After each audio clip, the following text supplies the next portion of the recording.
Say it clear. Say it right. Say our name. Built this nation with our bodies and brains. You benefit, don't give us credit, say our name. We FBAs, foundational black Americans. You want us to fight every time you in pain, but when it's time to vote for, silence remains. Yeah. They wanna be us, from the style to the hair, from the lips to the hips, body shaped in our glare. They cross borders, profit off the fight, civil rights paid in blood just to stand in this light. Asia to Africa, you walk through the door, but this land got a history you can't ignore. FBI fought and still fighting today, made room in the system that kept us away. You praise the same power that never chose you, turn your back on the ones that broke chains just to move you. Say we don't know where we come from, that's wild. North to the south, this land raised my child. Built this nation with our bodies and brains. You benefit, don't give us credit, say our name. Say our name, say our name, say our name. We at the age, foundation law, black American. You want us to fight every time you in pain, but when it's time to vote for, silence remains. We were renowned, check the glow for proof. Streetwear in Japan still mirror our roots. K-pop chase the cadence, study how we move. Rapper world language, everybody fluent. From Atlanta blocks to Mumbai lanes, Hannah McCann spitting bars, connected to the flame. That ain't hate, that's impact, that's reach. Culture travel worldwide when the source run deep. They copy the look, they borrow the sound, but skip the respect when we still hold the ground. Love the rhythm, ignore the pain, celebrate the wave, don't say the name. This was home, before permission, before approval. Say our name. Built this nation with our bodies and brains. Benefit, don't give us credit, say our name. Say our name, say our name, say our name. We FBAs, foundational black Americans. You want us to fight every time you in pain, but when it's time to vote for, silence remains. Say our name, say our name, say our name. Say our name. Say our name. Say our name. Say our name. Don't need your respect. Never needed permission. We built everything when we weren't even seen as human. Biting the hand that fed you. Surviving on scraps. FBA stopped begging. We learn to build from scratch. Learn to build from scratch. Learn to build from scratch. Say our name. Say our name.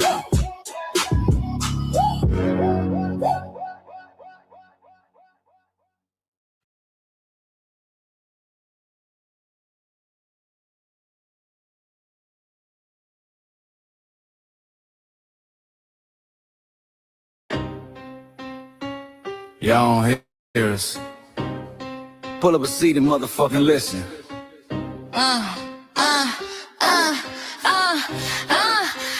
Pull up a seat and motherfucking listen. Pack your bag, time to go home. Talking crazy on our soil where our blood and bones grown. This our grind, we outside on it. While y'all fools on the outside looking, y'all show no respect to black America, so leave. Hey. Y'all don't get it, so it's time to go home. Get the hell up out of America, take your digits, pick a just fly on. Y'all don't get it, so it's time to go home. Get the hell up out of America, take your digits, pick a just fly on. You landed on the tarmac, fresh off the boat. Talking about y'all building nothing, man, you choking on the note. My ancestors the reason that this country even breathes. Picked the cotton, built the White House, planted the seed. Jim Crow laws, redlined the map, we was the target. You think that struggle's a costume, man, you can't mark it. We fought the wars, we bled the blood, we died for our future's chance. And you come here and give our legacy a side eye while throwing shade on the guard. While you benefit from doors we kicked down with our last breath. Now you spit on the architects who stared down death. Disrespectful No, that's disrespectful, ungrateful, a slap in the face to only people who gave a fuck. So let me show your ungrateful ass to the right place. Whoa, whoa. Pack your bags, time to go home. Talking crazy on our soil where our blood and bones grown. This our ground and we outside on it. Why y'all fools on the outside looking? Y'all show no respect to Black America, so leave. Oh, y'all don't get it, so it's time to go home. Get the hell up out America, take your duties back just like home. Oh, y'all don't get it, so it's time to go home. Get the hell up out America, take your duties back just like home. Passport, the visa, the privilege to be here. Cause my grandma did march for y'all, so disappear from our land. You cosplaying our pain.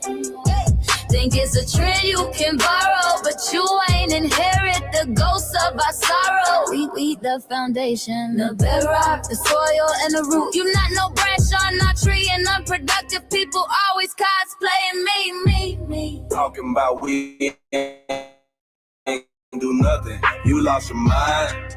We built this from nothing, time after time. From the beginning to now, we been the backbone and muscle. Why you look down on the struggle and cause a whole tussle? The energy sky with disgusting is whack. Oh. So let's make it clear, there's no turning back. This land is paid for in full. In blood, sweat, and tears, and dreams deferred. You don't get to come into a house we built from the dirt and telling Black America y'all ain't worth nothing. That's a violation. Facts. Pack your bags, time to go home. It's our soil on our soil where our blood and bones grown. Show respect, this our ground. Y'all just tenants on a leash. Or get the step. Show no respect to Black America, so leave. Oh, don't get it, so it's time to go home. Get the hell up out America, taking your business second just like home. Oh, don't get it, so it's time to go home. Get the hell up out America, taking your business back and just like home. Yeah, fly little birdies. Fly on back to where you came from. This ain't for you. The cell is sacred. We said what we said. It's time For y'all to go home. So fly a little birdies fly. So fly a little birdies fly. So fly a little birdies fly. Fly far, far away from here. So fly a little birdies fly. So fly a little birdies fly. So fly a little birdies fly. Fly far, far away from here. So fly a little birdies fly. So fly a little birdies fly. So fly a little birdies fly. Fly far, far away from here. So fly a little birdies fly. So fly a little birdies fly. So fly a little birdies fly. Fly far, far away from here. Bye-bye, little birds.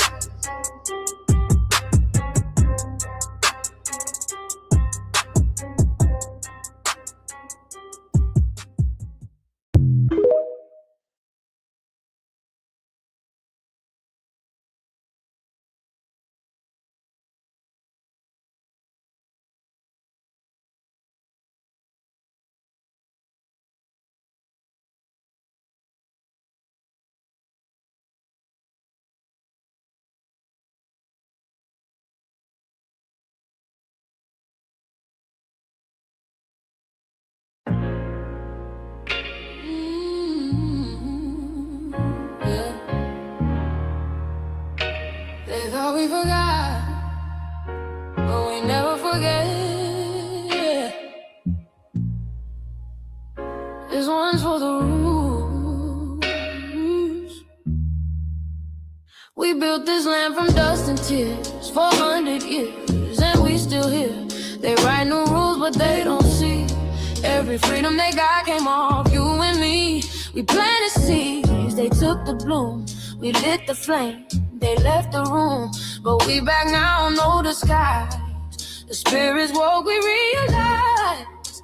All we want is what we earn. That sweat and blood, yeah, that table turn. You can't buy culture, can't fake that fight. This is our day, this is our ride.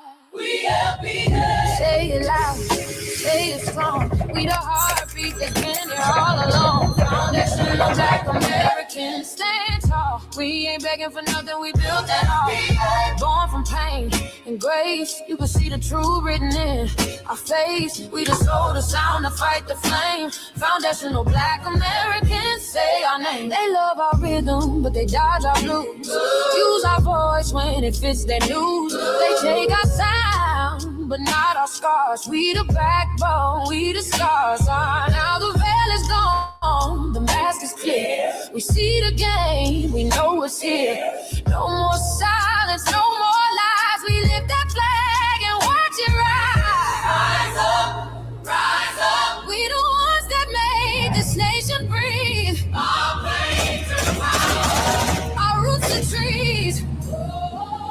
We know world. It's rhythm and grace, and now we're reclaiming our rightful place. Can't copy courage, can't steal pain. You can't inherit soul by changing names. Our story ain't done, it's the revival. We guard the gate, it's about survival. We FBA, say it proud, say it loud. The world dances on what we vow. Foundational Black Americans. Still we stand, still we fight, still we demand. Every block, every song, we've been right here all along. The soul of a people strong and free. Foundational Black Americans.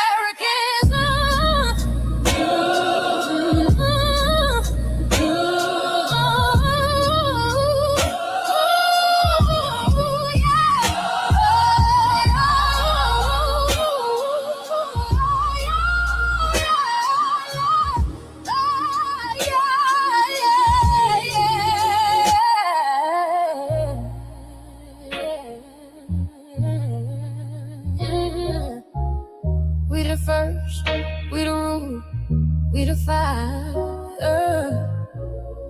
Still rising, still here. Foundational Black American.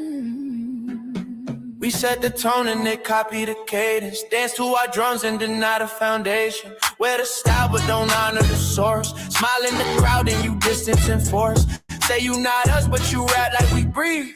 Take the rhythm, then fuse the receipts. I ain't mad, I'm just holding the glass. Showing the mirror, now answer it back. I ain't here to cancel nobody. Just keep it honest, keep it solid. If you eat from the table we built, don't act surprised when we guard it. Do you like that? Do you like that? When I flip your sound and I ride like that. Do you like that? Do you like that? Do you like that? Cause that's how it feel when you borrow my culture. Then act like we never matter. Hip-hop.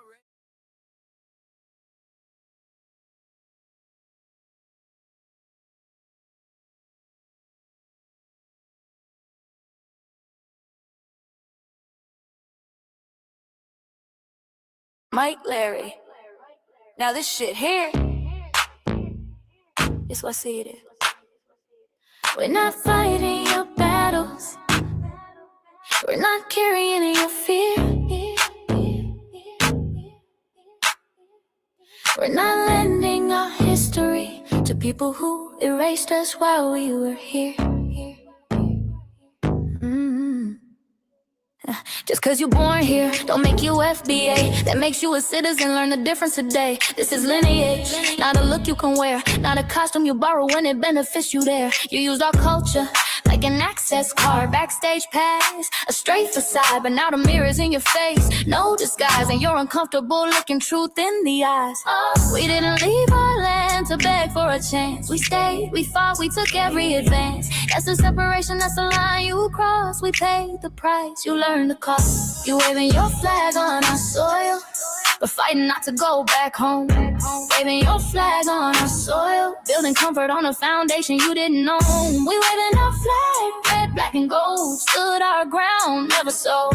You waving your flag on our soil, but scared to build what you claim you love. Our humor, our style, the way we move, the smoothness, the sound, the things we prove. Music we birth, language we shape, innovation forged under constant escape. Warrior spirit means stay and defend, not flee your land and rewrite the end. You call it success, but don't confuse the two. East came after what we went through. You abandoned your land and called it strategy. You wave that flag loud, but won't return to build your legacy. That contradiction tells the story for you.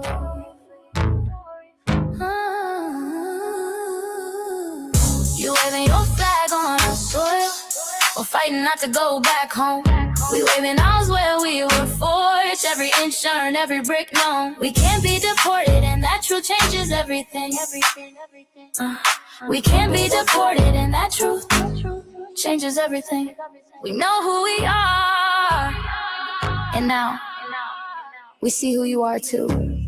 Just because y'all born here doesn't make you FBA at all. It makes you an American citizen. It's biologically impossible to be us because it's a lineage, not some damn costume you can just put on to look cool. You immigrants and immigrant Americans has used our culture as an access card, a backstage pass to our culture. Now y'all have to look in the mirror.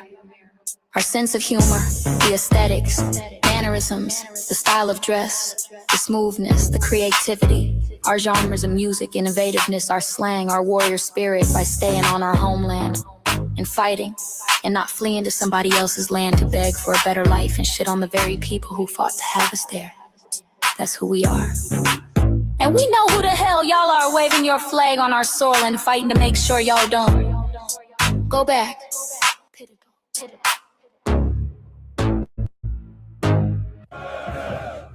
You can't leech off our culture anymore. Beat it!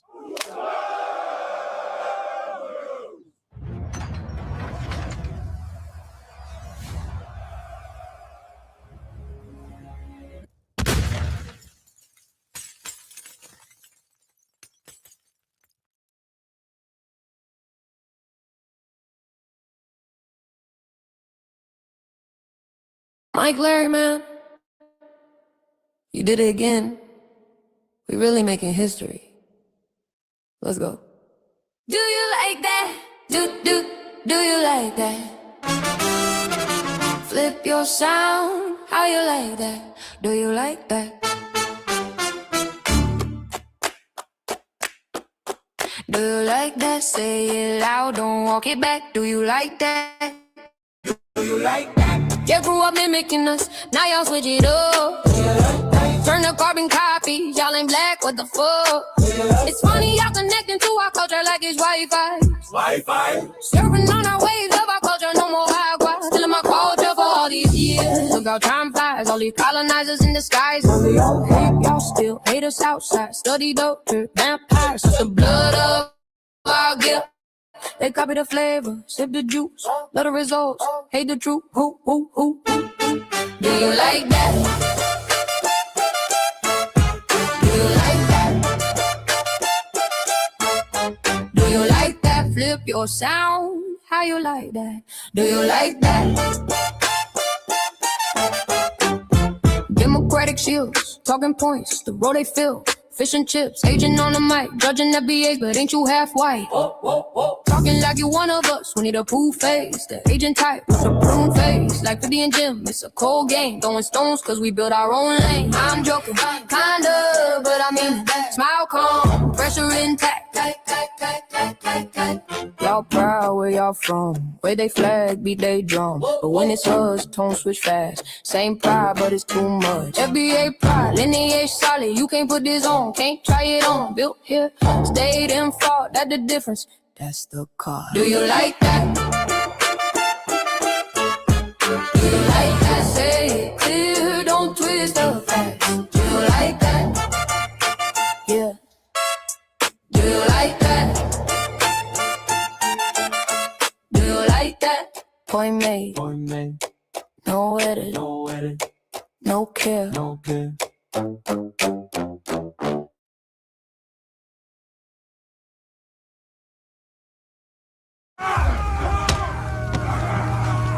You know, erasing history is something that you have to do when it comes to conquest, domination, and destroying a people. If people knew who they were, what they were, and what they were capable of in the past, they will understand what they have a possibility or a likelihood of doing in the future. Foundation of Black Americans, we've always had a culture of resistance. We cultivated a culture of resistance on this land, and we've been resisting ever since we've encountered European domination. But nothing was really popping in Europe until the transatlantic slave trade, and that's where they amassed a lot of wealth. One thing that I think is unique about our culture as far as how we resist, how we fight back is just the environment we were put in from day one. Being only 13% of the population, the white supremacists were very meticulous about keeping that population at a certain amount. There was never a period when we did not resist the encroachment of the white man. They have a natural behavior of authority no matter where they go. That's why they'll step up in front of us in the line at the store. We're not important. They don't even see us. We've never been able to excel. We've never been able to relax. We've never been able to just be, which means that existence is resistance. It must be something in our DNA, our historical background, to when something doesn't sit right with us, especially spiritually, in our souls and in our spirit, we just say no. We live resistance. You know, from the moment we're born, we're in resistance. And it's handed down generation to generation.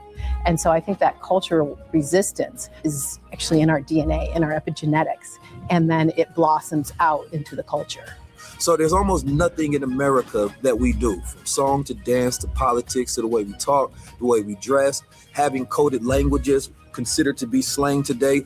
Everything about Black American culture is a form of resistance. Of course, they want to always downplay our contributions to the global tapestry because they continue to act like our number one export in this country is not Black innovation.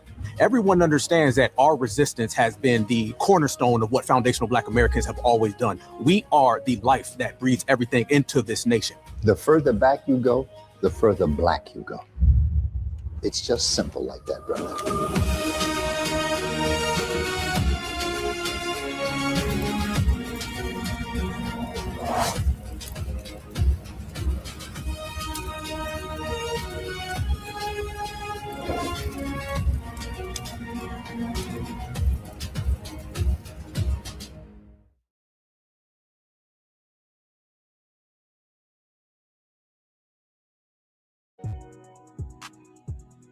Introducing the B1 Rolodex, the easiest way to search for and support FBA and B1 businesses. Hundreds of entries from the Black grassroots for the Black grassroots. Free to use, free to download, constantly updated. Trouble navigating the document? Try using the map version. Notice a business missing? Use this simple Google form to submit an FBA or B1 business. Also submit anti-Black businesses, which are now being collected in that last tab. Find resources, contact numbers, and much more using the second tab.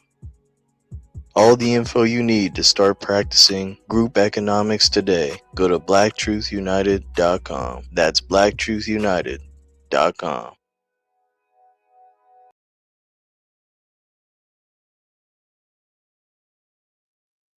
Greetings, Black family. Greetings.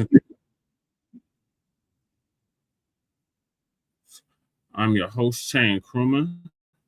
We should be joined here shortly, hopefully, with our other host, Lady Che. She's having connection issues at the dollhouse. I'm at the Black House. And we should be joined here shortly with our West Coast correspondent, Shabaka Sankori crew. I don't need you and Shabaka fighting tonight. Don't need none of that nonsense tonight. So if you're going to be here, be respectful. Do not disrespect Shabaka, please. And on this season 6, episode 29, part 2 of the Frontline Black News, we'll be discussing several topics we didn't get to in part 1. And the first topic is our brother Karmelo Anthony's case down in Texas.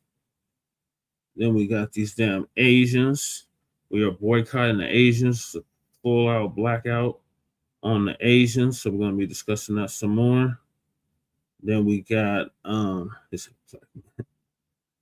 then we got our brother.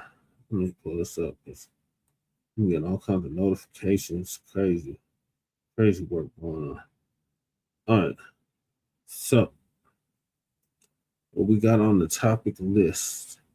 Okay, hopefully I don't think he will disrespect you, but usually you come in here and you start going off on him, and then it turns into a whole shit show, and I just don't want to deal with it tonight, crew.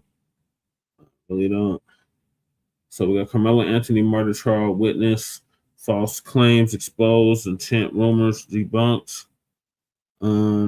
Defense attorney Shaun Kent, that punk ass attorney that was representing Ricc Chow, is under fire following the not guilty verdict of Ricc Chow.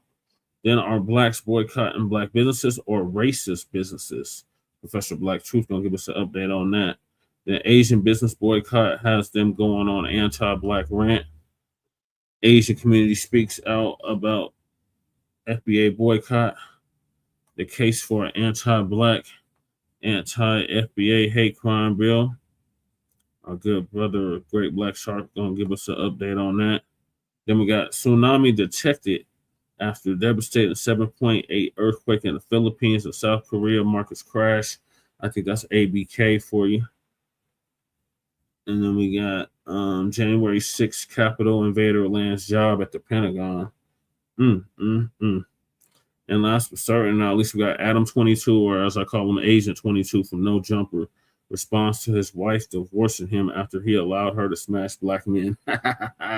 Once you go black, you don't go back. And we are based out of East Denver, North Aurora, Colorado. We give the news from a frontline and black first perspective. We are a part of the New Blacc Media and also the signal boosters of the New Blacc Media. We have been around for 6 seasons now and counting. And we have several platforms that are a part of the Frontline campaign. Frontline Black News is the first one, which we started back in 2020, 2021. Salute, Mac. And we got Shabaka's Black Experience Enhanced. And join us this Tuesday for a brand new episode of Shabaka's Black Experience Enhanced, where we'll be going over the Atlanta child murders. So we need everybody that's in the ATL or lived in the ATL to tap in and let us know what they know about that. And this based off the 50th anniversary of the founding of the original Black Panther Party for Self-Defense. We started on Blog Talk Radio in 2016 and have been around for 11 seasons now. Shabaka's Black Experience Enhanced covers the Black experience from the beginning of time until 10 minutes ago. It is also a part of the Frontline campaign and has recently, within the last 2 to 3 years, moved from Blog Talk Radio to StreamYard. Please make sure y'all like and share the broadcast, family. The link to all of our channels are in the description. Please join us on StreamYard, YouTube, Frontline Black News. The links to all of our channels are in the description, including Frontline Black News, Frontline Black News 2. Make sure y'all sub to the backup channel, Frontline Black News 2, just in case you try to take Frontline Black News down again. Then we got my personal page, Jesse Paris, aka Chain Krumah, and that's where we stream all the city council meetings for Denver and Aurora and the Denver local events. Like we got Juneteenth coming up. We're going to be live streaming live from Juneteenth here in the Harlem of the West, 5 Points, Denver, Colorado. And also the food bank that I do every Sunday. I've been doing for the past 10 years, the Sunday morning food bank.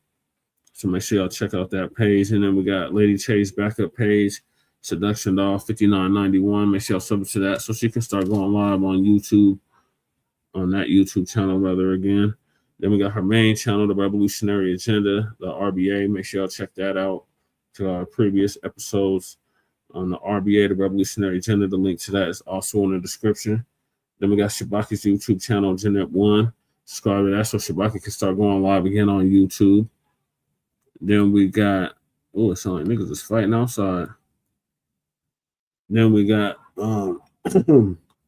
Jay Militant's channel, or Cuzzo or Lokester out the Bay Area, who was live earlier. Make sure y'all check him out. What's Cracking TV with Jay Militant.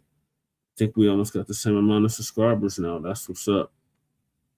Then we got Kukizi, our brother out the Mile High Income and Illegal Migrant Flooded City from Bellside, Montbello.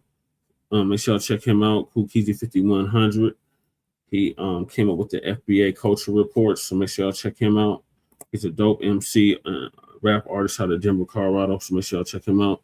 Then we got another dope MC rap artist.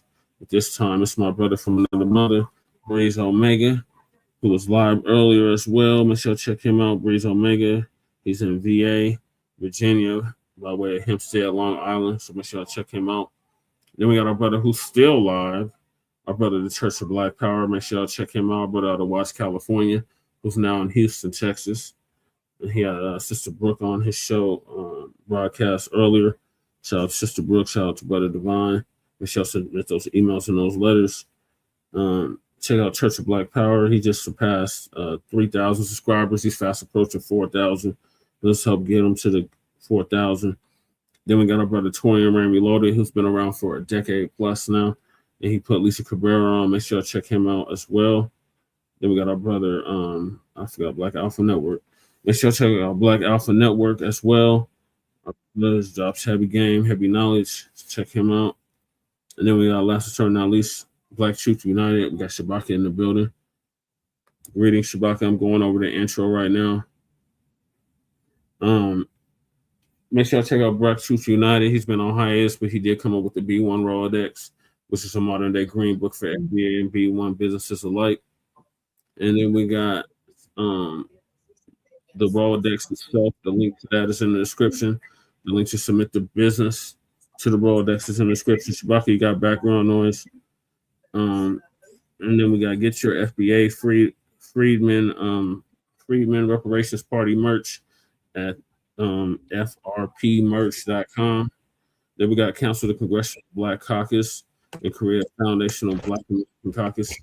Shabaka got all kinds of background noise. Council of the Congressional Black Caucus and Korea Foundational American Caucus. I'm gonna put you on mute, Shabaka. Just unmute when you're ready to talk. Can you hear me? Yeah, you have background noise. Lady Chase in the building. Greetings, idiot box. Okay. You got the internet together? Lady Che. You are muted. Thank you for joining us. Then we got the Anti-Reparations Fund. The link to that is also in the description. Then we got, were you the target of the politically motivated actions of the Biden DOJ? Yes. Was the DOJ weaponized against you? Yes. If all that is true for you, the link to that is in the description. But ironically enough, shortly after we found a loophole in this, the Supreme Court shot it down. Then we got Take Action, Sister Brooks' call to action. Make sure y'all submit those letters and those emails. The links to her call to action is in the description. Then we got the reparations for the Descendants of American Slaves Act. Change.org petition. Make sure y'all sign that. We got Lady Chase GoFundMe. Make sure y'all donate to that if you haven't already. And then we got our brother Joshua Hart, who's a military veteran, who put hands and feet all over that Nabisco Chut the Bussy, Dalton Earth Ethely, aka Chut the Builder. And the link to our brother Joshua's GoFundMe is in the description. Then we got Stop Netflix. Can anybody hear me? Yeah, now we can hear It you, just looks lady. like somebody was spitting out. You were muted. We couldn't hear you at first, but now we can hear you. Greetings. I'm going over the intro. I'm almost done. Stop the Netflix from releasing the damaging docuseries about Michael Jackson. Sign the petition, the change.org petition. The link is in the description. Then we got myself, who's on the ballot for office here in the state of Colorado. Support me, Jesse Parrish, for House of Representatives in the state of Colorado. As our brother Twin has put in the chat already. Shout out to Twin. Vote Che, vote me for Lady Che, you kicked yourself out. Okay, bring you back on. The link to the website is in the description. Then we got copyright disclaimer under Section 107 of the Copyright Act of 1976. Allowances made for fair use for purposes such as criticism, comment, news reporting, teaching, scholarship, education, and research. And I do not own the rights to the music. And if you don't understand racism, white supremacy, what it is and how it works, everything else you think you understand will only confuse you in all 9 or 10 areas of human or people activity. And that is economics, education, entertainment, labor, law, politics, religion, sex, and war. And some say health and nutrition. In all 9 or 10 areas of human and people activity. And that was by Mr. Neely Fuller Jr., who transitioned exactly a year ago at the age of 95, ProduceJustice.com. And you can get this book, which is the United Compensatory Code Concept, a textbook workbook for thought, speech, and or action for victims of racism and white supremacy at ProduceJustice.com. In other words, Black family replaced this global wicked system of injustice with a system of justice, which guarantees that nobody's mistreated and those who need most constructive help get it in a constructive manner. And when you, a Black person, are captured by any race soldier, you must never fuss, fight, or flee, Comply and Defend Yourself in Court, also by Nellie Fuller Jr., ProduceJustice.com. And last but certainly not least, we got Racism, White Supremacy is conscious and subconscious behavior to maintain white genetic survival, to prevent white genetic annihilation. And that was by the late, great master teacher, Dr. Francis Cress Welsing, who transitioned exactly 10 years ago at the age of 80 and would have been 90 as of 2 months ago. And shout out to our FBA brother, Tariq Nasheed, for paying for her funeral, along with several others, and for also featuring her in not only Hidden Colors 3, but also featuring her in the new Hidden Colors that's coming out, Hidden Colors 6, which I played the trailer for, which will be out just in time for Black August. So those are the topics. Make sure y'all hit that like and subscribe button. All right, Shabaka, greetings from the mile high income and illegal migrant flooded city. All right, greetings from San City. How's everybody doing this evening? I'm doing fine. I just have tether fatigue at this point. I'm so sick of these goddamn tethers. Yeah, it's bad. Yeah, it's really bad. And then there was some Nabisco ass broad talking about she's got black fatigue and all this old stupid ass shit I cussed out on Facebook. They still talking that nonsense. First of all, black fatigue was our term, which was describing. Right. It was a sister that wrote a whole book on it, and she was describing racism and white supremacy and the effects of racism and white supremacy. So the Kardashians of them to try to flip that and say that they're tired of us. We're beyond tired of you, Nabisco, and we tired of you. We've been tired of these bastards, man, for the last 2,000 fucking years, man.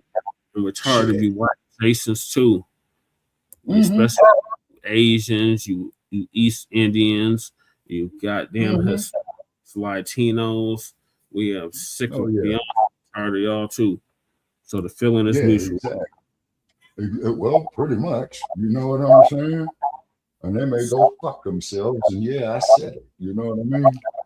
Yeah. Right.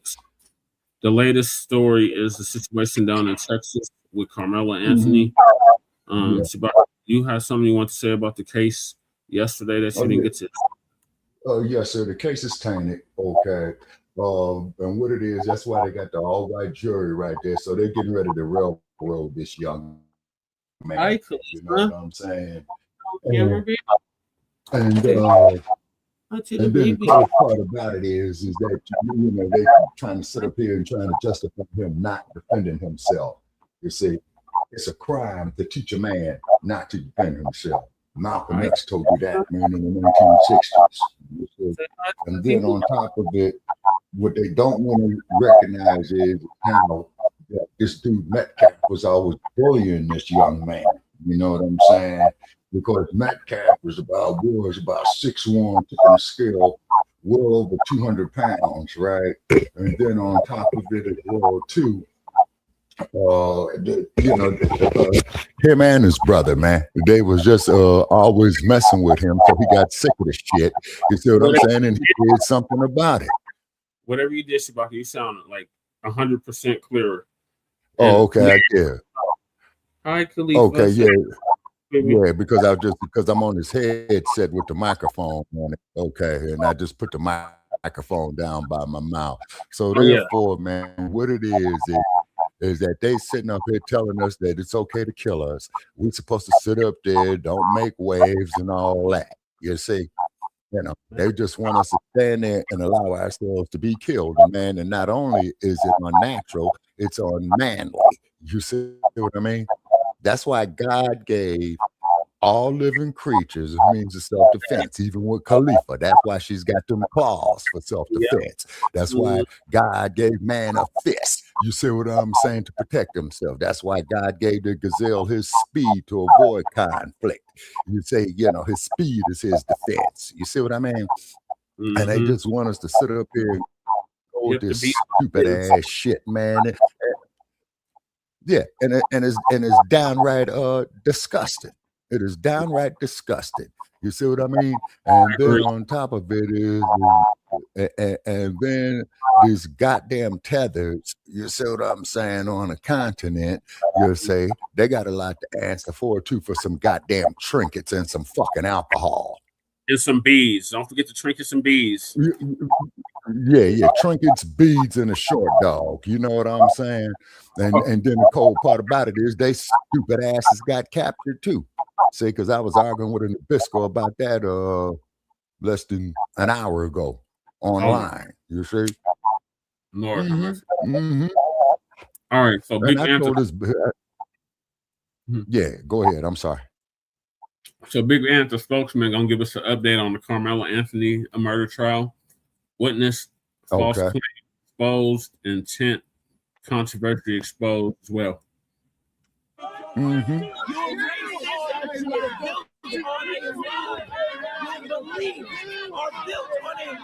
It's okay. First degree capital punishment. We're gonna stand by ours regardless. This is about race. Because if the shoe was on the other foot, they wouldn't give. But looming over the defense is a question that has haunted this trial from the very beginning. Why did Karmelo Anthony have a knife at a high school track meet again today? Cody, let's talk about how the state finished their case. And they call a witness today who's kind of the link between Karmelo Anthony and Austin Metcalf. He was teammates with Austin Metcalf, knew Karmelo Anthony to some extent. His name is Eddie. Why was his testimony important? So we've heard this Eddie character's name, Chris, throughout the entire duration of all the student witnesses that have taken the stand. He is the common denominator. We heard a lot of people saying Karmelo knew Eddie. He came over and dapped Eddie up, gave him a handshake. Eddie was a childhood friend of Karmelo's now ex-girlfriend. So that's the connection there. Now, based on all the testimony that the students brought up during the prosecution's case, they were all saying that Eddie and Karmelo looked like they knew each other. It was the obvious link. That's what the defense kind of talked about in their opening statement. He gets on the stand today. They're going through his testimony. He's about 5 or 10 minutes in.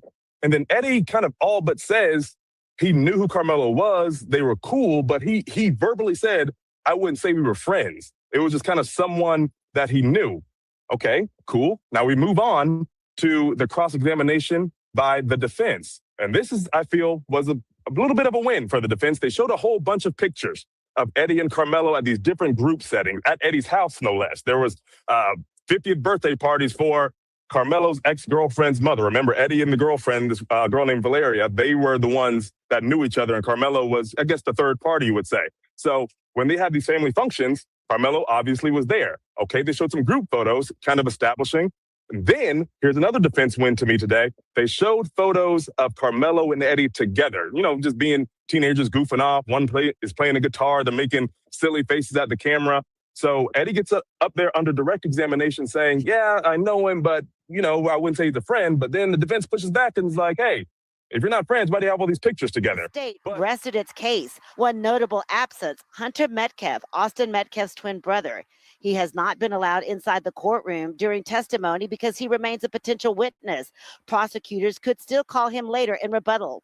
One of the final prosecution witnesses, a mutual friend of both Austin Metcalf and Karmelo Anthony. He testified that after Anthony was asked to leave the memorial team tent, the confrontation escalated. He told jurors Anthony said, touch me and find out. He later testified, I saw Austin fall back and yell, I've been stabbed. He also told the jury Anthony was not a close friend of his, but on cross-examination, defense attorneys challenged his account, showing jurors photos of him and Anthony together and questioning why he didn't step in to defuse the situation. When asked who was at fault for the stabbing, he responded, I don't know. When something like this happens, you're going to have witnesses of all kinds, older adults and young kids that they're still startled, and things of that sort. So that's going to sometimes play into what they see or what they hear. With the state's case complete, the defense quickly began presenting its own witnesses. A Centennial track coach testified track meets are often relaxed. Athletes frequently move between team areas, and he was unaware of any rule prohibiting students from sitting under another team's tent. He also testified Centennial requires a coach to be present at its team tent because teenagers can sometimes get into conflicts. The testimony appeared aimed at supporting the defense's self-defense claim and raising questions about the circumstances leading up to the confrontation. What you do is you look at it from a reasonable person standing in the shoes of that individual. So knowing everything, a reasonable person in Mr. Anthony's shoes and all that's going on around them, is that something that's justified based on the reasonable person's perception of what's going on.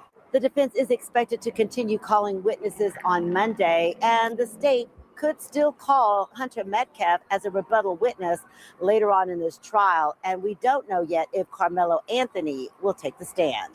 Yo, it's Big Ant, the spokesman, man. We back. Another edition of Urban Politicians TV, UPTV. Make sure you stay on your pivot at all times, man. Had to come tap in. And first and foremost, I do want to once again send prayers up to everybody involved with this situation right here.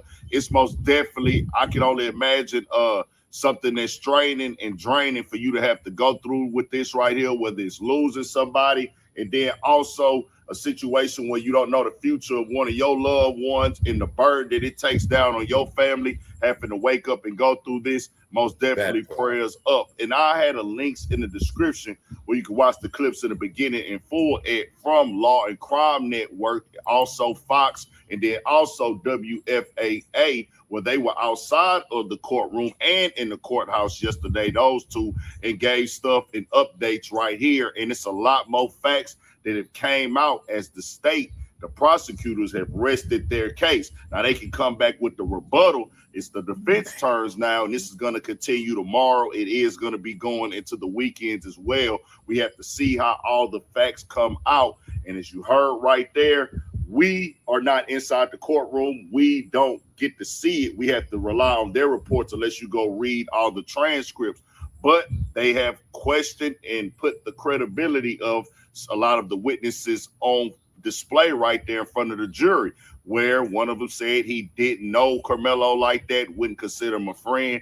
They came back with photos where here he is at the house with you, here he is in this photo with you. And this is them just going into saying, hey, he had reason to be under that tent. Now, on the other side, one of the things that they said that kept coming in court, why does he have this knife at this track meet? And that's most definitely being put in front of the jury as one of the things. Yeah, in their mind, I can't tell you what the jury thinking. I don't know how they feel about it. But when you hear, it's one of the situations like, we did have a knife at a track meet. He brought the knife up there. Why was it there? If he didn't bring this knife there, he could possibly still be alive. But then you have to weigh in the other side of it. Well, if you don't go and say something to him and put your hands on him, you don't even know that he has the knife there.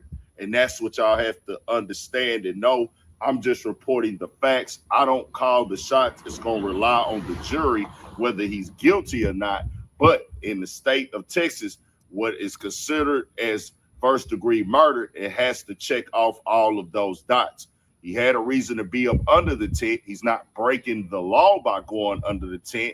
And it wasn't an illegal knife. It's just questionable for them to say, as the prosecutors have pushed their line, well, he had this knife there. Also, one of the coaches, when they said the culture and the rules and effects of players going under other teams' tents, he said, I wasn't aware of that. Now, we do try to have somebody there to supervise people under these team tents to make sure fights don't break out and conflicts don't happen. But it's not a foreign thing for him to be under the tent, especially for the simple fact that he knew somebody there. And on top of the fact it was raining. So when you tell somebody who's under the tent with somebody that they know, who they're familiar with, to the point they take pictures with them, they cool with them. We have a third person that we mutual with. It's raining outside. You come tell me, get out the tent. And then we get into a back and forth. And then he says, hey, don't touch me. That means it must have gotten to that point where, hey, it seemed like it's going to get physical. You touch him, he stabs you, he runs off. Now, it's going to be based off of what the jury say. That's just the facts of it. But in the state of Texas, a stabbing happened out here before, and I keep putting people onto this case. And y'all can look it up yourselves. Case in Allison last year, I covered this one, and it was happening around the time that this incident happened, where they found him not guilty on the murder charge. Now, he did get a negligent homicide, which is a very less, way lesser degree of a charge, which goes 6 months to 2 years in state jail. And they ended up coming back later with enhancement. Those two guys were beefing. It was altercations. It didn't get physical before them at first, but they understood they had a problem. They ended up getting into it inside the school bathroom. They were fighting, breaks out. He pulls out the knife, stabs the guy multiple times, the kid, and most definitely God bless his soul, multiple times, and he dies from those stab wounds. So it was a situation that was different, but he didn't get found guilty of murder. And that's why I'm just pushing the facts, because I don't make the laws. I think people are looking at like, well, why do you have the knife at school? And I'm not telling nobody how to feel about it. I'm just telling you how the law works when you get inside of the courtroom. It's about credibility. It's about what you can put to the jury. And it's not about what you know. It's about what you can prove. So what the defense is doing, they're trying to create what the murder conviction is based off of, reasonable doubt. If you raise any bit of a reasonable doubt, the jury's not supposed to find this person guilty. And then also, keeping it 100 with y'all, after this trial is over, they're going to go for the look of, hey, there wasn't a black person in this jury at all. He didn't have a jury of his peers. And you can come on out here and y'all can act like it's not racial tension. Now, I put that clip in the beginning from Fox, but they said Saturday was much better. It wasn't as turned up as the other day how it was and how it was playing out. They said it wasn't as like going up. People probably was moving around Saturday. We'll see how it play on Monday. But I'm going to give y'all the facts off of based what happens with the law, self-defense in the country and self-defense in Texas. It varies from state to state. But, you know, you're supposed to match equal force. But in certain circumstances, you can't tell somebody what the equal force. It's just the laws are the laws, y'all. And it's unfortunate, because I wouldn't want to see somebody get killed or die or somebody get charged for it. And we have this point when they could just really be moving on with their lives right now. I'd rather that happen as opposed to this. I just say this for future references. Keep your hands to yourself, because nobody who is a human, you don't have authority over another human or what they should and shouldn't be doing or what they should and shouldn't be if it's not invading your personal property or privacy. Just keeping it all the way 100. But we have to see no laws were broken in the act of him being under that tent. No law is broken by him having that knife there either. So we'll keep y'all updated with it. It's a lot more gonna come from it. Stay on your pivot. 1000 for shit show.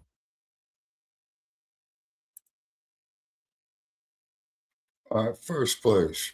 Hey, Cow Dog, what's going on with you? First goddamn place. This dude Metcalf was always intimidating this young man. Metcalf is weighing 215, and Karmelo, I believe the young brother was only weighing about 150 pounds.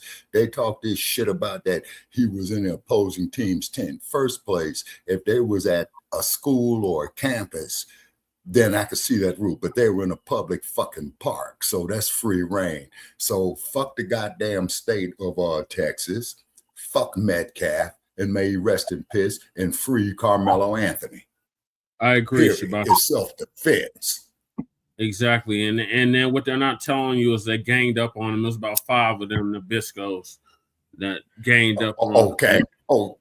Okay. So if I was on that goddamn jury, man, hey, man, I would sit there and listen to all that bullshit, man, and it would be a not guilty verdict. You see what I'm saying? And then like what do they call that, Brother Che? A hung jury. Okay. Yeah. Hey, it will be every fucking time they take the count, you know, of the jury. Hey, it's not guilty. It's not guilty. It's not guilty. That's why you see what I'm saying? They kicked all the black jurors. Hopefully, yeah. That's what they kicked black jurors. The black jurors was gonna be like, look, this is some bullshit. Yeah, that's totally. And then too, Brother Che, with it being an all-white jury, you see what I'm saying? That already goes to show the bias of it. Now, I have to say, now you know more about law than I do. I'm thinking that this case is going to wind up in the U.S. Supreme Court, and I'm just hoping that Mr. Anthony could stay out on bond until there. Yeah, because this case is far from over, in my opinion. Hopefully, it's a verdict of acquittal, but we'll keep y'all posted on what happened to Carmelo Anthony case. This is a very pressing topic, and we're gonna stay on it here at Frontline Black News. Yeah, exactly. Right. Yeah, that's and then just like what Cow Dog is saying, that's a majority white area down in the great state of Texas. Gun the bud. So he's already being railroaded. You see what I'm saying? It said a jury of your peers, right? So therefore, with Karmelo being a black man, it should be an all-black jury. Right. A jury of your peers, right? And they made sure that they kicked the black jurors off the jury pull with their preliminary challenge, which the prosecutor do weed out who they feel is not fit to serve on the jury. Right, and that goddamn prosecutor deserves to be disbarred. They asked them something really stupid, and they were like, "Oh, we're gonna exclude you." I can't remember exactly what they had asked the jurors, but they had asked something that only a black person would know about. And yeah, exactly. And then of course, wasn't okay, brother Chet. Correct me if I'm wrong. I'm just asking this question for the sake of our audience. Okay, Texas was the first state to start the slave patrollers. Am I right? No, it was South Carolina. Oh, okay. All righty. Yeah, because I believe them damn Texas Rangers do, you know, in their original inception that they were slave patrollers. Okay. Yeah, it was South Carolina that had the slave patrols. Yeah, right. My ancestral home. And then, yeah, and they want us to sit here as black folks to sit up here and be stupid about this. You know what I'm saying? Yeah. So we'll keep y'all updated on what happens with the Karmelo Anthony case. I'm thinking there's going to be a verdict released sometime this week. So as soon as we hear about it, we'll let y'all know. So switching gears, well, not really switching gears, but another case that just happened, situation with our brother Cyrus, Carmack Belton, who was killed by that Asian supremacist Ricc Chow. The attorney representing our brother Cyrus is under fire now. So Tariq gonna give us an update on that. Oh, you need me to give you the link to share out, Shabaki? Yes, sir. Okay, hold on. Let me get to this next video. Lisa's gonna give us an update on that. Shout out to Lisa Cabrera. Defense attorney Shaun Kent under fire following a not guilty verdict for Ricc Chow.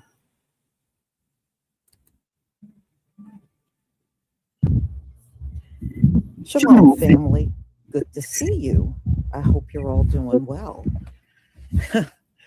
Well, you would have to be living under a rock if you have not heard about the Cyrus Carmack Belton case and Ricc Chow. Well, here's the thing. Ricc Chow hired a black lawyer. Now, this is a move that is very common, especially a case pertaining to race. I've even seen the Klan do this, y'all. I used to watch cases back in the day when I was a teenager.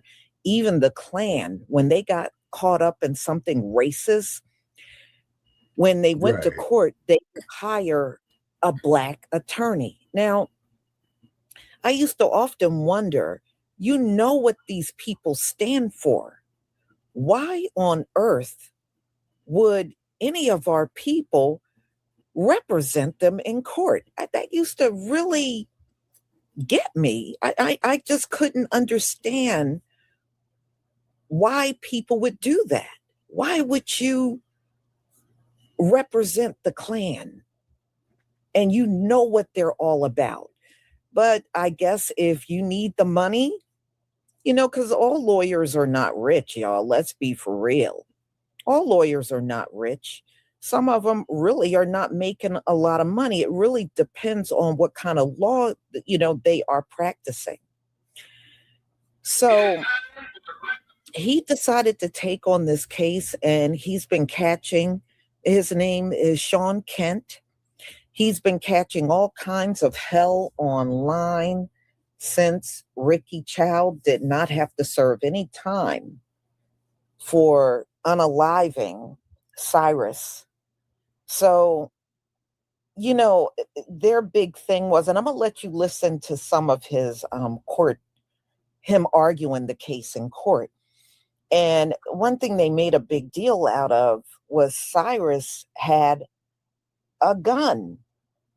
But y'all, they didn't know that gun was there until after he was unalive. You know? And I still to this day believe it was not Ricc Chow, but his son. You know, Cyrus was only 14 years old. Ricc Chow is a man, I think he's 53. He's a man in his 50s. And, and his son, he was young. I can see his son running after him, but he's a 53-year-old man running after a 14-year-old. I don't think so,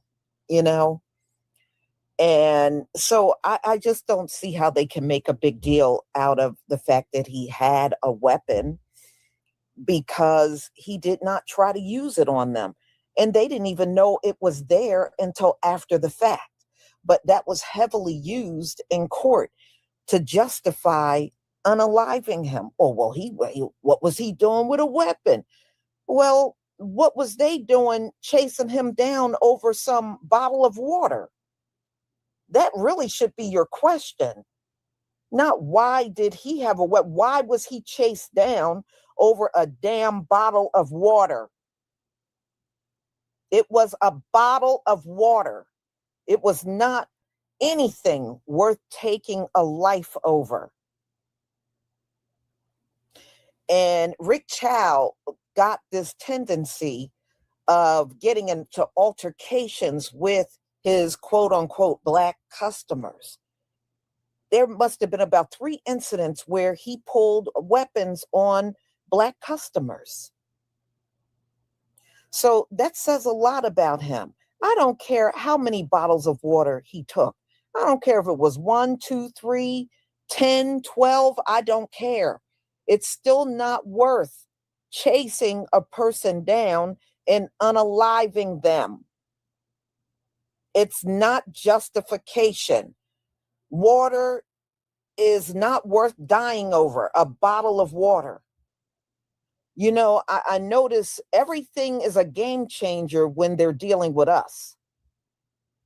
No, you killed, well, let me take that back. You unalived that child because of his race.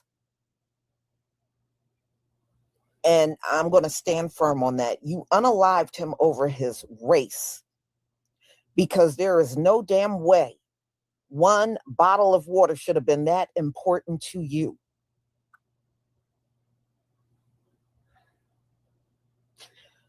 So, y'all, this has been, a sad story. I listened to his mother talk, and wow, I could just feel her pain when she was talking about her son. And that's gotta hurt.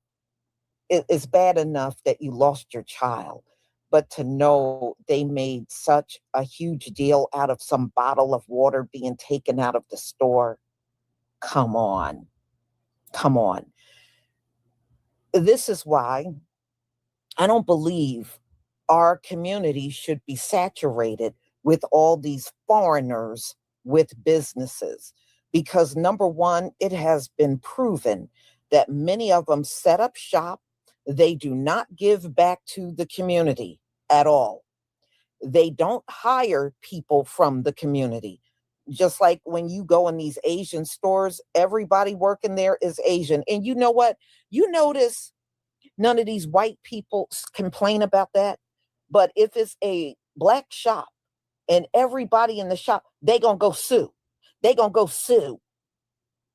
But I notice when it's these stores and they're all Asian, all Arab, all East Indians, you never hear these white people jump up screaming they're gonna sue.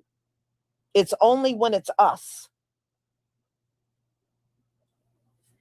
So, I just listening to his mother, it has been a hurtful week for her, and just, I just watch how they burst into tears, his family. That was so horrible. It was horrible. But see, you may have your courts rigged up against us, because we know it's all rigged. Because if this is not happening to everybody across the board, it's rigged. And we've been dealing with this rigged court system our entire lives. And it's never going to change, y'all. All they did was open the door for anybody to take any type of unaliving us. It doesn't, as long as it's anybody but us.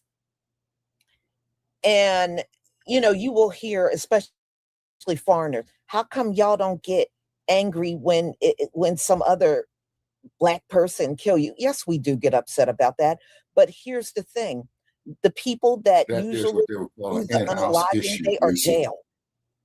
They are jailed. They don't have no problem jailing, you know, another melanated person right away and keeping them in jail. They don't have no problem with that.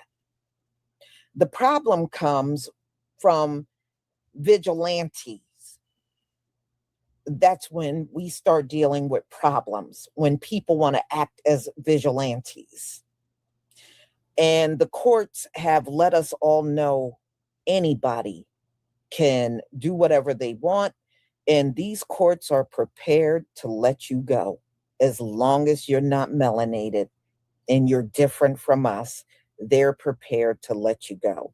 Y'all got hell to pay for the way you ran this unjust court system in this land.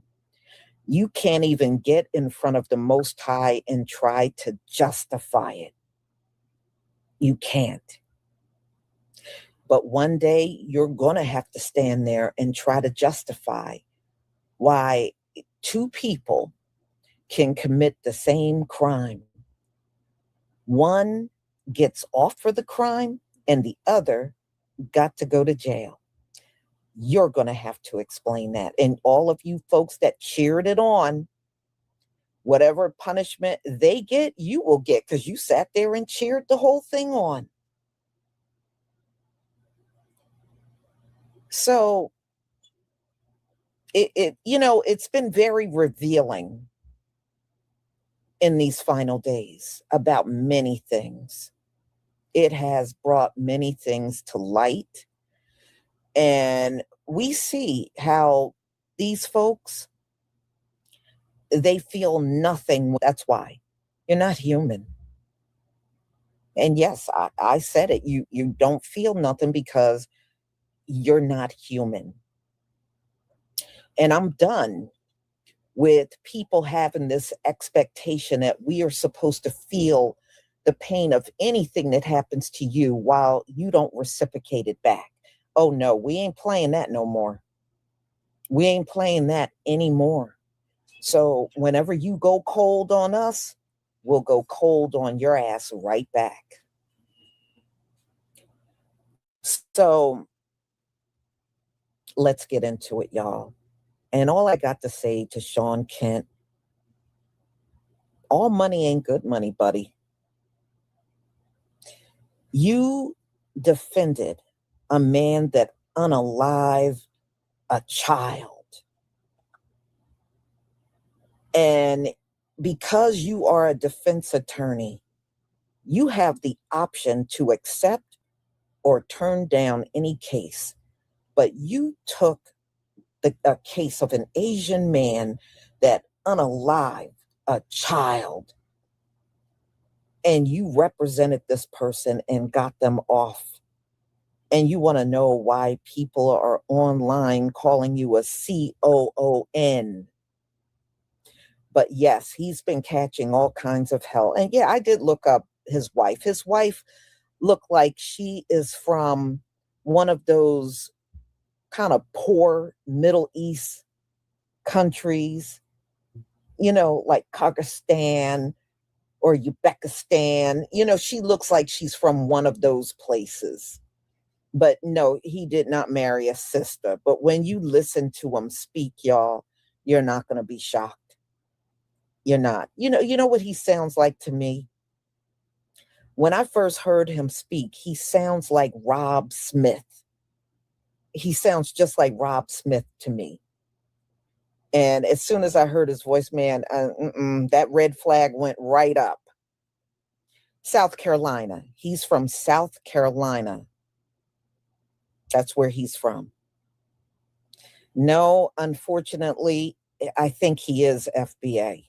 but I'm gonna let you listen to him, and you know, you can judge it for yourself. But I'm just saying, from my point of view, I don't think he is. I think he's just COON. He is FBA, but a COON. All right. All right. Look, y'all, I mean, let's be real. I was looking at some videos this morning, and a lot of our people are, you know, gung-ho about the boycott against Asian businesses. And we got a bunch of our people online talking about why we punishing all Asians over what one guy did. I don't understand it. And this is some of our people doing that. It's some of our people doing that, y'all. Well, I don't understand why all Asians gotta be punished. Aren't we punished for what one person in our community do? They've been doing that to us our whole lives. But when we do the shit back to them, all of a sudden it's a problem now. Right. But they have done that to us a whole lifetime. Mm-hmm. But if we persecute them over what one person does, oh, it's so wrong. But there's a lot of our people, men and women, on these videos doing that. And I'm like, I just don't get it. If it was the other way around, they would never be on videos talking about, well, just because one black guy did something, you can't blame us all. No, they would be blaming us all. And it doesn't matter what group it is. They all join in and do that. But the moment it's done to them, oh, it's horrible. It's wrong, and we shouldn't be doing it. You can miss me with all of that. You can miss me with the whole thing. All right, y'all. Let me share my screen. Okay, before we get started, just a reminder, this is the final day of my 40% off if you buy the shampoo, hair growth pomade, and rice and aloe leave-in conditioner, 40% off. The sale will be over at 11:59 p.m. So get your orders in if you are interested in replenishing your hair products, or you just want to try it for the first time. All right.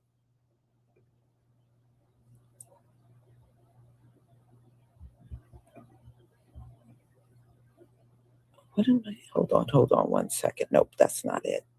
This is it.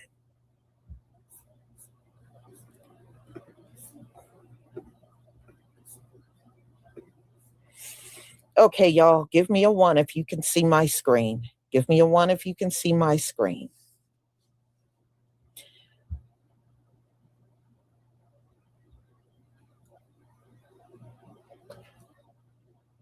I mean, I understand that everybody is entitled to a defense if they get caught up in the legal system, but why can't you use some discernment?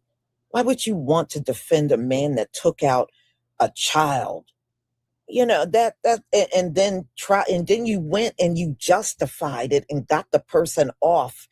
And there is nothing innocent about Ricc Chow. There's nothing innocent about this man. And from what I understand, his business is still there, but he got it. I think he subleased it to family. So he's still getting paid, y'all. He's still getting paid. He's just not in there. But he got other relatives, from what I understand, in there working the business. Right. So he's getting paid. He owns it. He's just letting his family, family members that people probably don't know or recognize, but that's still his family. So the bottom line is y'all shouldn't be going in that store at all. Let that store go out of business. Let it go under. All right. Thank you for the ones. I get the ones. Yeah, I see the ones. Thank you.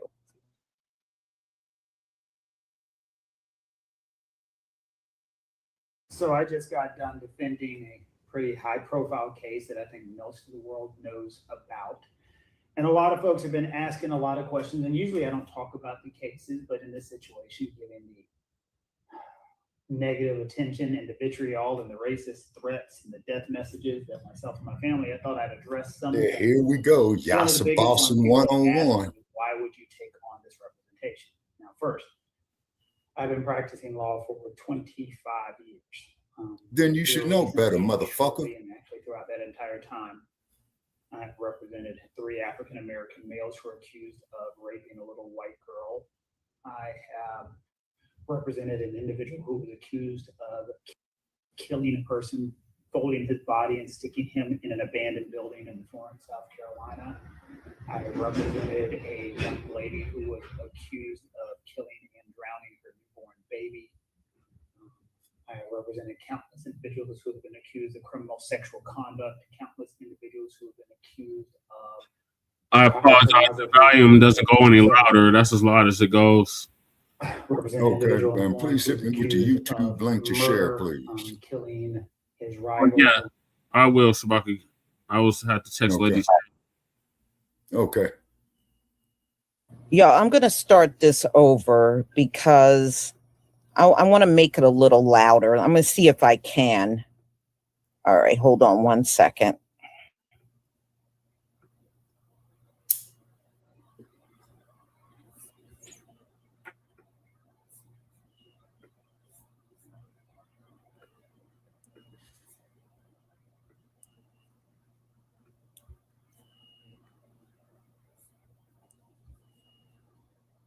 So I just got done defending a pretty high-profile case that I think most of the world knows about. And a lot of folks have been asking a lot of questions, and usually I don't talk about the cases, but in this situation, given the negative attention and the vitriol and the racist threats and the death messages that myself and my family, I thought I'd address some things. And one of the biggest ones people have Brought asked it on yourself, why you would you stupid ass nigga. Now, Shouldn't first, even be taking that I've been goddamn practicing case. law for over 25 years. Here recently and shortly, and actually throughout that entire time, I've represented 3 African-American males who are accused of raping a little white girl. I have represented an individual who was accused of killing a person, folding his body and sticking him in an abandoned building in Florence, South Carolina. I represented a young lady who was accused of killing and drowning her newborn baby. I represented countless individuals who have been accused of criminal sexual conduct, countless individuals who have been accused of child pornography. So I represent an individual in Florence who was accused of murder, killing his rival along with her, along with his wife, who was also in the car. So there have been countless individuals who I've represented in the past. And so when someone says, why did you take this case? I don't judge. God judges. If you pick and choose who are you going to judge in your cases, it makes you ineffective of what you're doing.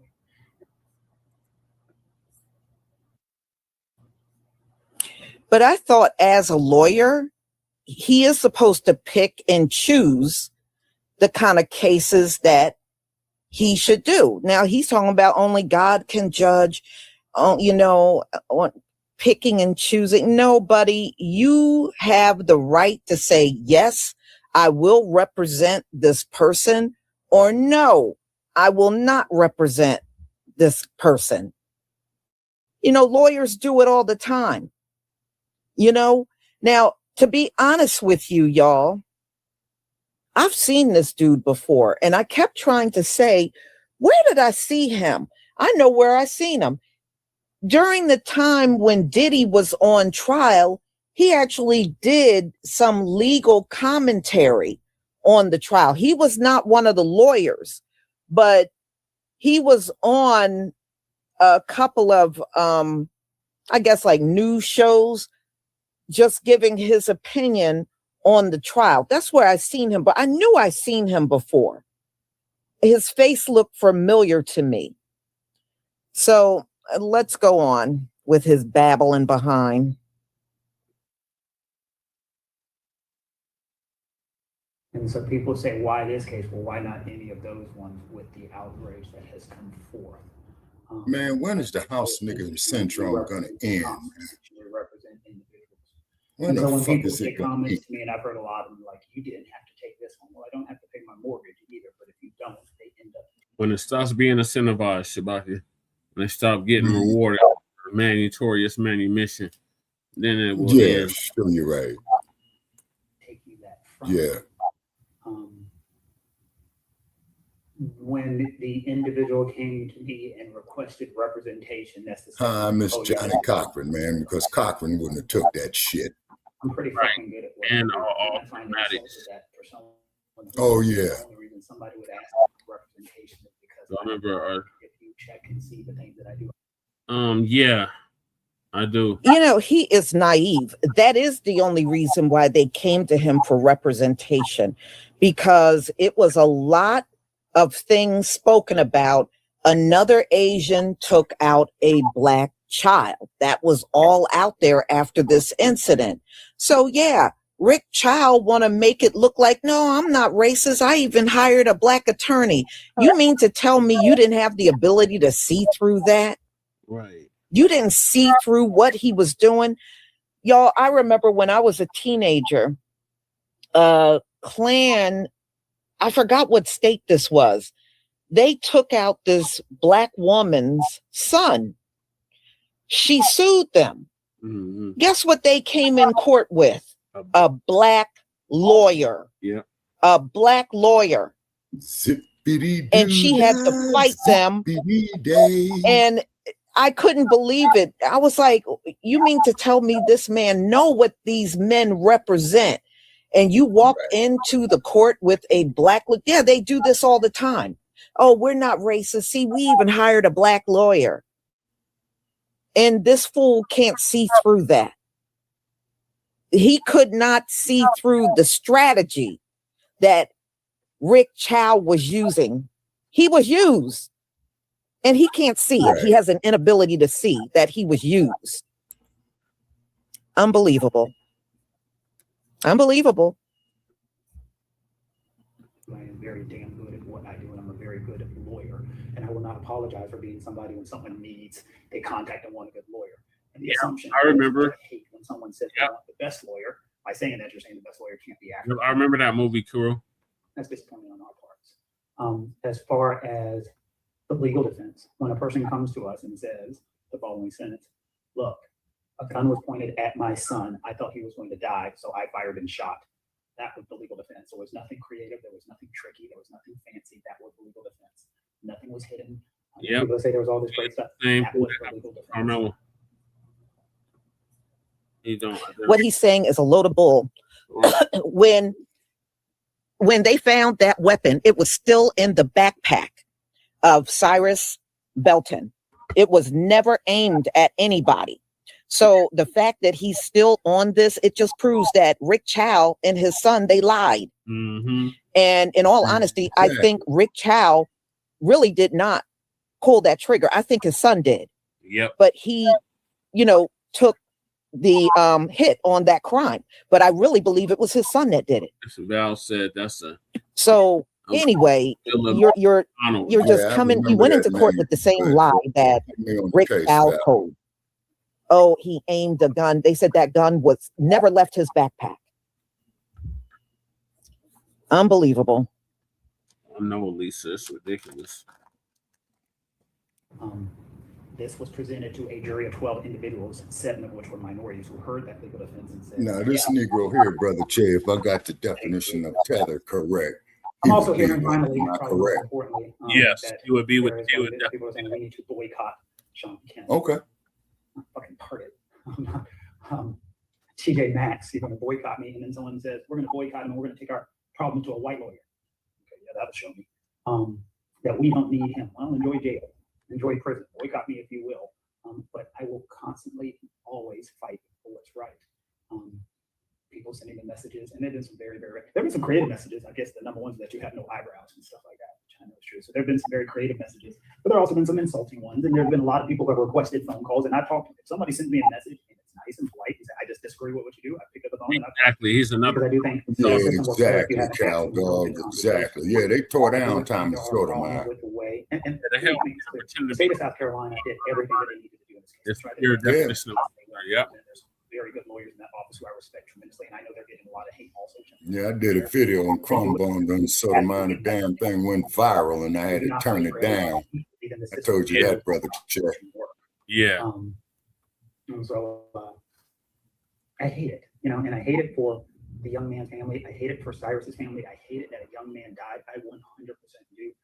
Prosecutors said he has a lot of things he is not going to be able to experience in life, and I fucking hate it. I can't control that. But I do. It saddens me. It saddens me that a young life. Yeah, Chow dog. I did a video about 12 years ago, man, crumb bumming on Tommy Sotomayor, and I tore it down because some motherfucker had recognized, well, I don't mean to call a man a motherfucker, but some dude had recognized me in Panther Town, and I said, no. So, again, people who are telling me, I'm getting a lot of I can't believe you defended that racist, you fucking coon. Yeah, he's definitely a tether. And you rat. And I finally figured out what those little emojis are that you're putting on my page. I guess that's supposed to be a coon. You're a sellout. You're a racist. And I'm just like, am I a sellout by showing the world that, you know what?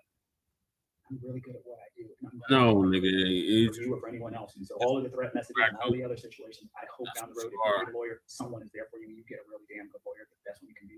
And I hope someday we get to the point in our society where we say the best lawyers in the world have to be white. Not necessarily black. Lawyer class. We start to realize that could be raccoons. colors. And this is the task. Yeah. This is the job we have chosen. This is the obligation that we have taken on. This is one that I'll take on. The only ones that's not was Johnny Cochran and Alfred Maddox. Yeah. Good lawyers and still good people. So maybe we'll do a Johnny live if anyone Cochran thinks took a whole lot of cases pro bono too in South Central LA. Right. But maybe it would be interesting to have an Instagram or Facebook. Yeah, I know. So people can ask questions because there is a lot that the world. Try to speed it up so y'all know about Cyrus, Ricc, Chow. There's a lot that we do not know about these individuals. door this nonsense much longer. The case and the legal defense and why we did the things that we did. I'll happily take it. Yeah, he married an Asian, and she from. I'm getting a lot of the last one. I can't believe you defended that racist, you fucking coon. Racist, you fucking. And you rat. And I figured out what those little emojis are that you're putting on my pages. I guess that's supposed to be a coon. You're a sellout. You're a racist. I'm just like, am I a sellout by showing the world that, you know what? I'm really good at what I do, and I'm going to fight like crazy for you or for anyone else. And so all of the threat messages and all the other situations, I hope down the road, someone is there for you. You have really damn good lawyers, the best we can be. And I hope we get to the point in our society where we say the best lawyers in the world have to be white and not necessarily black or people of color. We start to realize that good lawyers come in all shapes, sizes, and colors. And this is the task that we have chosen. This is the job we have chosen. This is the obligation that we have taken on. This is one that I'll take on. Yeah, he does. I hate it though. I hate the hate, and I hate the fact that we can't. Sometimes people can be good lawyers and still good people. Cyrus was this fuck that they keep telling you that he was, by showing you pictures and trying to get you thinking in that direction. Attorney that represented. He never would have gotten 130 yards down the road. He would have held court right at 7441 Park Lane Road. Cyrus would have been the judge, the jury, and the presenter of the sentence right there in that spot. If he was the thug that table wants you to believe that he was. Mm-hmm. But instead, what were his actions? Folks, he ran. He ran like a child. He ran from the adult.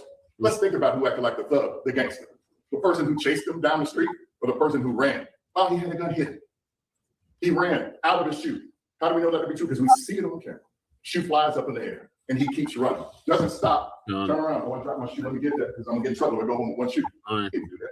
They took his wife. How afraid do you have to be to run out of your shoe and not turn around and pick it up? He ran further. Phones fell out. They keep coming to you with this mess. And, oh, he threw his cell phones out. What sense does that make? Did you leave your comments into the parking lot or did you bring it with you? Right. How afraid do you have to be to drop 2 cell phones and keep running? Right. Again, let's be very logical about this for a minute.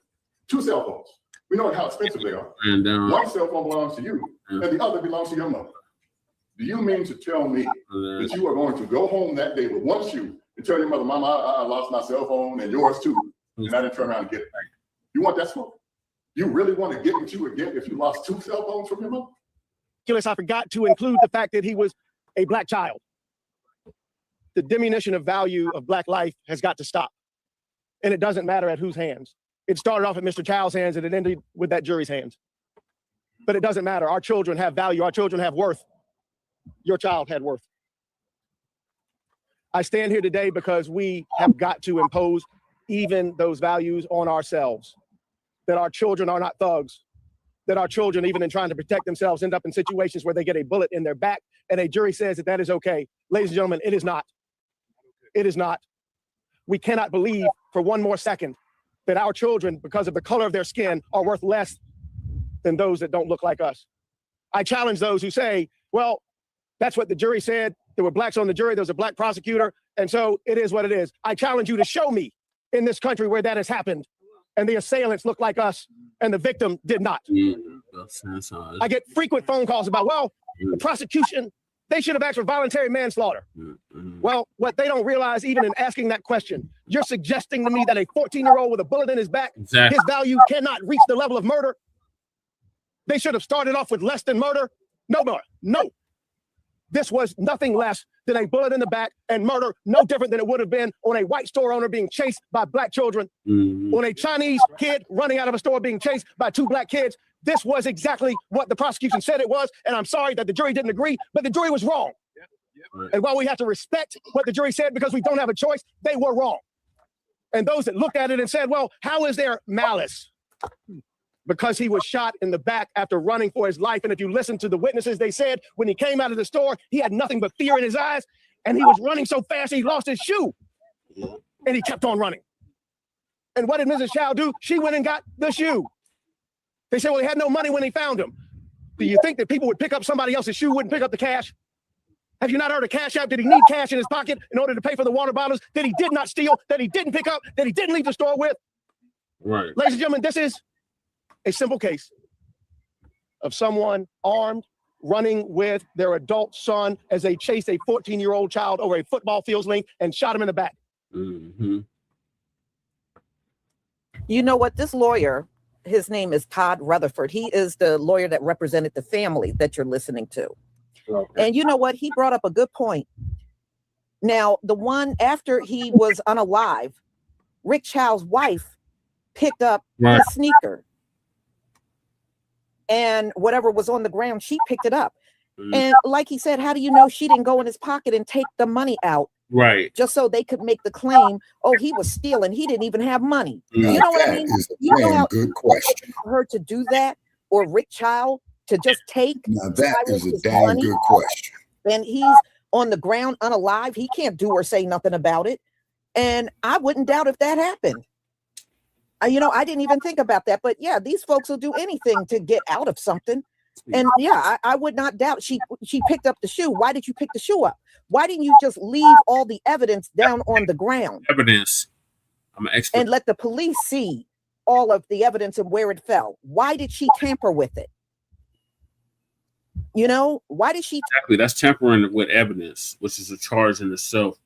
So she should have easily been charged with that. And they should have charged him full counts of murder, negligent homicide, all of that. They should have threw everything out that damn white supremacist, yellow white supremacist, and just see what was going to stick. Like they did. Instead, they charged him with first-degree murder, which has to prove intent and premeditation. They didn't admit all his previous run-ins that he had with Black customers, where he got a fight with a pregnant Black woman and almost pew-pewed her. So this dude has a pattern of harming Black. Okay, get that motherfucker death penalty. Right. Tamper with the evidence. So it's easy for them to take the money out of his wallet and then claim he didn't have no money and use and try to claim that's proof that he was in there trying to steal. Yep. All right, let's go on, y'all. Random gamut, exactly. This was what the family saw, what the community saw, what the whole world now sees. This was a murder, and it is gone without the ability to hold someone accountable. Bro, the amount of Black people that are defending Ricc Chow and trying to deflect, like, why did Cyrus have a gun in the first place? Why the fuck does that matter, gang? Right. That does not matter.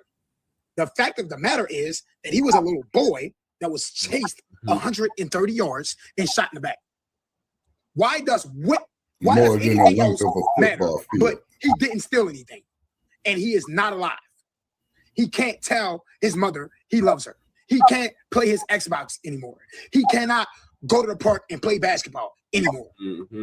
Why is it that so many black people are fucking defending this dude and deflecting? This shit is amazing. Still fighting for There are people who say that race has nothing to do with the Chow case, the Chow trial, and what could be the verdict, okay? Now, I maintain that it does, okay, how you review the case. Now, some would say that if Mr. Chow is being honest in saying that Cyrus pulled a gun out and pointed it at his son, isn't it self-defense? Doesn't Cyrus have the right to defend himself in that moment? I submit to you that even if Mr. Chow's son did raise his hands, Cyrus had a right to point that weapon. And here's why.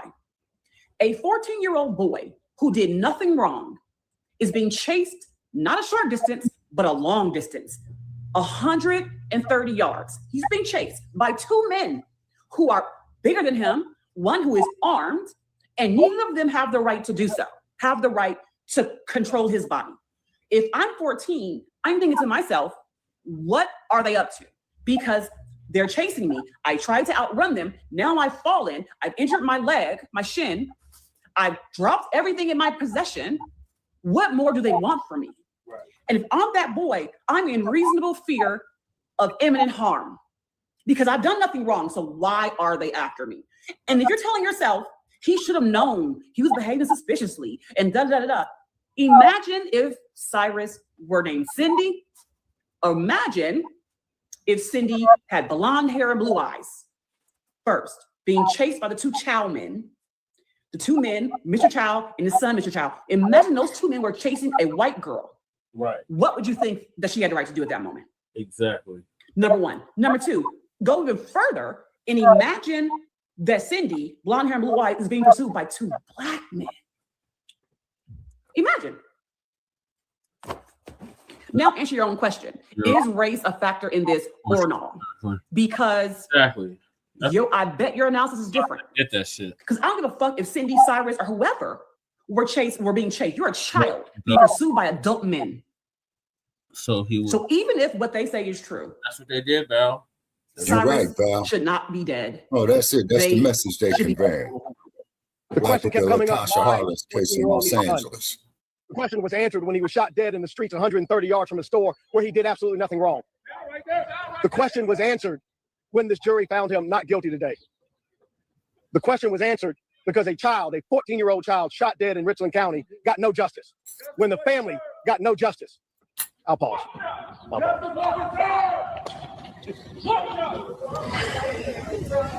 The anger is palpable tonight. You can feel it, you can touch it because people saw a child that looked like their own, that did nothing wrong. A child that all the witnesses described had fear in his eyes when he left the store. And then he started to run as two grown men chased him down over a football field and shot him dead. This should not happen. This makes us feel as if our children don't matter, and they do. This makes us feel like Cyrus's life did not matter, and it did. What you see tonight is going to be the anger. And what we ask is that anger not turn into anything else but words, to go online, to talk about it, to discuss it, but not to act like what people in their evil minds think that we are. We are certainly better than that. Cyrus was better than that. His family is better than that. Oh, it's unfortunate that this was the jury's verdict. We have no choice but to accept it, but we don't disagree. But we don't agree. You got every right. There is no way that a child who did nothing wrong, who was shot in his back, how that jury can justify that verdict. I've been practicing law for almost 30 years. I've never seen anything like this. I don't understand it. I'm at a loss to explain it to his father, Troy, standing beside me. I'm at a loss to explain it to his mother, who couldn't take it and had to leave. I'm at a loss to explain it to his family because I too don't understand it. I've talked to the sheriff tonight. We all ask for calm. We all ask that everybody make sure that we celebrate Cyrus's life. Man, y'all do that bullshit all the fucking time. We all ask for calm. Continues like his life. Just like when little Nico got killed in Oakland. They got parents out there. Well, we asking the black community to stand down And unfortunately, we're gonna have to It's deal with the situations like this here where the black community needs to stand Back in up. the day, they tell us how we need to sit our kids down and talk to them about the birds and the bees. Y'all remember that? Now, I would have never thought that we would live in the days and time where we have to now sit our children down and talk to them about walking into a Okay, convenience Val, store. it all depends on what state you're in on that. California is one of those states where you Store and buy cannot you do an that. Arizona tea and some Skittles. Would have never thought that we would be in the day and times that now we got to sit our children down and talk to them about walking into a neighborhood convenience store. A convenience store that I Don't support the store, honey. to keep afloat. Right. Do not A support the convenience store store. that we Let go that motherfucker into go every day broke. and spend our hard-earned money in. I agree. Now we got to start talking to our children about not going into these convenience stores alone. Not because we don't trust our children. No, if I had children, I'd be taking them to the pistol range and how to break down weapons and throw some damn stars. We do not trust these convenience store owners. And it's crazy that our children can't even go into a convenience store to buy water. Yeah. Without being in fear of being harassed. But stars are illegal in the state of California. Now, what happened to this child should have never happened. Should have never happened. But you know what? I can tell you who could better explain this case better than anybody. We catch youngsters. Attorney Lauren. I came across her video yesterday. And when I tell y'all she explained this case to the T, she explained it to the T. She did a magnificent job on explaining this case and how the verdict came back non-guilty. She also went on to explaining how the prosecutors dropped the ball.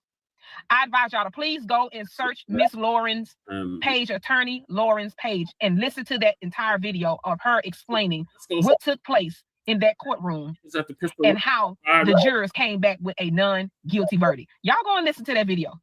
But even after me listening to Attorney Lauren explain that case, I still just don't understand how the law could say that it was okay for Mr. Chow to chase that young man down and unalive him the way that they did. I just don't understand it. And I'm gonna be honest with y'all, I don't think I would ever understand the law. I would never fully understand the law because there is no way that you can explain to me I understand that it is very okay for a well. store owner and his son to chase down a customer all because they thought the customer was stealing out of. Yeah.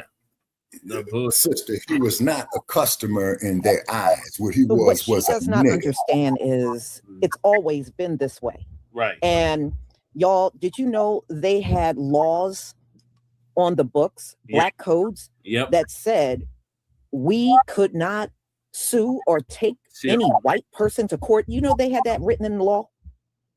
We could not take white people or sue white people and take them to court. That was in their black. Yep, that was in the black codes, and also the first black police officers, they wasn't allowed to arrest white assailants. Right, Cal, dog. Oh, I'm sorry, Che, go ahead. I was just saying, in addition to that, the first black police officers, they weren't allowed to arrest white assailants. Exactly, like in Atlanta. Yeah. Codes. Okay, Cal Dog still should. Number two, after the Civil War, do you know they put Confederate soldiers in as judges to make sure we never had a fair opportunity in court?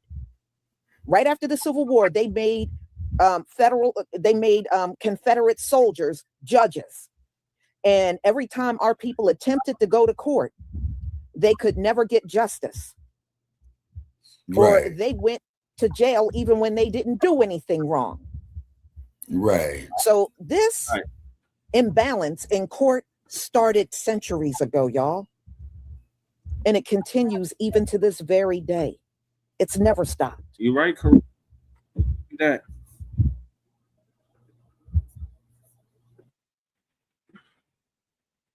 Their store and not only chase him down, but unalive this person. I just would never understand that. People are now questioning why was Cyrus, a 14-year-old, carrying around a weapon. Right. And you know what pisses me off altogether is because every time something happens to someone, the victim is always being questioned. Like, why is that even important? The victim. Why do anybody need to carry a weapon? Because defend themselves. That's just the days and times that we live in now. That this world has gotten so corrupt that people are in fear of going to the grocery store without packing a weapon. You don't know who got what on you when you passing people by in the grocery store. in the mall, strapped to get clapped at the bank. Yep, I seen that, lady. Anywhere that you may go. Yeah. You don't know who got what on them. But you know why people are now starting to pack weapons? Because they are afraid. They are afraid that they are going to get caught in a situation and they're going to have to be forced to defend themselves. Exactly. So that's why people are Exactly. now packing weapons. Why should a 14-year-old have to worry about packing a weapon is the question that y'all should be asking. Why do our children feel like they need weapons to pack these things? Because these children are scared. These children are afraid that they are going to get caught in a situation that they are going to need to defend themselves. Yep. Now, in this situation with Cyrus, he didn't feel like he needed to defend himself. Is the reason why he never pulled his weapon out. Nobody knew that child had a weapon on him but him. When you seen the convenience store surveillance camera, because I'm sure by now everybody has seen it. Not one time when you saw that child walk into that store did you see this child had a weapon on him. He never pulled it out. Now He never you're right on it, that there, Joe, because one thing I'm a firm believer in, man, is that never pull a weapon without the intent on using it. To chase Cyrus when out I of that pulled store. mine, man, you know the damn fell, motherfucker was had the click on it on my revolver. Is when I pulled Mr. that Ricc Chow motherfucker said back. that he saw the gun. And it only takes half a fucking second to get killed. Cyrus never even touched the gun. Exactly. Mr. Ricc Chow didn't say that Cyrus pointed the gun towards his son, and that's the reason why he opened fire. He never said that. He said that the gun was laying on the ground and it was pointed towards his son. So who was pointing the gun towards his son? The ground? I mean, that's what I'm getting. Yeah, exactly, Chow dog. Yeah, you know what's up in the great state of California. Did the verdict come back? Damn right. How? Better to be caught with it than Because without the it. prosecutors didn't do their fucking job. They was nowhere near prepared for this case. They did not prepare themselves for this case because they went into that courtroom cocky as shit because they felt like, oh, this gonna be easy. This should be an open and shut case. So they never once prepared themselves for what could happen. And it's sad that they dropped the ball and they did not defend Cyrus the way that they should. They never even brought up the argument. Why did Mr. Chow and his son chase Cyrus down? Why did y'all leave y'all place of business behind a 98-cent bottle of water? Why? What was the purpose of you leaving your store and chasing this child down? What was your intentions? What did you think was supposed to happen once you caught this child? What? Because I guarantee you, had the story been reversed and Cyrus pulled out his weapon because he was afraid that two grown-ass men are chasing him and he opened fire to defend himself, would they say, oh, he unalived them in self-defense? No. Would they say that? Hell no, they wouldn't.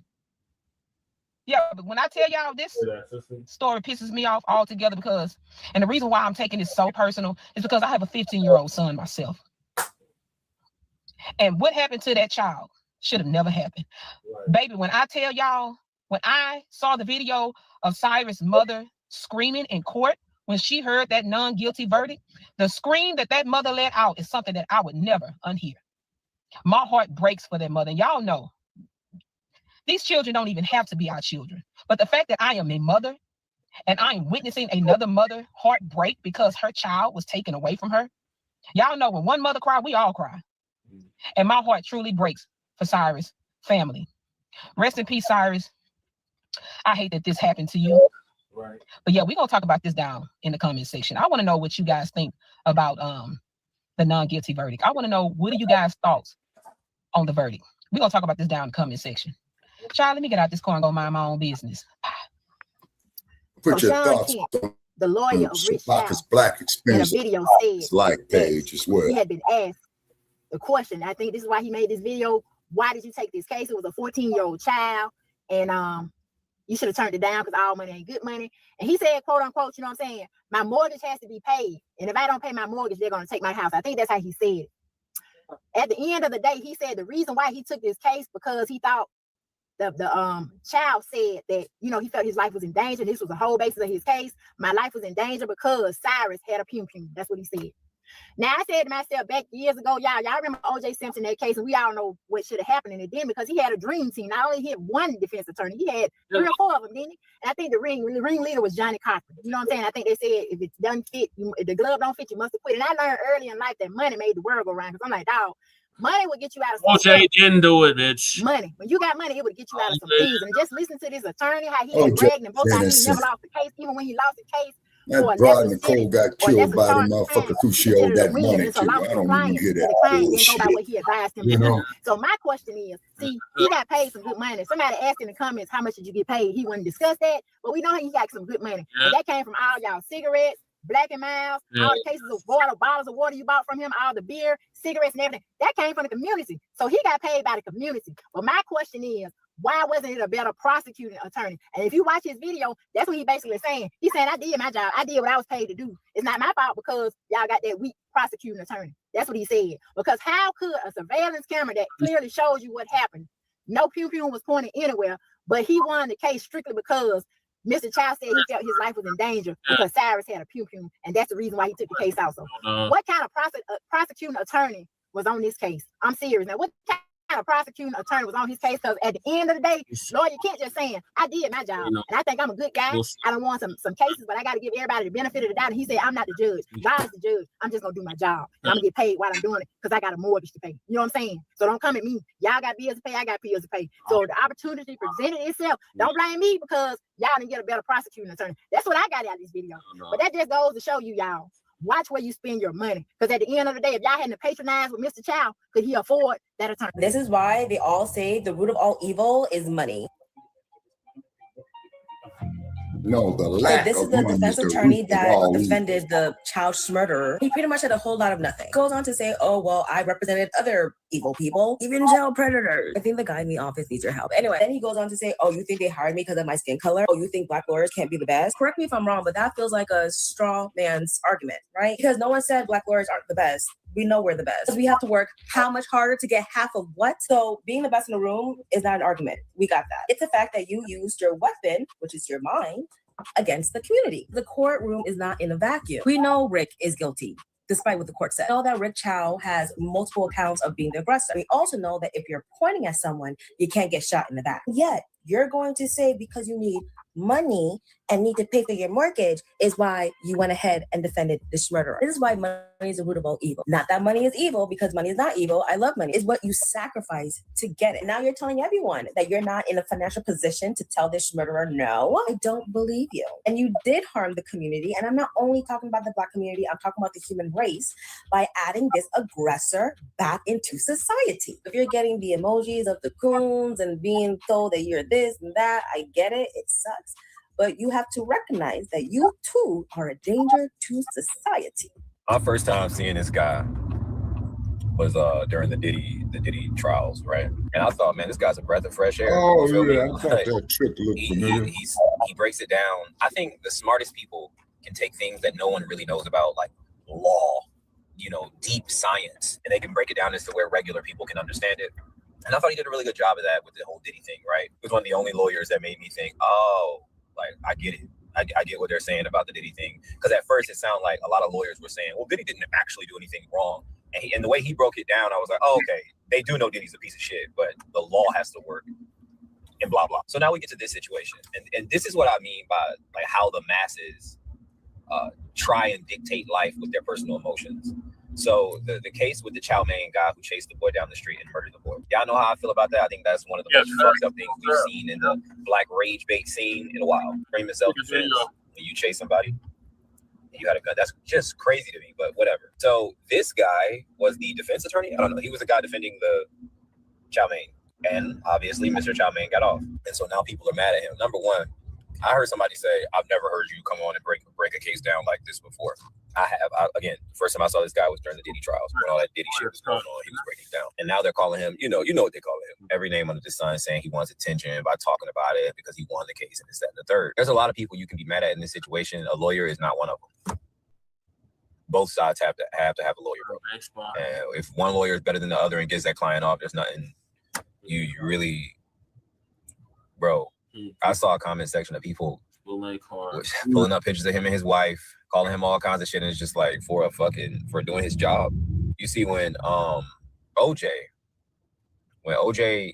was about to get locked up, a lot of Black people were cheering, not because they love OJ, but because they saw the law work for a Black person in the same way that it works for white people. Like, motherfucker, you guilty you getting off, what the fuck? They saw that shit happen for a black person, and a lot of niggas cheered. Even though when it comes to that OJ shit, I think that's crazy, bro. Like, I look at OJ like crazy, like murdered somebody, and they went on a press tour for the rest of his life about how he murdered somebody, wrote a book about, like, if I had done it. That's a disgusting motherfucker, bro. That's a disgusting motherfucker, bro. There's some people on this earth who get unwarranted praise, and OJ is one of them, bro. It's like the Trayvon Martin joint when the dude killed Trayvon Martin. And he went on a press tour, people cheering him on, 2A, and he like sold the gun, and oh my god, like, OJ, niggas did the same thing. Niggas just don't see it like that because it wasn't a little black boy, but he killed that white lady, bro, and her family had to see all his antics, dog. My point of this video is to say, look, don't let your emotions rule this. Like, y'all mad at the lawyer? Man, hold on now. There's a plethora of people you can be mad at that have nothing to do with it. They had to hire a lawyer. Somebody had to take the case. You think all the lawyers should have just said, nah, ain't nobody taking that case, fuck that. What? They apparently, like, they called him specifically. He probably said, here's how much it's gonna cost. And it's a high exposure case. He probably shit. Listen, a lot of y'all ain't never.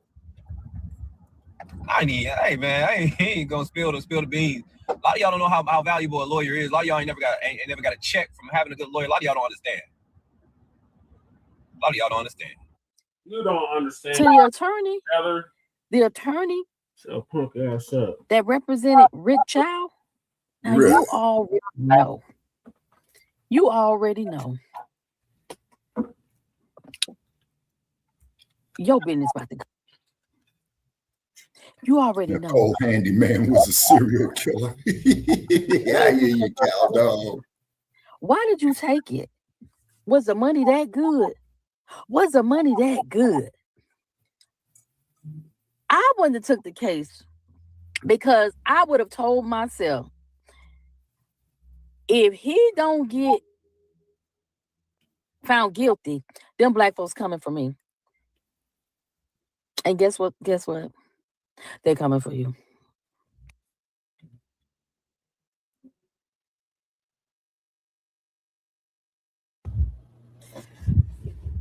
Yeah, well, I mean, the bottom line is, a lot of people are still feeling really upset because this case should not have been lost. Right. And in my opinion, since Ricc Chow and his son both chased Cyrus, both should have went to jail. Right. Both. Period, Lisa. And that trial should not have been just Ricc Chow. And I think the Chow family, his wife and his son, the more I think about it, I wish we could have seen the entire video from start to finish, even after the chase. Yeah. Because I have a feeling that they tampered with evidence. Yeah. And how do you know they didn't pull that gun out of his backpack and place it on the ground? Right. You know what I mean? And like his lawyer said, how do you know they didn't go in his pocket and take the money? Right. How do you know they didn't point the gun? When you are so racist that you will just chase down a child, your ass will do anything as far as I'm concerned. That's how I see it. You will do anything. So y'all, I know this one's longer than usual. We've been on here for over an hour. April's Jules, thank you so much for the new channel membership and support for my channel. So I'm going to go ahead and conclude. The next video I will be doing is Donald Trump talking about black jobs are doing well. And yeah, he did this recently in the Oval Office, and we're going to watch the video and listen to him and finally find out what black jobs are, because he does define what a black job is.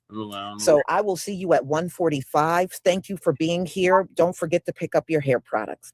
Shalom, family. See the female. All right, Shabaka, what are your thoughts? Okay, what it is, Brother Chad, this case stinks to high hell. As far as I'm concerned, Chow murdered that young man. I agree, Shabaka. I'm talking about, man, murder one in the first degree. He clearly had intent over a goddamn bottle of water, man. Yeah, that's some bullshit. I'm gonna skip Tariq. I'm gonna play this next video about the Asian businesses boycott. So Asian business. Yeah, this bastard right here. Yeah. Anti-Black Rant. I think this is this is Afro Elite. Afro Elite gonna give us an update on this. Oh, okay. I love when the Black community says, let's boycott Asian businesses. Please do. We'll get rid of the Chinese takeout, the dry cleaners, the laundromats. Let's get rid of the liquor stores as well. Price of freedom is set. We are coming to get our check. Welcome, my brothers and my sisters. We got much to discuss today because we all know about the very unfortunate, unjust trial of Ricc Chow. Ricc Chow was acquitted. He was found, well, not even really acquitted. He was just found not guilty. Yes, he was found not guilty of what we know he actually did. He was found not guilty. And I'm trying to choose my words carefully because, you know, some words are super sensitive. But he wound up fatally shooting and taking the life of a 14-year-old for stealing water bottles that probably turns out he didn't steal. And he had a jury, he had a trial, they let him go. So in response to this, a lot of Black people are reasonably justifiably upset by this. Not only by this, but I want us to understand that this has been a build-up of anti-Black racism that we have faced specifically from the Asian community. And when I say specifically from the Asian community, I know a lot of times people like to section them off. Oh, well, hold on, they're Korean. And wait, no, hold on, they're from Japan. So that doesn't reflect on China. No, we have faced anti-Black racism from Koreans, Japanese, Chinese, Vietnamese, all of these Asian people, Indians, because they're technically Asian as well. All of these Asian people we've faced racism from, disrespect, anti-Black bigotry from, where they would put their stores and their businesses in our community, and this is how they treat our children. And then when they do, they end up mocking the deaths of our children. Yes, I want you to look at this video. Not only did he get off, you have Asians in the community gloating about it, popping champagne bottles to this. They got the for the sake of, you know, safety and all that. This is a prop. The weapon he has, the firearm he has, is fake. It's not a real gun. It's a fake gun. It's a BB gun without the orange thing on it. You know, it's something like that. It's not real. Oh, right. Put you on a t-shirt. Yeah, they just put this motherfucker on a t-shirt. These two parents failed Cyrus. Cyrus Carmack Belton. This had 3 names, right? So his first name and 2 last names. Well, you got he got 2 dads. Is that what it is? You got 2 dads? Loves playing with guns, right? Loves guns. Yeah, you should be playing with guns, kiddo. The prosecution liked to talk about the water bottle, but it didn't like talking about the guns. This kid's 14 running around with a gun. His parents didn't give a shit about it during the trial. It was like, oh, he's, little 14-year-old kid walking around having a gun, that's normal, It's an Asian man's fault, Joe, Oh, yeah, it's all his fault. That's why the kid said, no, it's dead because he had a gun on him. That's a fact. The kid's dead because he had a gun on him. And maybe there was a struggle. That China man had to end up, hey, you know what I'm saying? Don't start no shit, won't be no, right? I say blame it on the parents. My poor baby. Like, you only hear about this kind of shit when it's another race versus a Black kid, right? But when a Black kid kills another Black kid, you don't get this national headlines. The world is so racist. The thing is, it's the outrage that's up, right? The outrage is like, oh yeah, it's crazy. It's like it's little Black babies. No, babies be killing other nigga babies. It's amazing to me that nobody gives about Black on Black. That's why he has a gun. Either he has a gun because he's afraid of another nigga kid, or he's trying to rob somebody. And that's the definition of around and find out. All right. First off, notice how any and every time they want to seem tough or intimidating, they have this Black scent on. They try to talk in this Black slang and they try to act Black. They literally do anytime they try to be tough or intimidating, even though they're regurgitating the talking points and narratives of white supremacists, they still have this Black scent on. Anytime they try to be tough, because culturally, they're really not. Culturally, especially in America, they're seen as very docile and weak men. Okay, very pushover, weak, docile, unintimidating men. That's culturally how America has seen them. And in order for them not to be seen like that, when they're trying to be tough and they're trying to, intimidate or mock somebody, they have to be Black because they can't be themselves. All right, they can't be themselves because internally they're weak and they feel like they're weak. So that's why they pretend to be us. Now they say he had a gun. He had a gun. Last I checked, in the United States of America, where you do have a Second Amendment, whether the gun is legal or illegal, you don't have the right to just shoot somebody just because they do have a gun. You can't chase somebody, hunt somebody, and then fire on that person because they do. That was wrong. But of course, I've said in a live stream before that a lot of them, they want to be white. Now, the Black community, sick and tired of the disrespect, the violence, the assaulting. We're sick and tired of that. So a lot of foundational Black Americans are now reprioritizing where we spend our money because a lot of their stores and small businesses rely on the Black dollar. A lot of them do, and they have for decades. See your reasoning, brother, but I'm so not now, especially the fact that we delineated, it makes it a lot easier. So now we're like, you know what? What we're going to be doing is we're going to be prioritizing where we spend our money. We're going to be spending our money in our own communities, building up our own communities, especially making sure y'all stay boycotted. We're going to stay as far away from y'all communities again as possible, because that happened during the pandemic, and I want y'all to remember that. But they didn't like that. You have this one dude. He's out here, I guess, egging us on. He's trying to poke the bear, like, ha, we'll see. Okay, let me show you that clip. Let me show. Yeah, shout out to Afro Elite. I love when the Black community says, let's boycott Asian businesses. Please do. We'll get rid of the Chinese takeout, the dry cleaners, motherfucker, the I'll be laundry, happy let's get rid of to liquor stores as well. advocate. Get rid of the Jordans you guys wear, the Nikes you wear, Motherfuckers, you shower stole all that caps, shit from us, Hondas, motherfucker. all Get your your car goddamn electricians, the electronics in your house, the Sony, the TV system, your sound system, the microphones that you guys use to rap and speak about awareness for the Black culture and the hip hop culture. That's made all in Asia. And here's another thing for you guys. You guys want us to leave the neighborhood so bad? Oh, Asian people are not neighborhoods. We're in white neighborhoods. We have our own Chinatown. We have our own Koreatown. You think we really need you guys to benefit off and make money? A lot of us do go to college as well. You're being outworked by immigrants who barely speak English. And you're not embarrassed? Go to the bank, start your own businesses, and deal with your own people. I want to see your own women get on their hands and knees and do pedicures and manicures and deal with nasty ass attitudes, okay? Please, boycott Asian business. I'm all for it. All right. Okay, doke then. Exactly. We invented jargon. Okay, doke.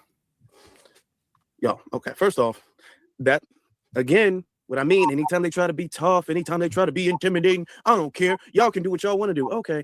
Notice they always sound black. They always got this black scent on. Like and subscribe. They can't be themselves, which is how you know they rely on us. Oh, we don't care. Y'all can boycott. No, you do care. If you didn't care, you wouldn't be saying anything at all. You wouldn't even be acknowledging it if you honestly didn't care. The thing you all talk about is, well, we got this going on and this going on and this going on. Y'all got us. Y'all rely on the Black dollar. Otherwise, you wouldn't consistently be keeping your business here. Quickly. If the attitudes that you're saying were so nasty, I want to see y'all doing it. Y'all not doing no charity. If the attitudes were not worth it, y'all wouldn't even be putting your nail salons or beauty supply stores or whatever. Exactly. You wouldn't be putting that in the Black community if it wasn't worth it. Clearly, it's a benefit to you all. We're the ones helping you all out. I want you guys to remember that they don't provide necessities. He goes on talking about, well, what about the Jordans? What about the this? What about the that? What about the that? You all make products that are valuable because we give it value. We give these products value. There is absolutely nothing that is made over there that can't be made over here. All right, there's nothing that is made over there that can't be made over here. On top of the fact that has nothing to do with small businesses that you guys put in our community. He tells the lie. He's like, a lot of us are in the white community. No, not really. When you go to the white community, you don't see a whole bunch of Asian businesses. You don't. Not really. You might see a Chinese spot here or there, maybe, but you don't see a Chinese spot in a liquor store and this owned by a Chinese person. This you don't see that in white neighborhoods. They don't let y'all flood their community with y'all Asian-owned businesses like that. That is not a thing. Which is why you all have to rely on the Black dollar. And you're saying this because you want to seem tough, but what you're actually doing is you're provoking people to further the boycotts. You're giving people more motivation, more drive for this boycott. That's what they're really doing, honestly. And this is a good thing, actually. This is a good thing. We get degrees. I mean, a few of y'all do, and that's cool. But with all of the degrees y'all get, they make it seem like they're so smart. They do so great, academic achievements, and they great at math and all of this and all of that. With all of that going on, why do y'all need to put these small businesses in the Black community?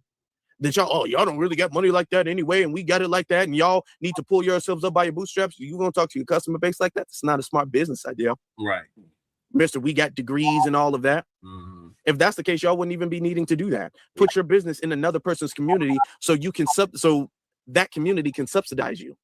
If y'all get all these accolades and degrees, if y'all the model minority like you claim you are, you wouldn't even need to be doing all of that. Right. I want us to think about this. This is pathetic. Right. This right here, this guy, this is pathetic and this is desperate. All of this is desperate. Yeah. Because there is an intimidating factor here, and it's not from him to us, it's from us to him, because he relies on our community. We don't rely on the Asian community. The Asian community does not provide any necessities. Oh, let's see y'all go without Asian takeout. I promise you, we're going to be okay. I can guarantee you we're going to be okay. Right. We don't need y'all. And I want you guys to remember, during the pandemic, a lot of people, because of the stigma of the pandemic, a lot of people were stopping going to Asian businesses anyway. And they were begging people for help. They were begging people to return to their businesses. They were begging people for that. So all of that, we don't need y'all money. We don't need y'all money. Oh, that's not true. We got a lot going. They were on the news. I'm gonna show you one clip, but they were on the news making videos, weeping, crying. They were crying about it. Let's not forget why they were trying to flex. Don't flex, because trust me, we remember. Americans aren't just taking a personal toll. There's an economic impact as well. Recent numbers show unemployment for Asian Americans is up 450% from February to June of 2020. That's more than any other demographic in that period. This is just one of the topics in a 1-hour special airing tonight on CNBC. Our friend, CNBC senior market correspondent Dominic Chu, joins us now with a preview of that special. Subbed up to the channel, Shabaka. It's just a sub. Oh, okay. All righty. Thank you for being here to give us this preview, and thank you for helping keep this important conversation going. And I love that we're also bringing this angle into the conversation. So let's talk about the economy. Why have Asian Americans been disproportionately impacted? Cross a couple of Asian American business them stupid motherfuckers don't realize, Joe, they soon to be their fucking pocket. The economic toll, Why the hell as you think pointed the out, is that surge in Chinese unemployment among Asian Americans. It's because many of them work in African land hospitality-related suckers industries that- like hotels and food service operations, as well as retail outlets as well. And as we know, those were some of the hardest hit parts of the American economy during the heights of the COVID pandemic. Places just weren't open. They were shut down to help contain the spread of the virus. Now, many are employed by these types of businesses, but many are actually small business owners themselves, involved with everything from nail salons to restaurants and other businesses. And one of those folks is Carl Paula. Now, he's a Filipino-American who serves Japanese food from his street cart business in New York City. We spoke to him about his experience during the pandemic and everything else that's going on right now. But you're going from 60 to 80 events a year. At this peak, at this complete high, I think I netted maybe $12,000 in 4 days. And then, we're getting ready for the next season, and then COVID happens. It got worse and worse. My wife was stuck in China. My parents were stuck in the Philippines. I hear the sirens. I start hearing the gunshots, the protesting. When you start hearing the rhetoric, this Kung Flu virus, this China virus, I knew that we were going to get targeted. Now, Savannah, a year before the pandemic, like you pointed out, things were pretty good for Asian Americans. The unemployment rate was very low, with the lowest in the country. And like you mentioned, now it's one of the highest. So it's one of the things we'll be tackling tonight on the session. Y'all, listen, did y'all hear the unemployment was terrible? And a lot of that is because Asians don't have these super high tech jobs like they try to make it seem like they do. No, a lot of you all rely on the small businesses. A lot of y'all rely on that. A lot of y'all rely, your employment and your livelihood relies on the Black community. And we know it. Y'all gonna act like that's not true, but we know it. That's why y'all were pushing for people to return to the Asian businesses during the pandemic. That wouldn't have been the case if y'all didn't need it. Y'all not doing this just because y'all didn't have anything else to do because you're bored. That's what anytime you try to talk to an immigrant about a boycott or anything like that, they will swear to God that they don't need your dollar. They got so much arrogance and pride. They swear to you that they don't need your money. Oh, we don't even need boycott if you want to. We don't need you. Okay. Your business is here for a reason. You're not doing. I think what Black Joe is referring to is the yellow apparel, Shabaka. Oh, okay.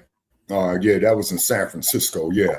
And the yellow apparel, for those of you who don't know, the whites got mad because the Chinese ship has sunk a white American ship in the fog of San Francisco. And it gets so damn foggy in Frisco, man, you can't even see across the damn street. Ask me how I know. Yeah, when Carl come in, it's a wrap. Yeah, so I think that's what Black is, because this is just a hobby and you just love doing nails. You're not doing that because of that. You're not doing that because you just don't have anything else to do. You're super rich, but you're just a retired beauty supply owner. That's just not what that is. You're right, Joe. And we know it. You rely on it, and now you guys have messed up. There's really no going back. You all have messed up. And a lot of people are saying, you know what, this shouldn't even just be the case when it comes to Asians. This should be the case when it comes to everybody. This should be the case because we need to prioritize our own community first and foremost, period. Exactly. Doesn't even matter if we're mad at you or not. Yeah, but sure, now you you're guys right. have given all of the reasoning, all of the motivation we've needed to get this done. So that's on you guys. And a lot of them are upset by it. And that's understandable because we're taking away a major aspect of their livelihood. So yeah, they're upset about it. I get it. About this shit. I'm not spending another damn dime. I don't know about y'all, but I'm serious about this shit. I'm not spending another damn dime. When they killed George Floyd, did you stop going to white businesses? Did you stop shopping at IKEA? Oh. Did you stop eating Haagen-Dazs? Did you stop posting to Pinterest? I don't even know this Man, guy. Even though he might look a little bit like my dad, I have nothing to do with him. When this guy hate crime this guy, I didn't stop listening to The Weeknd. IKEA. I didn't refuse to watch Sinners. Also, I think this guy should probably be in prison. Sorry, Dad. Probably. Okay. No, his ass should be. Here's the big difference. First off, did you guys watch? Did you guys do this to this? That's not your business. How we handled them is a completely different situation. Got nothing to do with y'all. All right. Biggest difference is that Ricc Chow is actually not in prison. Ricc Chow is not in prison. Derek Chauvin is in prison. That's a huge deal. And you want to talk about George Floyd? We had a pretty much global turn up over George Floyd. It went so national. Check some of the back episodes of jump on the bandwagon. Oh, we're not going to support y'all businesses no more. Y'all getting off easy as far as I'm concerned. Y'all don't want to push it. Did y'all do this? Did y'all do this? Hey, hold on. IKEA, last time I checked, Ben and Jerry's and all of these other like white-owned businesses, you can say, they don't necessarily rely on the black dollar like you all do. Yep, they don't. That's a big difference. You all rely, because even if we want to talk about, crew, we covered David Blacc well. We did a whole story on him. So yeah, we know who you're talking about. Shout out to David Blacc well. About the boycott of Target, which they've lost significant money. Okay, so much so that they're moving management and all that stuff. So they out of business. Nobody downplays that. But to be totally honest, Target's out of business. Even though they did lose a lot of money, they still have other people going to Target. Y'all rely almost solely on black folk in our community. That's a huge difference for another quote unquote minority. And anytime we talk about moving and advancing, we have people trying to cling other quote unquote minorities, saying that there's a minority coalition. That's what they're saying. And we've helped the Asian community tremendously. We've helped the Asian community as far as their rights, because y'all wouldn't be here without, the civil rights movement and us fighting for y'all, because there was Chinese exclusion acts. They were excluding Chinese people and other Asians from coming over here. They were mistreating Asian people, and we were fighting against that. You had particularly people, other Foundation of Black Americans protesting and trying to help Japanese people get their reparations. All right. On top of all of the support of y'all businesses. Yep. On top of that. On top. Right. So you all owe us in a way. You owe respect to the community that you rely on. You owe respect to the community that laid the stepping stones for y'all to walk on. That's what y'all owe. And y'all have shown nothing but disrespect. And we're tired of it. So we're saying, you know what? Okay, we're going to change how we operate now. Now it's going to be different. Now, because of what y'all have done, we're going to change the way we operate. And not just with y'all. We're looking at it like this. We need to change the way we operate with everybody. Everybody needs to be changed. We need to stop prioritizing or stop patronizing these immigrants in general. Now, everybody else, all of these other immigrants, they're going to catch some type of collateral because of what the Asians are doing, because now people are pulling back their money from all of these other immigrant businesses, which is causing them to be upset and causing them to, feel like, oh, I didn't do anything. Yeah, you did, but, they did it. You're right, Joe. California is one of them. That's exactly why we need an anti-black hate crime bill in all 50 states. Exactly. That's exactly why we need that. For that exact reason, because thank you for posting that. We needed to boycott y'all anyway, but the Asians have given us a reason to boycott everybody. So y'all should blame them. And they're mad about that too, of course. Well, we've talked about this. This is a quote unquote Afro Latina. She first off cannot stand Foundation of Black Americans. She makes that abundantly clear. Just pretty much hates Black Americans, pretty much. So she's upset about the boycotting of immigrant businesses. Why in the hell are blacks dragging Hispanics into this Black versus Asian beef. No, no, no. You do not get to use Hispanics as your footstool. You decided as a collective in America that Blacks were resting. When Hispanics called upon you for help, you said, no, you're taking a rest. Hispanics left you alone. Okay. But now that you need something to help you push your agenda, and you're saying that I just watched a video of a Black dude walk into a nail salon telling all the Blacks to get up and leave. He knows plenty of Hispanic nail techs that would do a better job. You just drop that link because I want to have my Juneteenth shirt too for Juneteenth. Said as a collective, you don't fuck with Hispanics and you don't give a damn what happens to us because it's not your problem. So Hispanics are not considered American enough until it's time to fight another person's war. This brought us a tether, Val. And my big mama, she's a goddamn tether. And this is the one that was mad at us for boycotting the African beauty shops and all of that. This is the same tether. It's the same one with the damn bonnet. Basically, I'm not allowing you to do that. No. Also responding to the. Oh, okay. Because she makes 2 videos, so I broke it up. Or I fused it, and I'm gonna break it up. Nobody needs Hispanic. Y'all don't support Black people for nothing, and we know that. Right. That's why when y'all asked for help, we, denied it. When y'all was calling the phone, y'all didn't get an answer. That's the reason for that, because y'all don't help for anything except for what is in y'all best interest. I haven't seen the video that she's referring to, but I'm almost positive. I'm very positive that this guy did not say, hey, go to the Hispanic nail techs. I'm very sure he doesn't say that. Hispanics are not known for being nail techs. They're not known for owning beauty supply stores. They're not known for that. All of these markets, let's be very clear, these markets are created really by foundational Black Americans. They're created by us. And Asians have just come and capitalized off of that because they have different access to capital. They have a more easier access to capital and distribution. So they were able to monopolize those type of markets for the most part. There's still a lot of Black-owned beauty supply stores, nail salons, eyebrow places and stuff. So for the most part, Black people still in there, but Asians have been able to really monopolize that because of convenience. Because y'all have been able to flood the market because of the ability that you guys have been able to have, that Black people have to earn, that is given to y'all. All right, let's be clear with that. As far as Hispanics, not known for doing that. I don't know a single. I've known some Black women who've gone to Asians to get their nails done, to get their eyebrows done, to get beauty supply stores. I don't know a single Hispanic nail tech, right, or nothing like that. So I'm pretty sure he didn't say that. I'm very sure he didn't say that.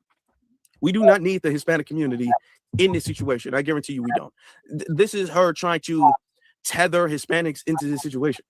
Hispanics have nothing to do with this.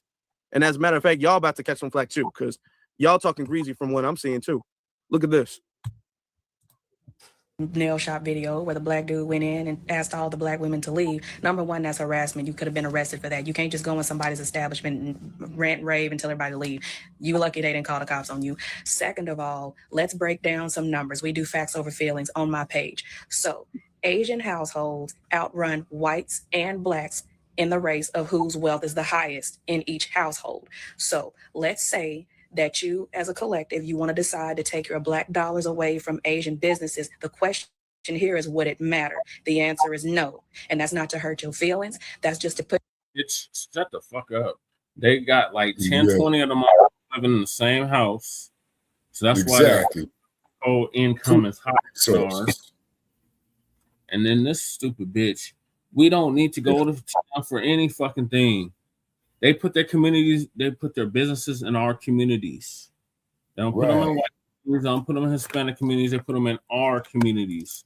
So, bitch, if we start boycotting them, lose business, they're gonna lose money.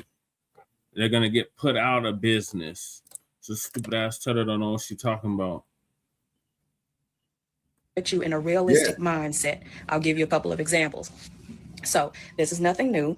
10, 15 years ago, when whites tried to rise up and say that they didn't feel prioritized in Asian nail salons, they felt that Blacks were prioritized over whites. There was a little small white uprising stating that they were no longer going to support Asian nail salons. Asian economy was not affected by it because one thing about Blacks and whites in America, you counteract each other a lot. You will spite each other. No matter the situation, you spite each other. When whites said that they were not going to shop with Asian salons, blacks supplemented what would have been a gap. Now that blacks are saying they're not shopping Asian owned, whites are going to come in and supplement that gap. That's why I said you're so obsessed with race wars in this country and arguing with each other about race. You don't understand. Everybody else is passing you. Asian.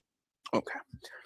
Let's debunk that. Because what we do is facts over feelings. Okay. So we're going to debunk that. First off, I think she means income, not wealth. Income and wealth are not the same thing. A lot of their income, their household income, which means everybody in the house collectively, how much income is this household earning per year? You're right, Joe. That does not mean, and a lot of people don't understand statistics. So a lot of people are just feeling like Asians are just walking around here rich as hell. That's not the case. Asians make up a very small percentage of the population in comparison to black folk and in comparison to white folk. All right. So when you average it out, you will have a higher spike of well-to-do Asian folk. But that does not mean Asians in general are just doing that well. And the reason that they are able to do that is because they are relying on who? Us. They're relying on black folk. They're relying on the black dollar. They are. Yeah. Otherwise, they wouldn't be there. It doesn't make any sense. You don't go to any business, any community and be all like, well, we can take away this business, this business. If you were a millionaire, you wouldn't be all like, I have a bunch of businesses and I'm so rich, 40% of my businesses can completely go bankrupt and it wouldn't affect me at all. That's not how math works. Money. If you're relying on a community to subsidize you, you're relying on a community for your income. If they stop supporting you, there goes that income. You're right, Joe, particularly in California. Make the difference just the same way blacks will. I'm not even sure about the whole whites boycotting Asian businesses. Don't know where that was coming from, but let's say for the sake of the argument let's say that did happen, right? Here's the problem with that logic. The Asian businesses are predominantly in the black community. They're not in the white community. You can go to a white community, drive around and not see one Asian business on in many places in this country. You can drive around and not see one, and then maybe you can see one, and that might be it. A small Asian business, you might not see none for a very long time. You go to the black community, you will see some. You go to the hood, they're gonna have a beauty supply store, they're gonna have a couple of those, they're gonna have a nail salon, they're gonna have a restaurant. You're gonna have that. So they more heavily rely on the black dollar than the white dollar anyway, especially when it comes to the small businesses. So for your bigger customer base to boycott you, you're not gonna get enough white people to go to the black community to subsidize your business because they want to stick it to black folk. That's not gonna happen. Right. That's not gonna happen. Yellow. Let's let her continue. We're going to continue debunking these lies. Is number one, and coming for the throne right underneath Asians, you have Africans and the Arab community, and on down and so forth. I think third and fourth in line is Caribbeans. Everybody is passing you to because you have race blinders on. You can't see nothing else outside of that. So realistically speaking, you're right, fam. I want you to make an informed decision. You have to do what's best for you. I don't pay no bills in your house.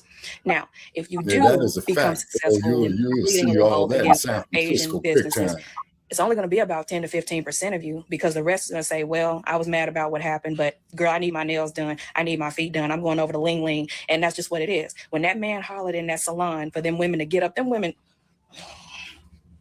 see, do what works for you. Don't worry about nobody else. If you want to boycott or whatever, do it for you.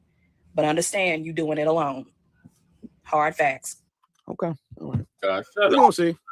We're gonna see. And listen, y'all, they have said this about every single boycott black people have done. Oh, that's not gonna work. They said that about the Montgomery bus boycott. Yep. Exactly. The most historic boycott, period. And done by us successfully. It took a while, but it was done by us. And everybody else kind of copies that template because of what we have set, the precedent we have set. Oh, it's not gonna work. It's not gonna work. Y'all race blind and all that stuff. See, this is why, gotta say it, in y'all country, y'all be getting y'all ass beat by anybody.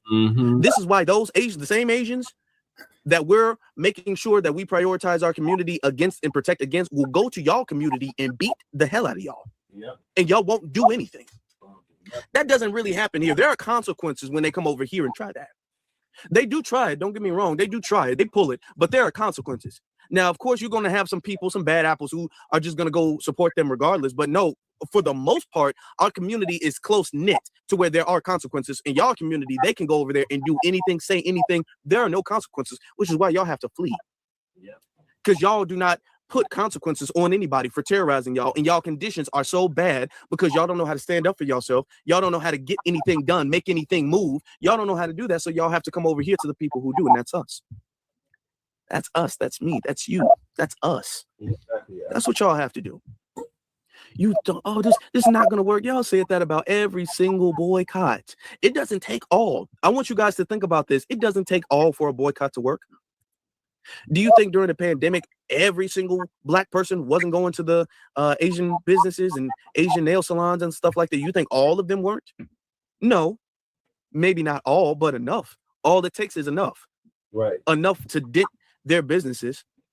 And then next thing you know, when their businesses get that little economic dent and we reprioritize. See, the thing is that the boycott is not even what you would consider a boycott. We're just holding our money until you guys learn your lesson. That's kind of the idea of a boycott. This is called a boycott, but it's actually not that, because there's no time limit to it. There's no return date to it. There's no, well, when y'all get your act together, then we're going to go back over here and then everything's going to be good. That's not the energy we're carrying. We're carrying the energy that, you know what, now you're just giving us a reason to take our resources and permanently prioritize our community. Right. So what you guys rely, businesses go through boycotts and ups and downs all of the time. It's waves. It goes through ups and downs. But the thing is that when they go through their down, they're expecting that up.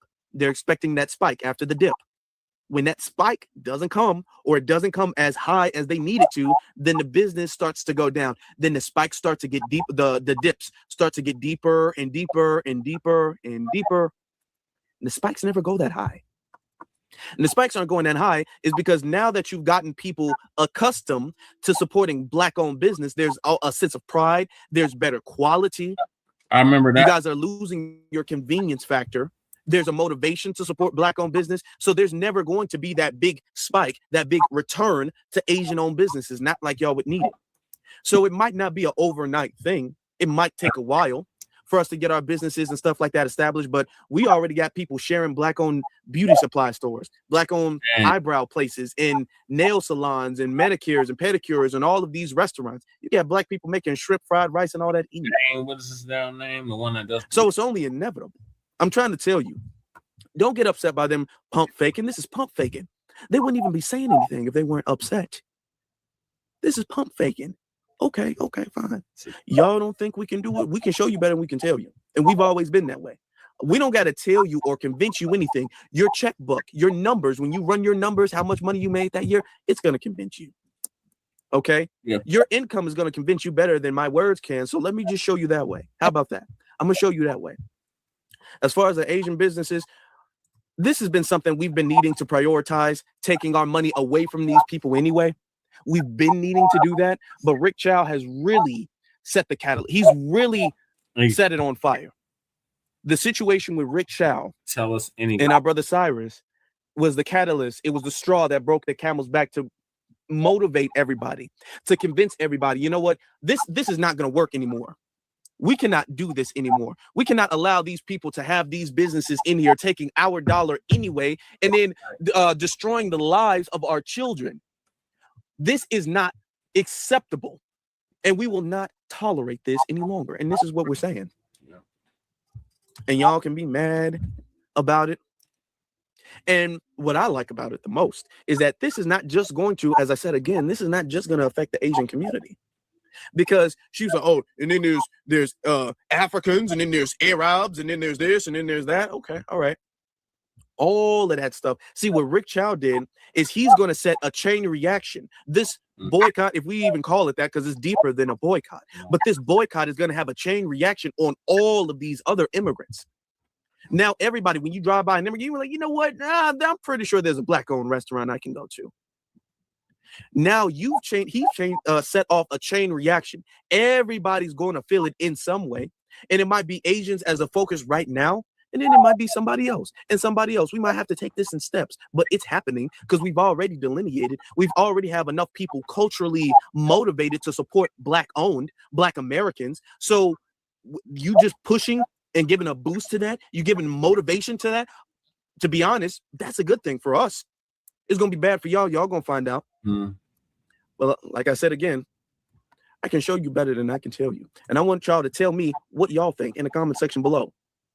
Y'all think these Asians are tough like that? Y'all think they bad like that? Y'all think they can live without us? Are we just wasting our time? Should we just, keep on same old, we wasting our time? What do y'all think about that? In the comment section below, I want to know. And since y'all going to be in the comment section, what y'all can also do, what I would greatly appreciate, hitting this like button. Let's hit this like button. Let's hit the subscribe button. Let's hit the notification bell. That way y'all don't miss out on anything that we post, anything that we do, any notification, video, live, all of that. Y'all won't miss out on any of that, all right? Y'all make sure y'all hit that button. I appreciate that. Thank you very much, family. Remember, this is not a time limit thing where when we wait, when they learn their lesson, we're going to go back. I'm going to be like, you see, we told you we can boycott. Oh, no. This is going, and even if some people do eventually go back, it's not going to be enough. It's not going to be enough. You might have some people that go back, but if you lose 60% and then the return is only 30%, you still got a 30% that's gone. That's not coming back. That's not good for business. That's not good for business. And then that 30% that's gone, that's going to grow, and that's going to be 35, 40, 45, 50. And you're going to get smaller and smaller. The dips are going to go down deeper and deeper. The spikes are going to stop spiking up as high. It's inevitable because we've already delineated. We've already put prioritizing our lineage first and foremost. So it's inevitable, y'all. It's inevitable. And the reason why is because what we do here is Black empowerment. Right. So we're Black first every day, all day, forever and always. That's right. And I want to thank you all for watching, for liking, for listening, for subscribing, for sharing, for commenting, all of that. That helps the channel. I sincerely appreciate you all. Thank you all so very much. All right. I will see you all soon. Y'all stay blessed. Like and support Frontline Black News. Although we do appreciate Afro Elite for mentioning us. Yes. All right. What are your thoughts on what Afro just laid out? Well, he's absolutely right, man. See, what's going on, Brother Che, what it boils down to is that we got to control our economical basis here in the U.S., mainly from these tethers. The other groups, they can go fuck themselves as well, too, you see. It's because, what do they call that? Yeah, some nations, they call it treason. You see what I'm saying? And this is the fucking problem, is because these other groups see this shit. You see what I'm saying? And they play us against ourselves. You see what I mean? And then also too, Brother Che, I'm going to announce for tomorrow night on Shabaka's Black Experience Enhanced on Tuesday. We're going to be talking about the Atlanta child murders. Okay. I mentioned it in the beginning, but if you want to elaborate, you can. Yeah. So we're going to be mentioning that. Okay, that ought to be very, very interesting. And then, Brother Che, we know who to invite and we know who to exclude. You know what I'm saying? Yeah. Because this is going to be a very, very serious topic. You see what I'm saying? Yeah. And and it just brings back real vicious memories. You know what I'm saying? It really does. And then keep in mind, as long as we out here trying to do each other in and allow these other platforms to perpetuate that bullshit, okay, then we at fault. You see what I'm saying? I hate to say. See, we got to control our own narratives. You see what I'm saying? Yeah, and then on top of that is that the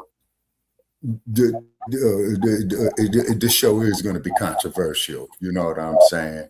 And I might be doing it at the risk of getting my channel struck down, but it's a story that needs to be done. You see what I mean? And what have you. Okay, so anybody there who comes on the platform Tuesday night, if you're saying something positive, we will listen to you. But as soon as we see dumb shit, you're getting kicked the fuck out. Okay.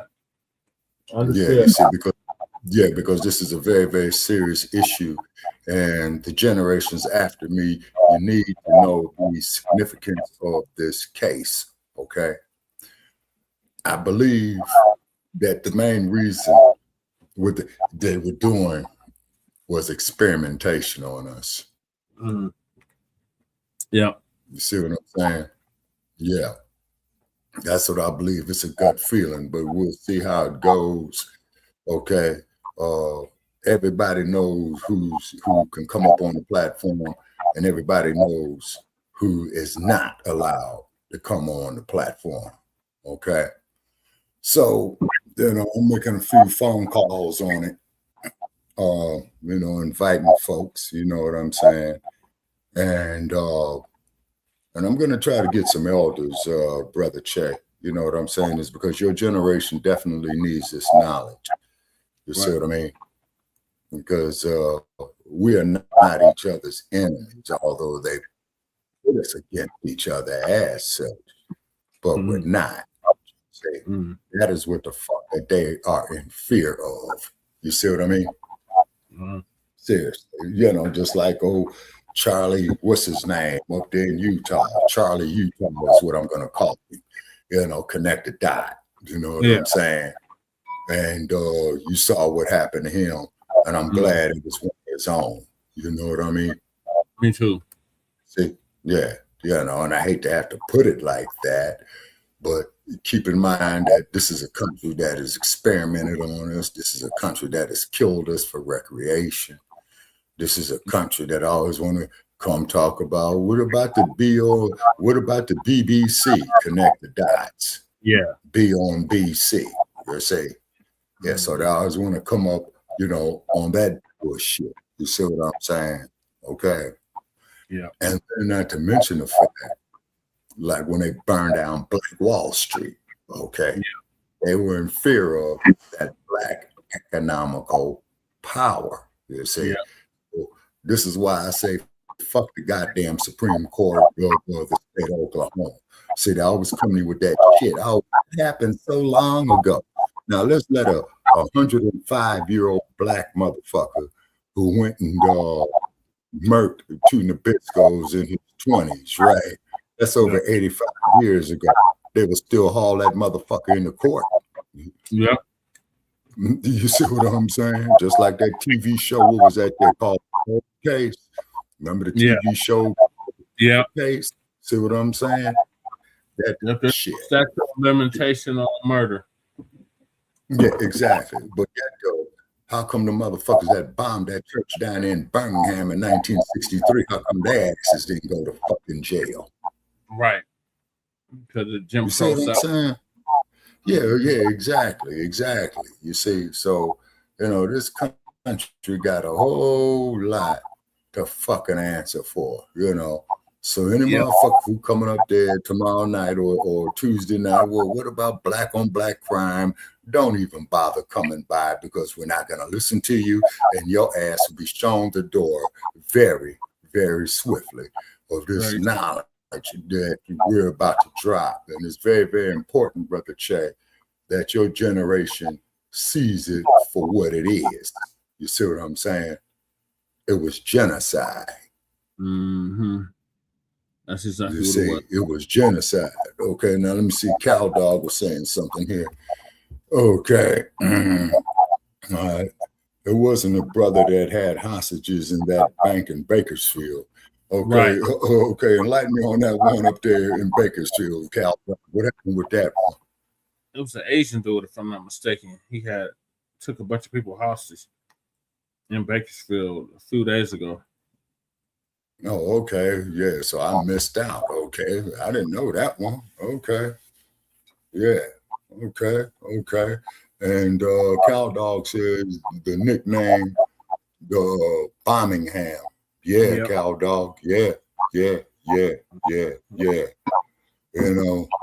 And then the cold part about it is that they keep doing this shit again and again and again.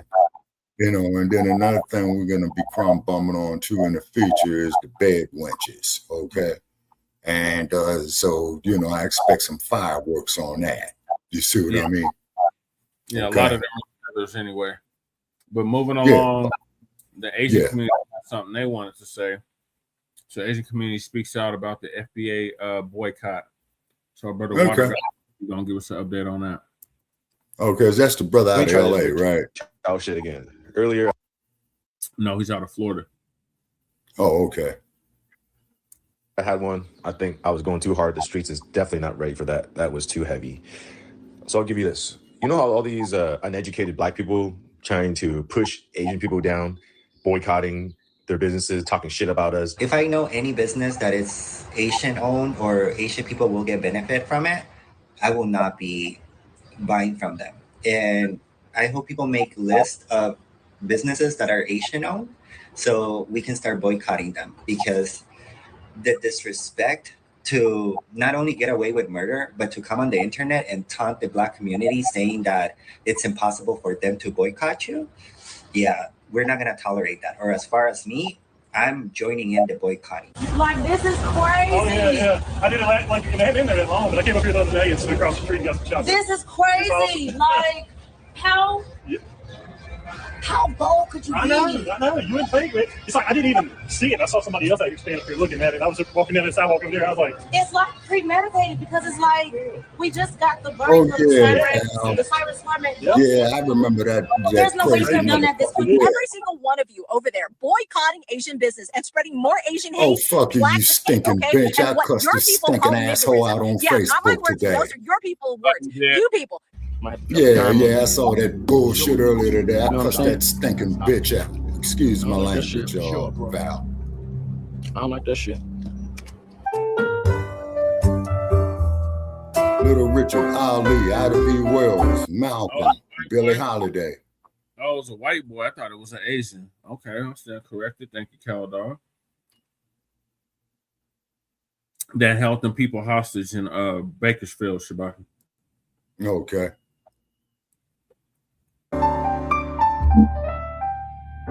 Bessie Coleman, Cab Calloway. I think Ella Fitzgerald was up there. All right, y'all, we back with another video, man. Y'all know how we do. Always pushing help, going from the better understand the self. So check this out. I'm gonna show y'all some clips of Asian community upset. They pissed off at how Blackout shortstop. Now y'all know I've been pushing this Blackout before Cyrus got shot. Well, I think this happened in 2023, but I was on, and it's not just Asians, it's everybody. Okay, so I don't want them to feel like it's just them, it's everybody. We're gonna, we gotta keep the money in our community. It's kind of like how we had to go through in the streets. Some dude was in the streets, and now they gotta do something else. The streets is over with. Having those corner stores and restaurants in the hood, it's over with. That jig is gonna be up. Okay, I'm probably finna start me some shrimp fried rice in the hood, man. Just fill up the script. Shortstop right in front of y'all. What y'all think about that? But y'all listen, make sure y'all subscribe to the channel, hit that like button, push on the algorithm. Appreciate all my supporters, man, who've been holding me down. I love it. Appreciate y'all. We finna get things back up and running, man. I promise. Without further ado, let's get it. You're racist towards Black people and anti-Black to the point that you shoot a 14-year-old in the back, presumably over water. And why are you opening and running a business in a neighborhood that's over 40% Black? That's literally the definition of predatory, because these are the facts. The only eyewitnesses are the killer and his son. And not only did 14-year-old Cyrus Carmack Belton comply when he was asked to leave his book bag at the front door when he entered the gas station, but all of it started because the son, Andy, made a racist-based assumption, because he didn't actually see Cyrus steal anything, because Cyrus did not even attempt to steal anything. Secondly, even if Cyrus stole water, do you know what kind of people steal water? Do you know what kind? The people who desperately need it. We don't even fucking criminalize those people, let alone kill them for it. And just a reminder, all of this has already been verified through court through video evidence. But in addition, over a presumed stolen bottles of water, the whole family, both the owners and the son, all left the store chasing after him, leaving someone else in the store by themselves with the register. And all three of them chase after Cyrus down Springtree Drive, as you can see, is a dead-end road. And then Andy states that he saw Cyrus throw something to the right, which is a little confusing, but I think it could have been his pew-pew. And then Andy claims that Cyrus tripped, turned around, and had something in his hand, and then he realized it was a pew-pew. But evidence shows that Cyrus never actually brandished it at any of them. And the whole time, Andy's father, Ricc, the one who shot Cyrus dead, never even saw any of it. And Ricc should have been found guilty because none of this would have happened if the Chows didn't make racist assumptions and dehumanize a 14-year-old over water to the point that they abandoned their own store. And Ricc Chow, only after seeing Cyrus bleeding out and dying, was he like, oh crap, that wasn't a criminal. That's a literal human being. It's a child. And did he, out of regret, try to save Cyrus's life? And this is why racism is systemic in this country, because not only did the courts allow and buy Ricc Chow's self-defense claim, because the simple fact that Andy and Ricc were the ones chasing/pursuing Cyrus means that Cyrus was the one who was running away from them, which makes Cyrus the victim and inherently the one who was trying to defend himself from the Chow. And it's also systemic because the prosecutor only pursued murder charges against Ricc Chow, which is one of the only murder cases that I've ever seen where they didn't also tack on manslaughter and a slew of other charges just in case the murder charge didn't stick, which is exactly what happened to Ricc and why he's free. Fuck the Chows. And I very much support boycotting any business that any of the Chows work at or own in the future. And rest in peace, Cyrus Carmack Belton. Black people, I know y'all looking for accountability from the Asian community regarding Ricc Chow and the murder that he committed. So on behalf of the Asian community, I take accountability for this man's actions. He was absolutely wrong for chasing Cyrus once Cyrus left the store. They wasn't even sure if the kid did anything wrong, which it turned out he didn't do anything wrong. So they chased him for nothing. But even if he did steal a bottle of water, 2 bottles of water, or 10 bottles of water, once he leaves the store, you don't chase. You're not only putting other people's lives at risk, you're putting you and your son's lives at risk. All for what? A bottle of water? So yeah, fuck that. He's wrong. And I don't care what anybody thinks. I'm standing on that. But now black folks, you see what I just did? And I did that from the bottom of my heart, because I genuinely believe that he was wrong. But when things happen to Asians from the black folks, we gonna need y'all to take some accountability as well. It's only right. Accountability for what? We don't even do nothing to y'all, y'all might say. Okay, y'all might just not know. Well, let me put y'all on. Right here, an 84-year-old man was in front of this house minding his own business, and a young black man ran up on him and violently pushed him so hard that he died. This woman right here was in the train station waiting to go home and was pushed in front of the train to her death for no reason. And right here, this man right here followed this woman right here to her home and stabbed her repeatedly until she died. And then you got famous black rappers like YG who made a song exclusively talking about robbing Asian homes called Meet the Flockers. Find a Chinese neighborhood because they don't believe in bank account. I mean, just imagine if a Chinese rapper made a song about shooting black kids that stole from the store. Man, y'all wouldn't like that one bit, and y'all would demand accountability. Because why? Because that ain't right. Some of y'all might say, well, it's just a song. It's not like they're really doing that. Wrong. That song and others like it created an epidemic, and it prompted people like him and a whole bunch of other people to target and rob Asian people. Well, y'all understand the Cyrus murder was uncalled for. And I get it. Y'all upset. Y'all want to do a boycott. Y'all want to ban Asian businesses. I'm not against it. If that's how y'all feel, that's how y'all feel. Should nobody tell y'all what to do with y'all money? But let's be fair.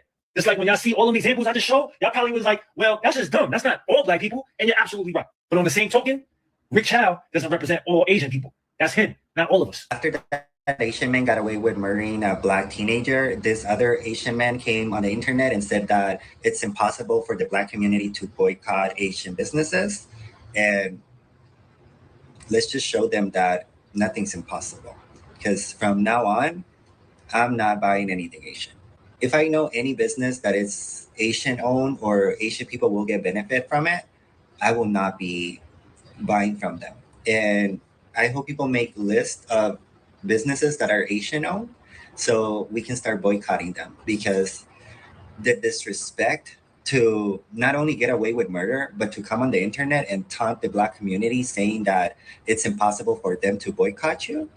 Yeah, we're not going to tolerate that. Or as far as me, I'm joining in the boycotting. Like, I am not going to be buying nothing from Asian business. If I craving sushi, I'm gonna go to the Mexican restaurants who make Mexican sushi, and I'm gonna eat some Mexican sushi. But I'm no longer supporting Asian businesses. No, I don't. You guys no raw suck. fish. You guys Hell not no. only suck for like getting away with murder and joining in the white people for this systematic racist system, but you guys are dirtbags to even think that you can come on the internet and taunt black people like that.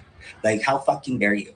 And trust exactly, and Cal, believe, we don't get will right about boycott that. you. An unpopular fucking opinion, and I'm gonna call you out since you motherfuckers don't seem to fucking God, understand. shut up, Every you single one of stinking you over bitch. there boycotting Asian business and spreading more Asian hate, you fucking black fucking people with your black fatigue, okay? And what your people call Bitch, niggerism. shut Yeah, up. not How my much words, black those are dick your do you people's crave, words. you You stinking people that is asshole? living in Get that the black fuck up culture outta here. mentality, the poor victim mentality, thinking that people still owe you fucking reparations. Fuck Yeah, you motherfuckers. bitch. I'm the one Fuck talking to you bitch. motherfuckers. Yeah, Every single Shabbat one of you Corey said it, you failing in life. And then stinking you want to blame asshole. everybody Fuck else. you. You see this whole Cyrus case and Mr. Chow? None of this would have happened if you motherfuckers raised your fucking kids right. That fucking little boy witnessed on his business trying to Bitch, steal go fucking back to water, your okay? goddamn Now, I cave, might you not agree with Mr. troglodyte Chow chasing stinking the fucking boy bitch, and and go shooting him wash fucking your in ass. Timbuktu, okay, wherever the fuck he was. But here's Timbuktu is in Africa, you stinking bitch. Remember That's how- where the University of Sankore is in Remember- Timbuktu, you stinking asshole. I'm sorry, Remember- Che, go ahead. remember last night I was telling y'all about that Filipino that I was staying with? That was a racist ass Karen. That's what this bitch reminded me. Yeah, exactly. You know what I'm saying?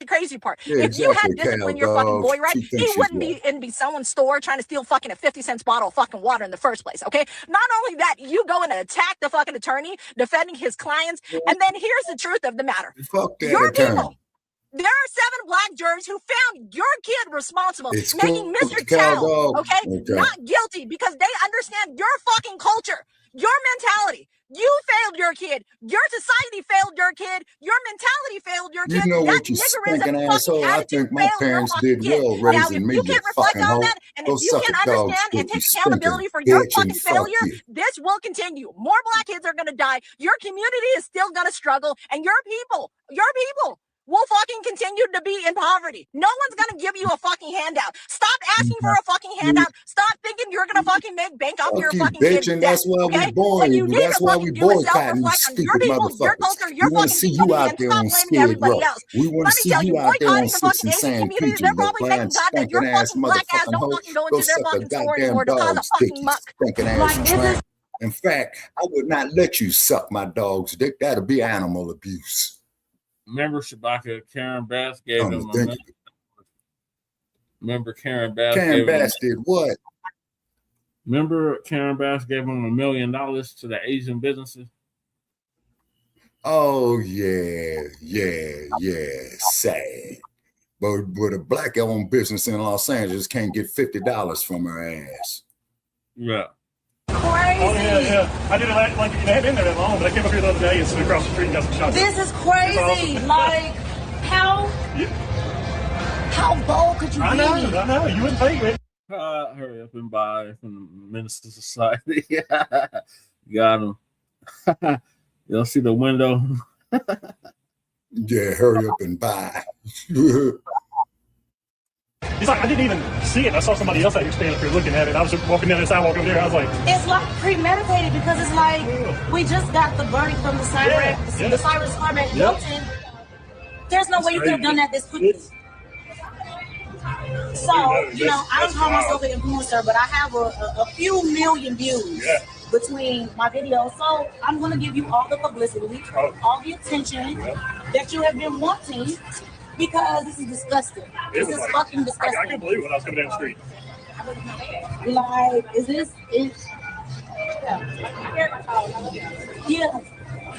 Yeah, you don't unless you really look at it. Hurry up and buy. My car right there.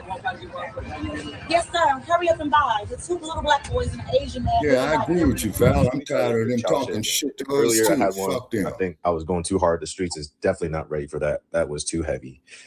So I'll give you this. You know how all these uneducated black people trying to push Asian people down, boycotting their businesses, talking shit about us just because there's a criminal incident that happened, and then now the oppressed people, the pick-me victim people starts coming out, showing their true color, how racist they are, how low IQ they are, how stupid they are. They ain't no saying such like, thing why as don't you black open business in racists, white you neighborhoods? stupid You know, white motherfucker. neighborhoods overheads are 3 There ain't times no or probably such 10 thing as times a higher black than opening up in the hood.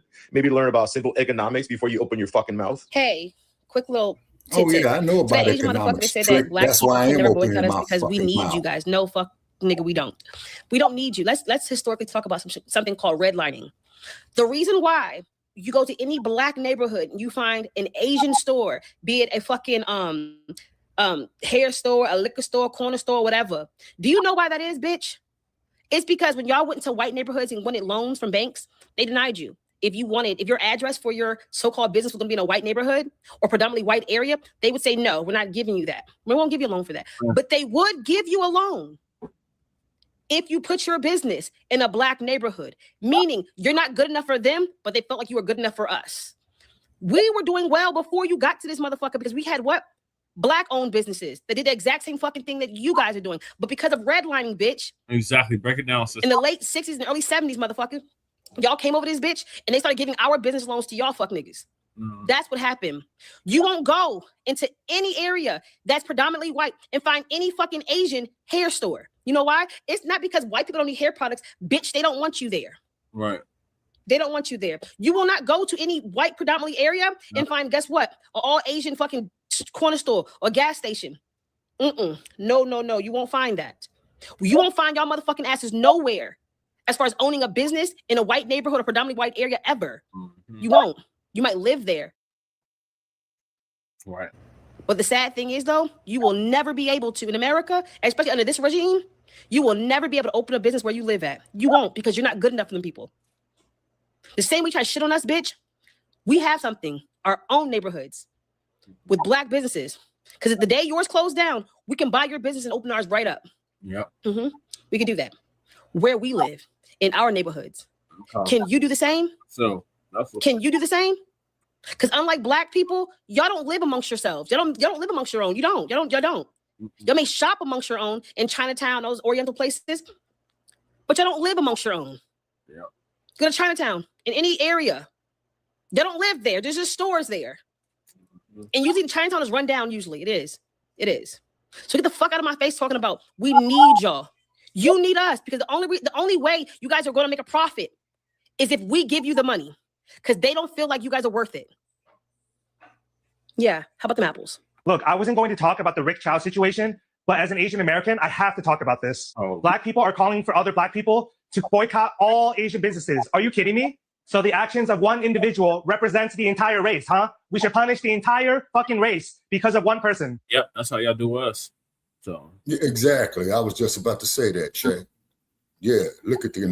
I'm just gonna call it what it is. This is straight up racism. Asians are a minority in this country. We ain't no goddamn position to be no racist because we don't control no fucking banks, no goddamn police departments, no motherfucking military. We do not have the tools to be racist, motherfucker. Right. And if you don't understand racism and white supremacy, what it is and how it works, everything else you think you understand will only confuse you. And this motherfucker's proving that point right there. Even more so than black people. Once one Asian person steps out of line, the entire race gets hated on. Remember COVID? Remember China virus, Kung Flu virus, the whole 150% increase in Asian hate crimes, and the whole Stop Asian Hate movement, which conveniently was stopped because of who they found out were the perpetrators. Chinese is different than Japanese, is different from Korean, is different from Vietnamese. There are over 2 billion people in Asia. They're all fucking different. We are not a monolith. As Asians in America, we are only tolerated. They like our culture, they like our food, they like our music. A community must have 3 things to have a community in it. You must have a wholly independent economic structure. Right. We like what? Their culture. What culture do they have? You talking about the K? What music do they have? K-pop. The music that they bastardized from us from the 90s.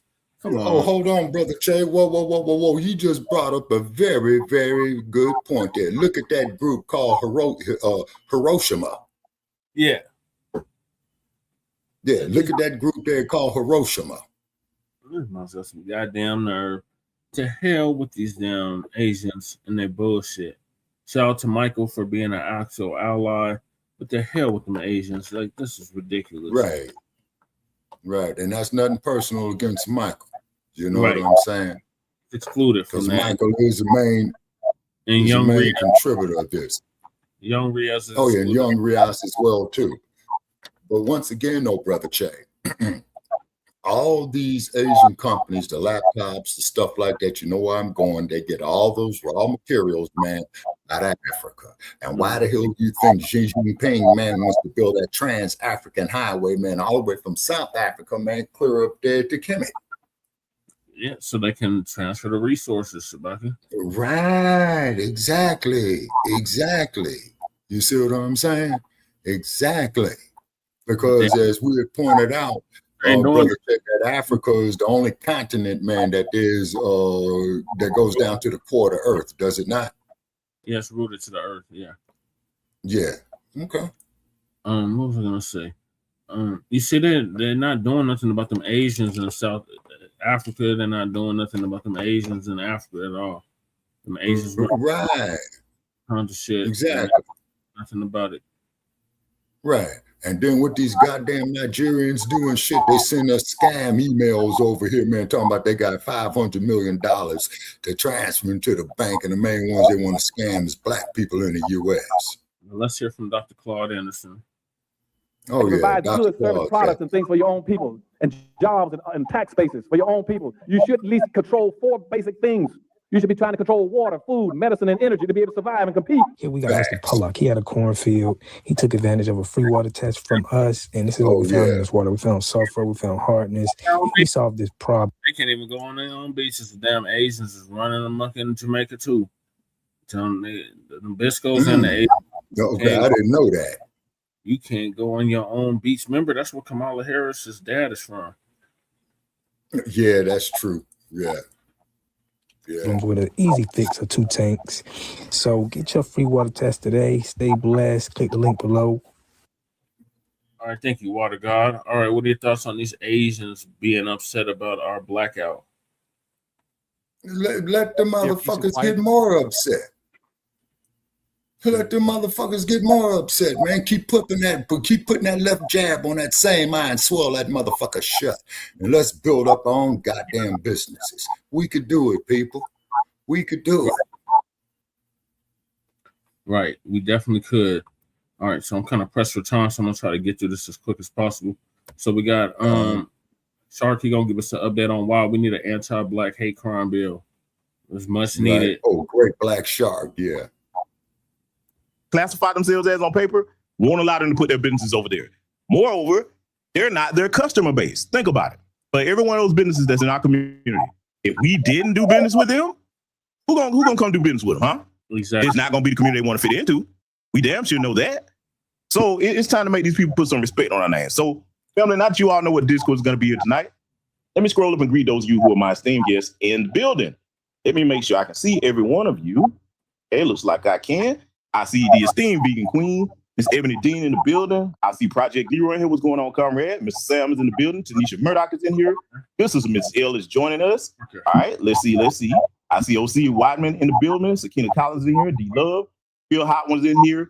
Okay, let's see. Got it. So Mike, I see what's going on, my good brother. Your Shaun. Okay. All right. What else do we have in here? My Lieutenant Townshend is in the building. Let's see. I think that's everybody. So salute and welcome to all of you and anybody else be joining.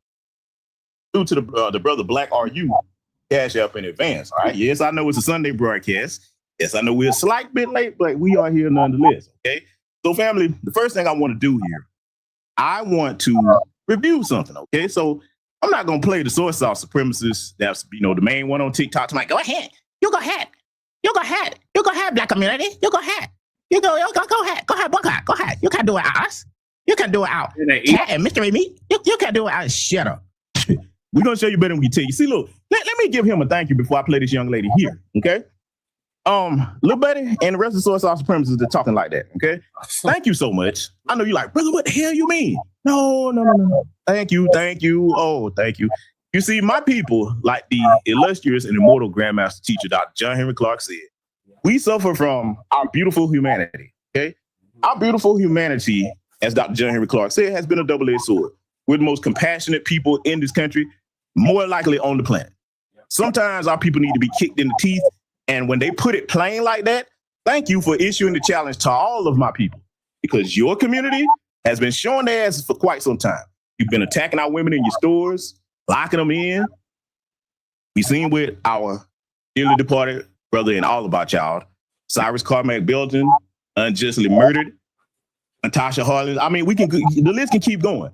So yes, I'm so glad. I'm thanking him for that. Please get more disrespectful, because see, now that's going to put the spotlight on anybody from our community going in any one of their businesses. I've been telling y'all for the longest, you want people to respect you, start saying no. The best way you say no is to remove your black dollars from their establishment. Let them see who their customer base is going to be without us. If they don't sell us a damn thing that we can't make for ourselves, like Dr. John Henry Clark said many, many years ago when he was living, we shouldn't even wear underwear we don't make. This is the time right now for our creativity to shine. You understand? Let me talk to my people, man. We are in the era, the 21st century, with all the creativity that we have, and we invest in other people's time to invest for ourselves.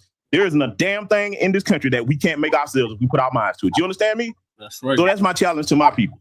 Thank you again, Soy Sauce Supremacists. Keep talking that shit. TikTok, Instagram, YouTube, X. I want you to talk that shit wherever you can talk it.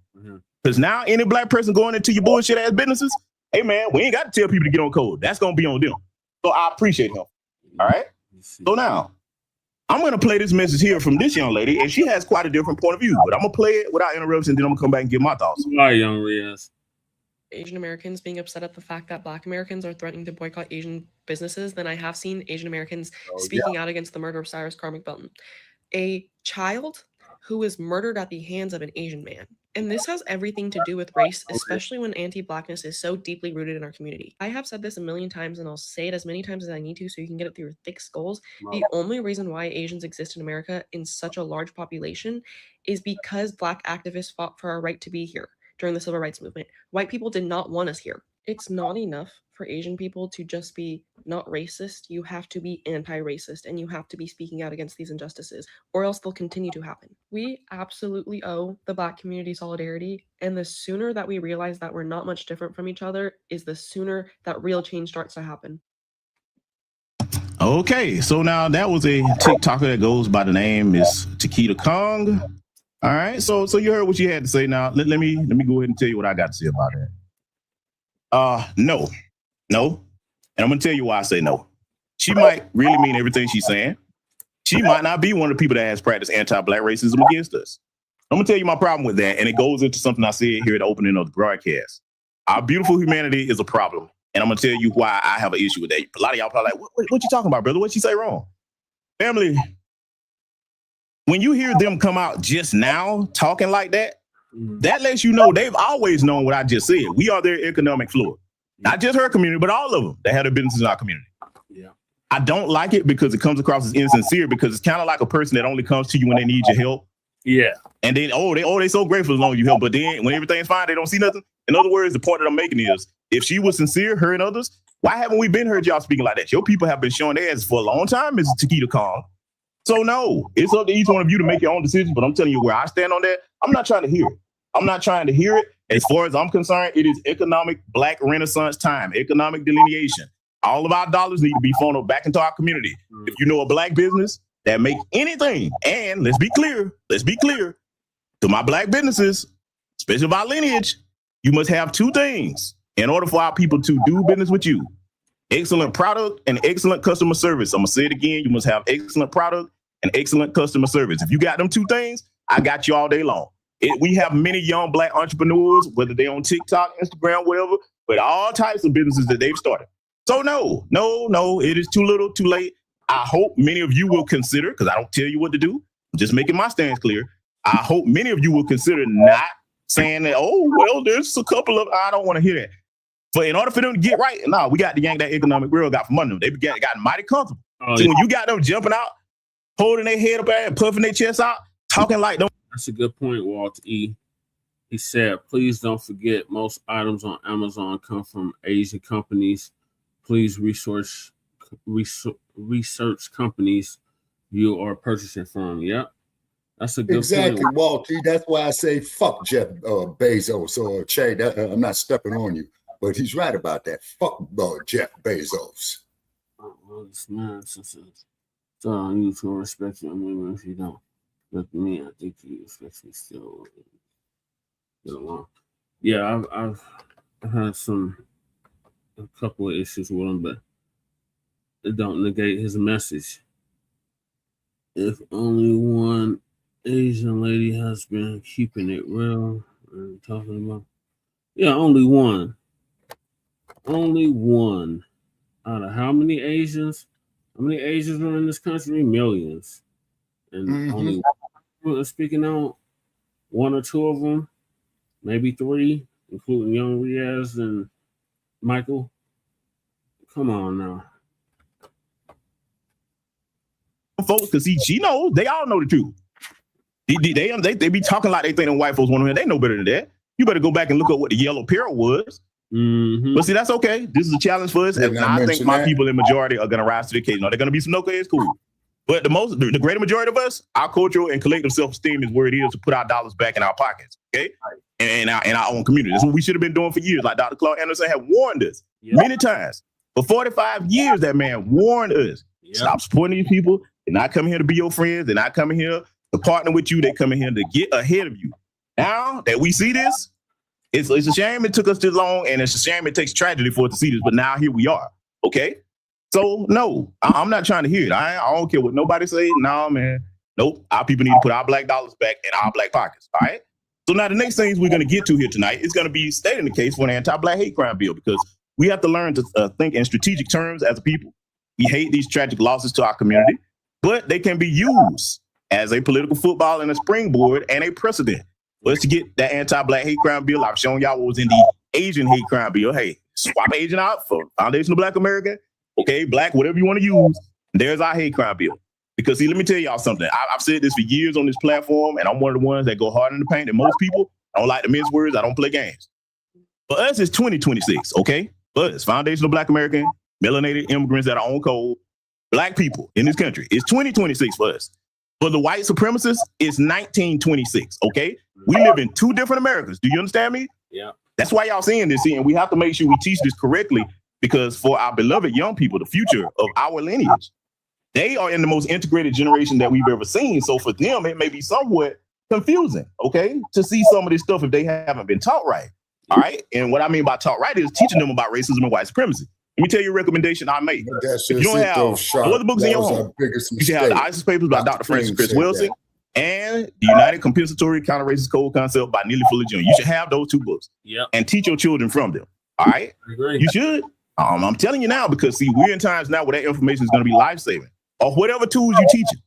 Make sure you're telling your children about the history of the places where you live, the things our people have gone through as a whole in this country. Make sure they understand it so they're not blindsided by their present day reality. Because see, again, the reason I make the statement that the white supremacist nation, okay, the white supremacist society here, while they're in 1926 and while we're in 2026, they passed that racist mentality down, that anti-black mentality down like a family heirloom. So that's how you can get them with the mindset of 2026 Jim Crow in 2026. See, we walk around thinking civil rights laws, constitution, citizen. I keep telling y'all, when they say my fellow Americans, they don't mean us. I don't care what your level of education is. I don't care what you venture like myself. Serving active veteran. I don't care. They don't care about that. These people do not see us as human. I've been saying it for the longest now. Well, a lot of people are like, oh, he just be being hyperbolic. Now you see what I'm talking about now. But the Chud, the builders out here, the murder of the brothers Cyrus Carmack Belton, and that not guilty verdict. Huh? Yeah, we're going to look at all these things here tonight. So, family, we're going to get started analyzing some stuff, and I'm going to show you how we're going to get to this path for this anti-black hate crime bill. Let's get into it. Hello, everybody. I'm Heather Hayes. And I'm Steve Eager. Within the last hour, a jury has been chosen to decide the closely watched murder trial of Karmelo Anthony. More than 500 people were on the list of potential jurors, but the jury will not include anyone who is black, despite this case being racially charged. Fox 4's Alex Boyer joining us now. Alex. Hey guys, good evening. That's right. And I can tell you that a court spokesperson confirmed that there are indeed no black jurors on this panel. And I can tell you that before this jury panel was seated, the defense objected to 3 black women being struck by the prosecution. Now, the prosecution contended that it was due to the fact that the women were educators, noting that this incident happened at a school function with young students. The defense then pointed out that those were 3 of those were 100% of the available black jurors in what's called the strike zone, adding that the state struck all 3. Now, let me pause this right here. I want y'all to take a look at this because many people have already said their piece on it, but I'm going to point out some things that I hadn't heard too many people say, okay? First, the obvious. Is there anybody in the chat room under the sound of my voice that thinks that if there was an all-black jury trying a white person, that they wouldn't be up in arms? Oh, but the mayonnaise community would be beside themselves. They wouldn't allow that. You ain't never. They would storm that courthouse. Try a white person. This is unconstitutional. It's illegal. But this is what they have to do. See, like there's a 2-tier justice system. They always have to cheat, no matter what they do. Yeah. But see, you see this list right here. No black jurors and all selected. Again, I told y'all it's 2026 to us, but it's 1926 to them. Yeah. 3 female black educators, okay? Article. Judge rejected the defense challenge. That lets you know what side the judge is on. And non-racial means to strike the jurors, okay? Now, imagine if all of this was done in a court of law, but it was flipped the other way around. So it's a bunch of black people and child white person. Yep. They wouldn't stand for that. But see, I'm going to point out something else, though. And I was talking about this earlier in the week here. I'm going to tell you what's probably going to bite them. Because I've been kind of paying attention to some of the testimony that's been going on in the trial so far. Keep in mind, this is the most integrated generation we've ever seen. A lot of them are testifying and telling the truth, which we're going to get to reviewing a little bit of here. A lot of them are telling the truth about what happened to our brother, Karmelo Anthony, okay? Because to hear the white supremacists tell it, he was just this blood-starved, raving lunatic roaming around with a knife just looking for somebody to stab that day. If you listen to them tell it, that's the story that they paint. But we're going to get to why they're full of shit. And like I've always told y'all, the pink thing Earth worm lives moving, they're lying. Let it continue. The judge went out and reviewed their questionnaires and came back and said that the defense's challenge to the 3 jurors being dismissed was denied. The judge said the court found that the state had non-racial means to strike the jurors. Now, background, Karmelo Anthony, 17 at the time, is accused of fatally stabbing 17-year-old Austin Metcalf last year at a Frisco ISD track meet. Anthony was reportedly sitting under a tent for a school that he did not attend. Witnesses say the two got into an argument. Bullshit. The goddamn meet was in a fucking public park. He could have sat anyway. Anthony told them Oh, put a pin in that. Put a pin in that because, see, that part has been proven to be a lie. Oh, we're going to get there. Oh, the white supremacists are going to be mad tonight. I don't give a damn about that.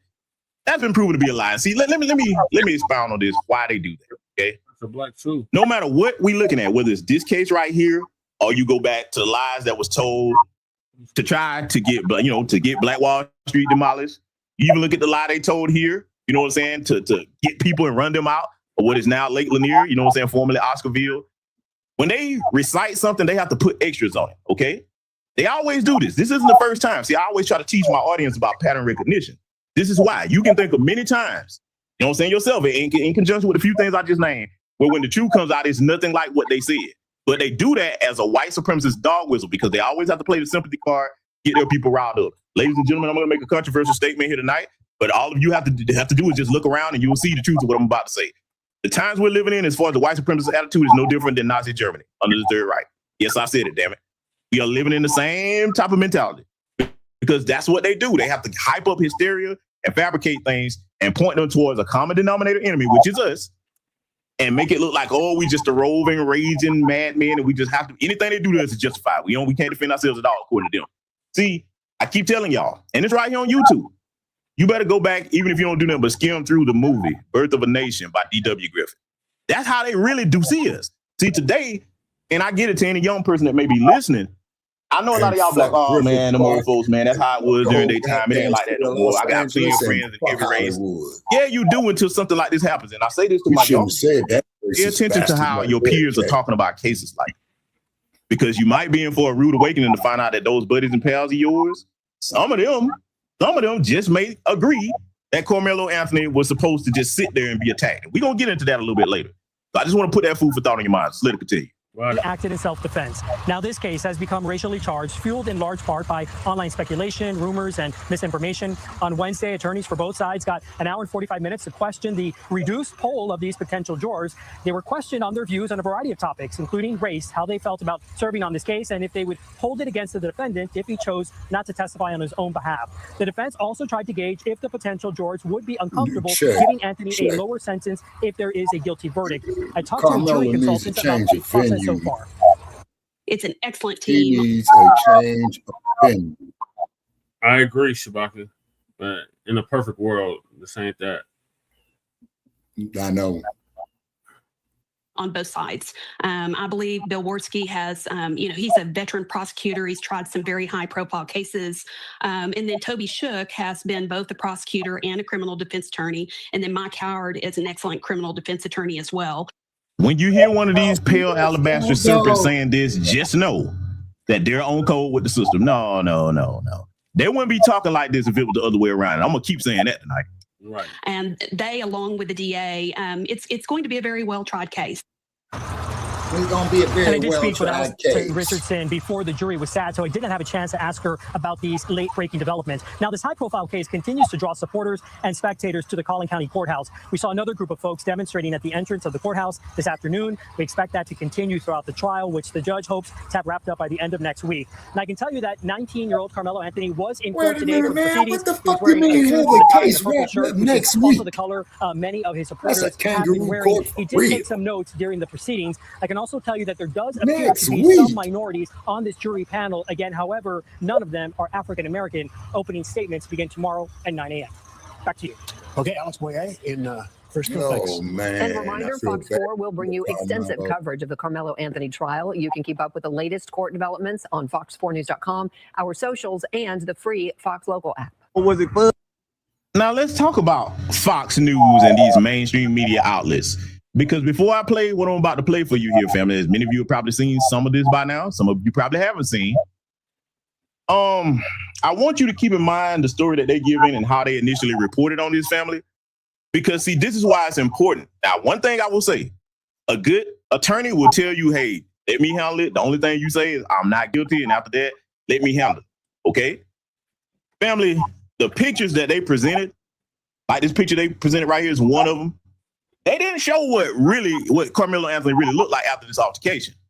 Because to let them tell it, it was just one-on-one. And even if it was, it still would have been okay. Hey, Cow Dog. Austin Metcalf was like 6'1", 6'2", 200 something, big old corn-fed bastard.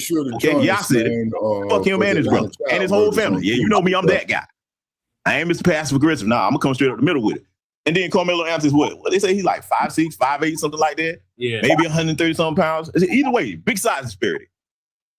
You come stomping under there with people, which I'm gonna prove, and threatening this boy to leave as if you own something. See, I keep telling y'all, that's that 1926 and 2026 mentality that they have. Yeah. As if you own something, as soon as they say something, we supposed to just up and jump. Y'all suppose yours out here in the range. Just because you said so. Nah, fuck that. Nope. He had just as much right to be in there as anybody else. Yeah, trust me, we're gonna get to that. But see, let me say something to my black parents that I've been saying for years, okay? Whether you a situation where you're a husband and a wife, or especially for those of you that are mothers, that may be single mothers, this isn't gonna be to bash you. I'm just gonna give you some useful food for thought. Before you move anywhere, whether you're a complete black family or you're a single mother doing the best you can, look at the demographics of where you're moving to. If where you're moving, our demographics is in the single digits, don't you do that.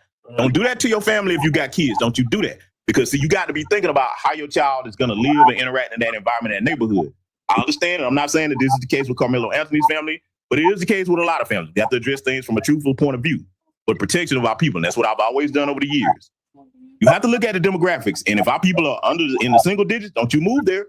Because again, what's your child going to have to go through in that neighborhood, going to school, being harassed, all of that? No, don't do that. That's not wise. We got to get out of this mentality thinking that good neighborhood means white neighborhood. Right. Okay?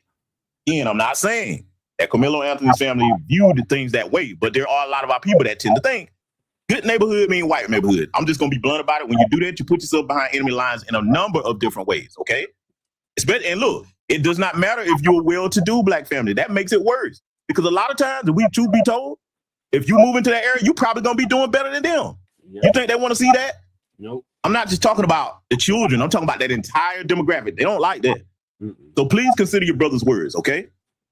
Now, I want to play this right here. I'm going to let the majority of this play without interruption because I want y'all to hear this side of the account. And right after this, we're going to examine something else. And boy, the next one that's after this, they really not going to like this. Check this out, family. No, it was clear. It was okay. It's clear enough where you see the actual individual raindrops come by the camera. Okay. That's how clear it is. You actually see them walking up. You see that Karmelo is already up under there. He's under there minding his business. Dodging the rain, or yeah, it was still rain. You know, right. Came from the affluent. So that day we were under a tornado watch. Right. We were under thunderstorm warning, and we know we had already had some light rain then, and it started raining again, and it was over with. Okay. So that's kind of what happened on that day. But they were at a rain delay already, and so during that time when that happened, the twins, their two buddies, and a few other kids, because there was a few kids involved with them. They were all coming from the direction of the middle school, coming walking back up. Right. On the video, you can see those four that actually was involved, and maybe about 3 or 4 others that was with them, skipping up, trying to catch up behind. One veered off probably toward his way to go to the coach and kind of distract him a little bit. And then the other 4 came walking together. One went in front of them, went past. Right. The other 4 went and they surrounded Karmelo. You know, if you're Karmelo, and they showed it on that video. It's on the video. Okay, come on. You can see him walk. I'm gonna say little stuff. I'll put it this way. Okay. They actually tell you when you're watching the video, pay attention to this corner right here, because if you look anywhere else, you might miss different things. Okay. So watch those 4. Here, there are 4 right there coming up. Right. That's exactly what they say. Okay. And so you have no way to be confused that it's those 4. Okay. So they come up, they surround them, and this immediate moment of not even a few seconds of pause, then that's when they jump. And so they actually did jump him. Yeah, it wasn't just no touch. It wasn't just all that moment. Yeah, it was a push. It was all kind of things. But Austin pushed, Hunter hit, and then everybody swung. But at the same time, so it's more than the twins that got some licks on. 4. So it showed that in the video. Yes, in the video. So again, you have Hunter and Austin standing in the middle. Okay. And you have the light bright boy here, and you have the darker boy here. Okay. I think that's what I remember. So I have to go back and think about it. But that's where they were. One was going up and down while they were talking, and kind of pushing or whatever he was doing. Austin and Hunter was in front. So where they're talking about grabbing bags, Hunter actually said that I grabbed his bag. Right. And then later on, he said that Austin threw the bag. Okay. Jeff also said the same thing. And so that's them both antagonizing. And we know under Texas law, I just have the fear that you're about to do something to me and you can get up out of here. Yeah, so you ain't have to touch me. But at that point, he still stood there and stopped there. And whatever they say alleged was said, you don't know that until they get to it here. But once they did that, they started hitting him. Karmelo actually was able to back out and try to get away. So he was actually trying to get away the first time. Austin grabbed him, and you can see his hoodie coming out like this, and they brought him back in. Okay. And when they brought him back in, that's when you can see Austin put him in a headlock. You can see that all the rest of them still hitting. That must be when the poke happened, because he was able to get out again. He backed out. He looked to the right. That's where the other little kid was filming, because they got some cell phone footage too. But that's where he was. Now, see, let me pause this right here. All white supremacists come to the front of the class. Let me talk to your demonic, fork-tongued, alabaster asses. This brother is describing this in too much vivid detail for me not to believe it. Let me tell you something, man. I was taught this a long time ago by my people. I've never really experienced what it's like for anybody to try to jump me. Anytime it's ever happened, I pretty much kind of put people to sleep. But when that happens and anybody tries to cost you in numbers, you do whatever you need to do to come back home to your family. I don't give a damn what it is. Like the old saying goes, I'd rather be judged by 12 than carried by 6. Right. And I meant that. By any means necessary, you come back home to your family, okay? See, you punk-ass white supremacists, if you just taught your demonic spawn to keep their fucking hands to themselves, right, you can carry on like it's 1926, but we're living in 2026. We're not going to be afraid to walk around our own nation in peace as law-abiding citizens. Right. We wouldn't even be here at this point had they kept their hands to themselves. Now, at best, if you didn't like Karmelo being under the tent, okay, you can try to roast him and go back and forth with him, but you didn't have no point at no point in time that any of them kids had the right to put their hands. The only people that had the right to tell him to leave would have been the official staff that was there. And that's not what happened. Oh, because we ain't done with this yet. I got more to show y'all. Oh, yes, I do. I just want to get that part off my chest. So according to them, it was a tornado watch. He's supposed to go back out under the storm and rain just because they said so now. And just take off running a minute. And then they didn't. Okay, now you get to grab him, accost his stuff, put him in a headlock, start swinging on him. See, again, this is why I keep telling y'all, do not move in these areas where we're in the single digits. Because see, they know better than to try something like that down here where we got our numbers. They only do that when our numbers are low. Other than that, them and their little demonic spawn are cowards. Right. That's exactly what you're hearing being described here. Let's let it continue. He looked directly at him in his camera, and then he went this way to the left, he went down, he fell. And that's when they realized he was gone, because they were still punching. And when he fell, that's when they all turned around, they started chasing him. Austin tried to go chase him too, but he grabbed his chest. I guess he realized that something happened to him, and that's when he went down a little bit and he fell down. But all three of them were chasing. But Karmelo was so fast, he got away and went around to the coach. And so you can see them on the video pointing toward Karmelo and the coach. And I can imagine, because Karmelo out of the camera on that moment, that he was telling the coach what happened. And then that's when Hunter said he whipped his head around. That's a true statement. He just wasn't sitting with you. He whipped his head around. You see him on the video. And that's when he walked over to where Austin was. But he never touched him. So all that stuff about him rendering aid and holding his heart, and all, he never did that, because the coach grabbed him and he was holding him. So, oh, did you hear that? Yeah. Hold on, let me play that part again, right? Oh yeah, we're gonna play that part again, family. Oh, I want y'all to hear that one more time. His chest, I guess he realized that something happened to him, and that's when he went down a little bit and he fell down. But all three of them were chasing. But Karmelo was so fast, he got away and went around to the coach. And so you can see them on the video pointing toward Karmelo and the coach. And I can imagine, because Karmelo out of the camera on that moment, that he was telling the coach what happened.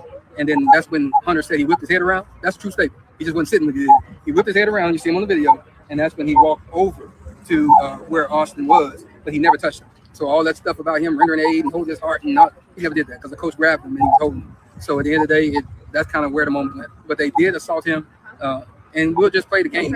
Even if it was just a push, you still assaulted him, because it was unwanted. By your own definition of your words, I'm saying that leave me alone, and I'm not going. You assaulted him, period. But they did beat him. And if you look at the, not the photo that Fox 4 put out, because that was one that they actually edited. I have the emails to prove it. But the actual Collin County one, you can see the webs and stuff on his eye. You can see the bridge of his nose is swollen. You can see the webs under his neck. And let me pause it right here. See, family, and anybody on the sound of my voice that's over here, this is why it's important that we have our own independent media. Those of us that have these platforms, whoever you choose to support, this is why that's important. Because see, if any of you have information like that, you send that to us. We'll put the truth out. Because they're not going to do it in the mainstream media. You understand? This is why it's important to support those of us that keep trying to bring the truth to our people, because we the only ones going to do it. And see, let me further say this to you. Correct. A lot of y'all probably don't hear this often. every one of you with a cell phone or any type of recording device, you too are the media. Yes, you too are the Blacc media. Not just 3 people, ain't just 4 or 5 of us. Nope, all of us. You know why? Because all of us have to have a hand in protecting our people. You may not have as big a voice or platform. Hey, send it to those of us that have them. Whoever you choose to send it to. Right. Because if you send us that information, we will gladly put the truth out. We damn sure will. We sure These demonic serpents, man. And see that they only do that when they know they're in the wrong. They only do that when they know they're in the wrong. They didn't want to put the real photo out of this brother hurt and bruised because people jumping him, a bunch of fucking cowards. I wish the rest of them the demonic spawn was charged too, but we know they ain't gonna do that. I'll be surprised if that happened. That's okay though. That's okay. They'll get what's coming to them because they're gonna try to do that again, and they'll be next. That's right. I said it. I'm so glad this brother gave us this account here. And again, for all of you on the sound of my voice, when these things happen, for any young person, you got, hey man, y'all are responsible for protecting us too.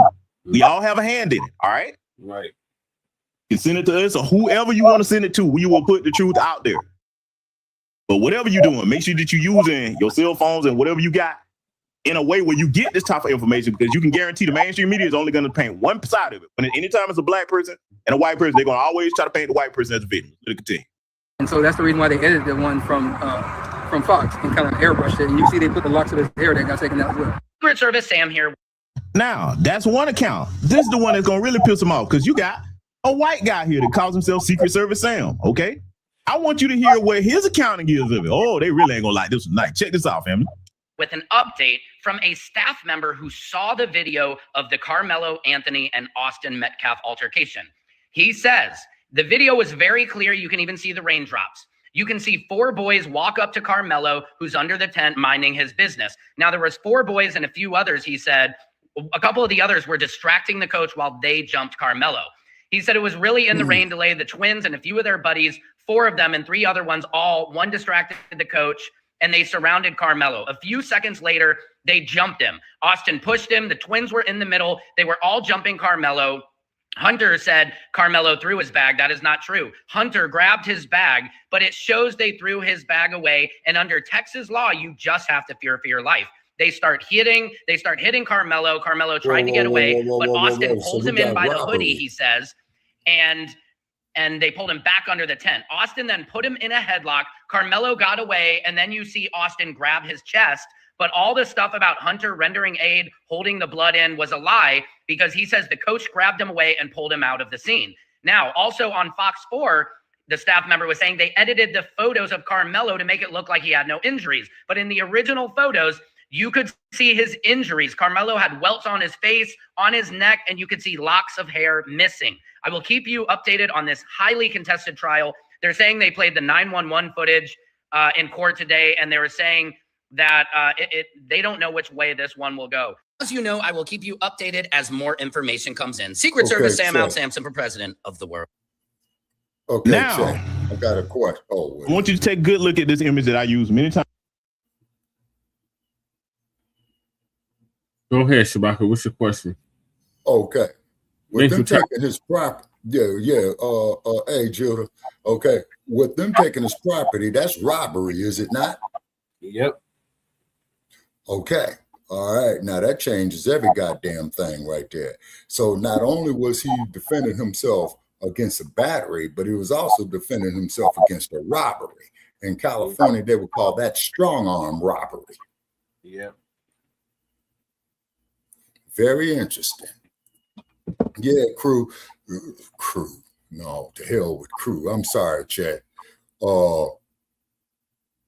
That case is going to wind up, man, going off into the U.S. Supreme Court. Yep. Yeah, and hopefully, man, they can get it up there within 2 years. And I just hope they don't incarcerate the young man until then, man. You know what I'm saying? Because, see, now we got aggravated robbery. You see what I'm saying? So now he was even more so within his right to defend himself. Yeah. All right. I need y'all to keep the peace. I don't need y'all fighting tonight. The crew is in the chat. So.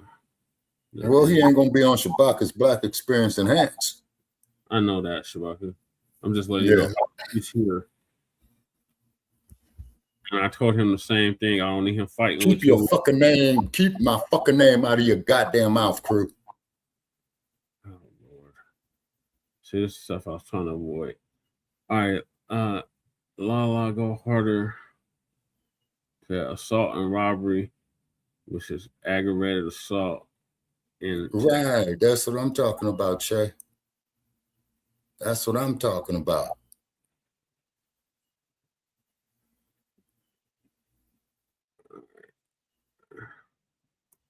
All right, y'all. Again on the screen here. And the reason why I use it is because when they started talking about we're in a post-racial society, because the only reason they say that is because Barack Obama was president. Or they keep talking about we all Americans. No, we not. No, because we are all Americans, these things would not happen. Right. They wouldn't be telling those lies and hiding the real pictures of that brother's injuries when he was accosted and jumped on. We wouldn't see any of these things happening. We wouldn't have Chud the Builders running around here, okay? No, we are not all Americans. It's you and it's us. And whether you like it or not, this is our nation that we built, and we're going to live here in security and peace by any means necessary, one way or another. That's going to happen. We are going to defend ourselves. There's never going to be a chance or a situation where any of you in the dominant society just run down on us for no reason, we mind our business and assault us, and then we just sit there and take it. No. Jim Crow days are over. They're not coming back. Right. That's what you better get through your head. You better tell your kids and you yourselves better keep your hands to your damn self. Right. Okay? If you don't, okay, you're going to get what come with that. Because see, family, everything you just heard, you heard the accounting from the brother, then you heard the accounting from the white guy there telling you. Both of them apparently have seen or talked to people that have seen this footage. By the way, that mysteriously hasn't leaked out. You know they don't leak footage when they know they're wrong. Huh? But see, somebody probably got that on cell phone video. So, I mean, hey, man, if it's out there, we're going to see it. We're going to see it. We got to make sure we keep our eye on this case because this, too, is going to be a precedent for why we need an anti-Black hate crime bill. We have to have one. And they start targeting our children, as I told y'all they would years ago. And here we are.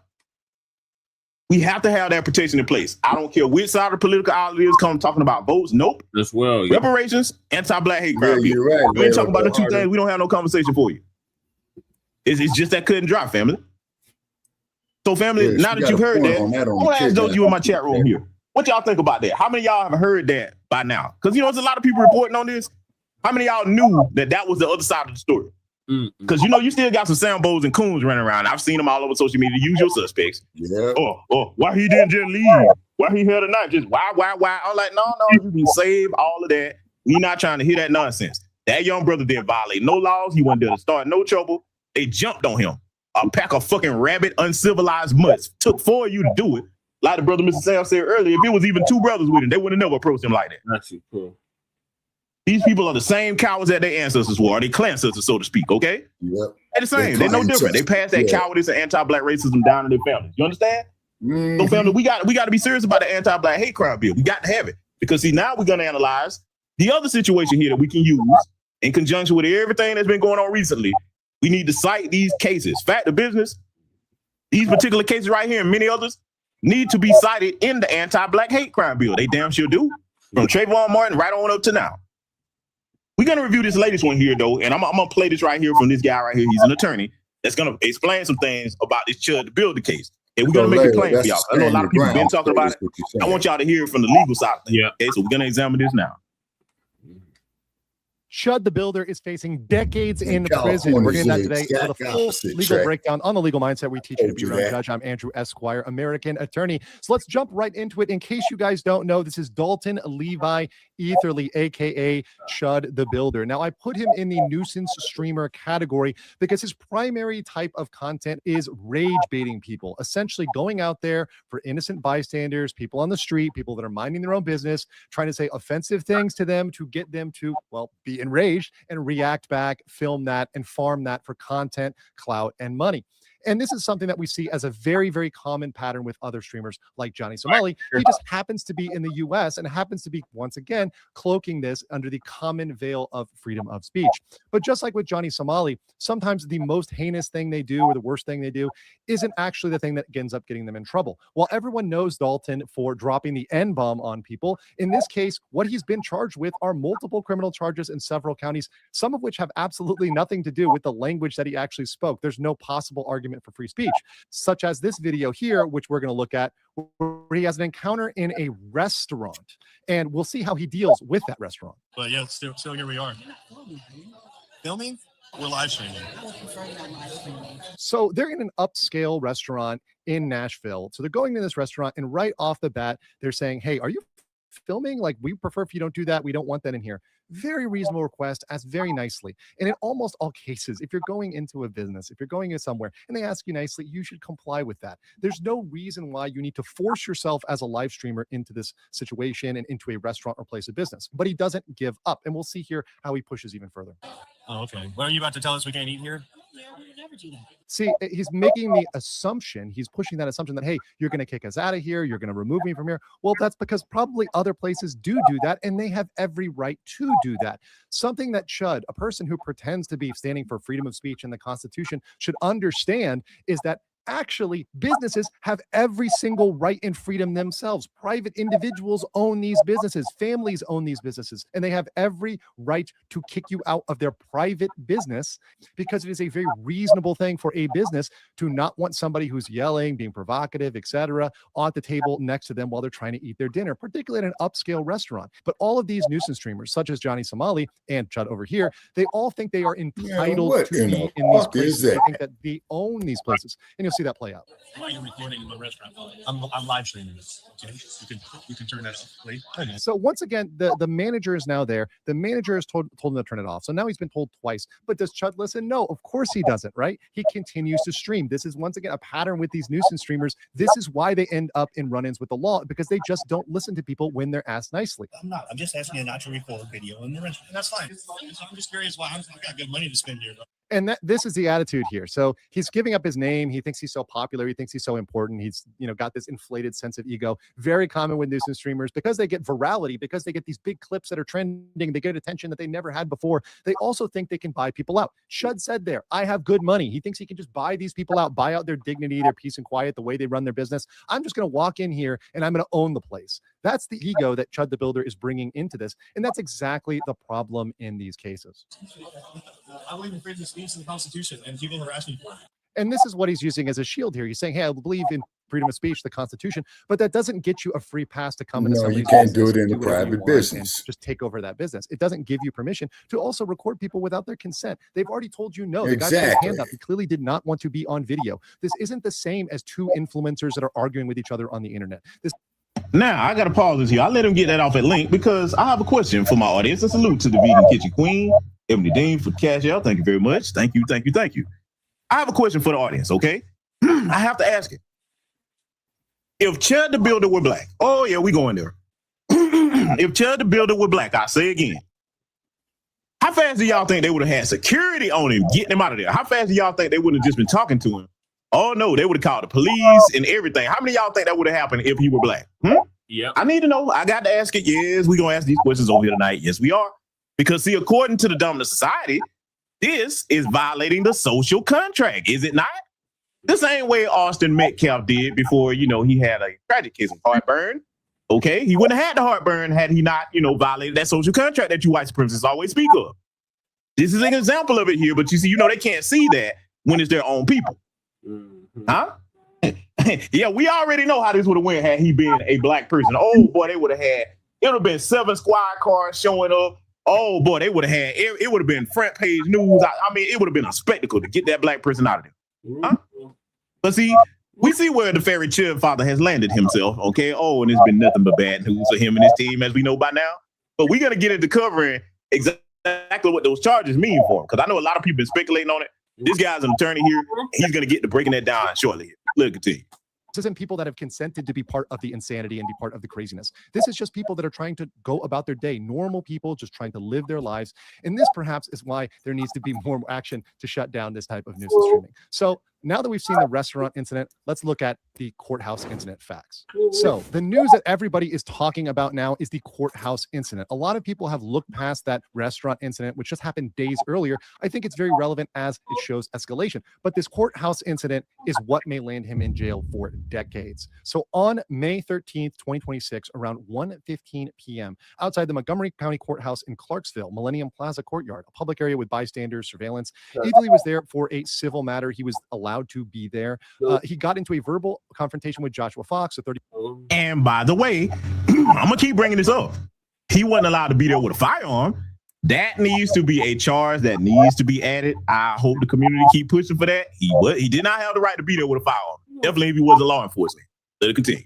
51-year-old Army veteran, also a father. Now, people are also reporting that he may have been stalking him. There may have been other facts that may come out, and we'll get into that a little bit later.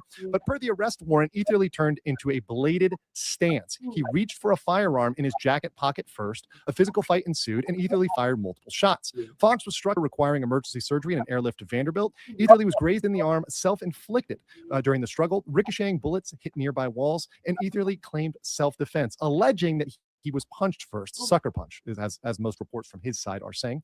But the warrant and the evidence emphasize he initiated the gun reach. The courthouse was briefly locked down. So that's what went down on that day. So with that shoot, let's look at what criminal charges happened overall, both including the courthouse and even the restaurant, because as with all nuisance streamers, you have to lump these things together. So from that restaurant incident, he actually ended up walking out on the bill. So he not only was in there being rowdy in the beginning, not wanting to turn off his camera, but he actually walked out on that bill. And so he got hit with theft of services, disorderly conduct, and resisting arrest. And there's actually video of him being arrested. There's another green one just like it right here. Yeah, they normally park right here, man. The same one? Thanks, sir. You're under arrest. What did I do? Okay. Can you lock it? Now, those are all misdemeanors, but he's facing all felonies in Montgomery County, Clarksville. So in Clarksville, he's facing attempted criminal hunt. He's facing use of a firearm during a, which all of these things are felonies, aggravated assault, and reckless endangerment. So what are the penalties for this? Well, for the Davidson County, Nashville charges, he's facing up to 11 months and 29 days in jail with fines. Now, typically this would be probation. He'd get a slap on the wrist. But now that he's looking at these other charges, I bet the prosecutors there in Davidson County are going to be ramping up their charges and ramping up their push for a more heavy sentence than they might have elsewise. Yeah. With the Montgomery County charges, he's facing up to 60 years behind bars just for the attempted. Oh, yes, sir. Oh, yes, sir. He's facing up to 60 years. 60 years. Oh, plus the 20 minimum with the firearm enhancement. Oh, see, this is why they so angry at the fairy tale father being in there. And notice how he's not advocating for freedom of speech when he appeared in those hearings and yelling, chimping out in the end. We're like, no, why stop now? You believe in freedom of speech. You still have it. Why not use it? That's and right, shout out to our good sister Brooke in the building. Hey, sister, thank you for the outstanding work that you and others are doing up there. Shout out to you and President Divine. Okay, y'all keep on holding the fight down. We're going to keep supporting because, see, family, this right here, everything I've shown y'all is precedent for us to get that anti-Black hate crime bill. And again, I'm going to be talking with people that I know to try to get that drafted up. All right, we all need to be trying to put in on that as much as we can because we need these cases cited. For the reason why we need the anti-Black hate crime bill. The cases need to be cited in the bill. Because, see, this is where we can use this to our advantage here. So whichever way these cases go, we can still use them to get the anti-Black hate crime bill. So now, I want y'all to listen to the rest of what he's about to say, because there's been a lot of people speculating on stuff. But this guy knows what he's talking about. Again, for those just coming in, he's an actual attorney, and he's breaking it down from what the law says he's supposed to get if he gets convicted. Homicide alone. Now the other three charges can stack up and those can add to potentially decades behind bars. Yep. The real thing that will get him is the mandatory minimum. If Chud the Builder is hit with all of those charges, he will absolutely be locked away for a very, very long time. Yep. Now, let's look at the self-defense analysis because this is the real debate. The real debate is, was this self-defense? Now, Tennessee has a stand your ground law.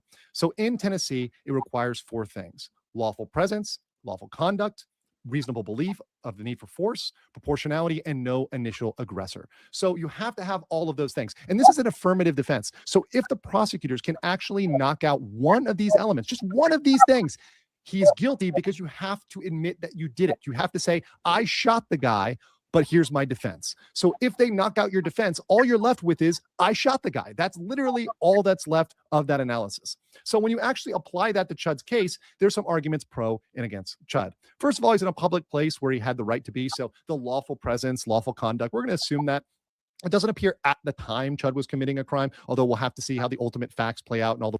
Oh, he committed a crime when he had that firearm on the premises, though. Reports happen.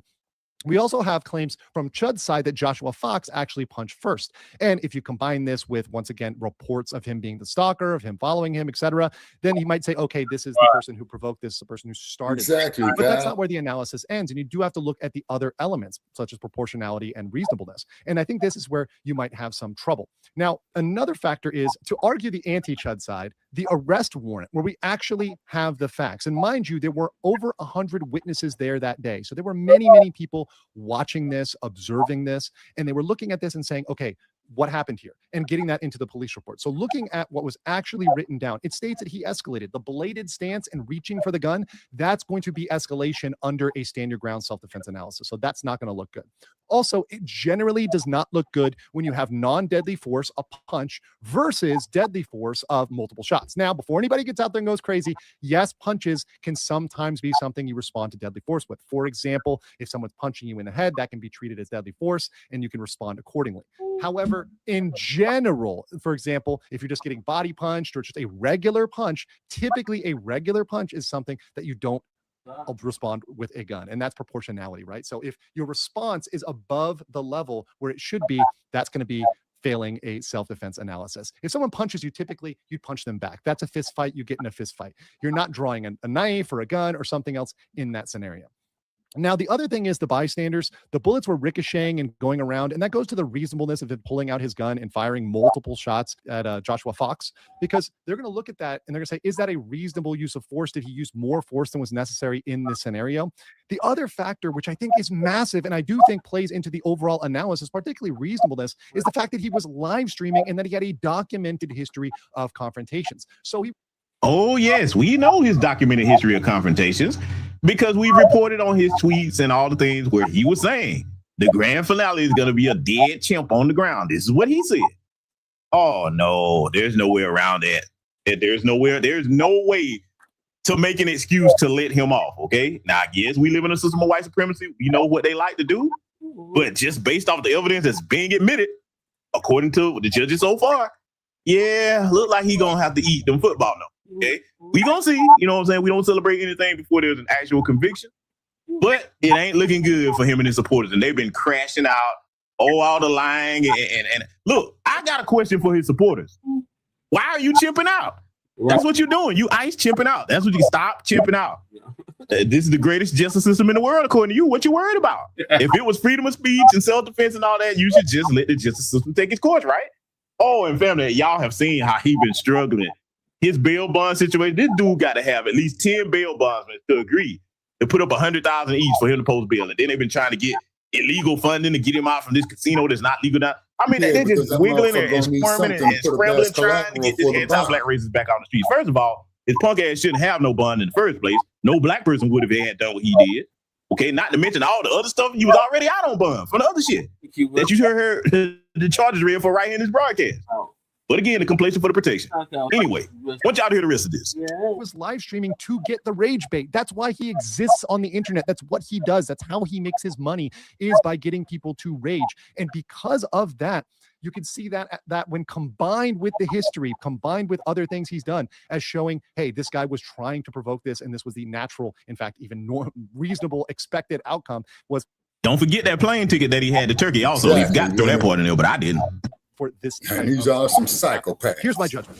Based on all of the warrants and all we have for the affidavits and all the evidence we've gotten from the actual government, I think Chud's self-defense argument is likely to lose. I also think that a jury of normal people, even conservative people in conservative Tennessee, most normal people that are not internet brained, are going to look at this and say, yeah, Chud, you went beyond what was reasonable. The force you used here was beyond reason. His other actions while live streaming also deserve jail time. You have to look at the totality of what he is doing, going into private businesses and trying to tell them what to do, to dictate what they do, to be disorderly, be disruptive. All these things deserve punishment because people will come out and copycat these things. People will see these actions, see the virality, see the news, and they will try to be the next Johnny Somali, Chud the Builder, etc. etc. They will do these things absolutely. And if there is not a harsh punishment for nuisance streamers, there's going to be an infinite amount of copycats tomorrow. And part of the law is to disincentivize this behavior, to say, hey, you know what? You shouldn't be doing this. And I think Chud definitely needs some prison time in this case.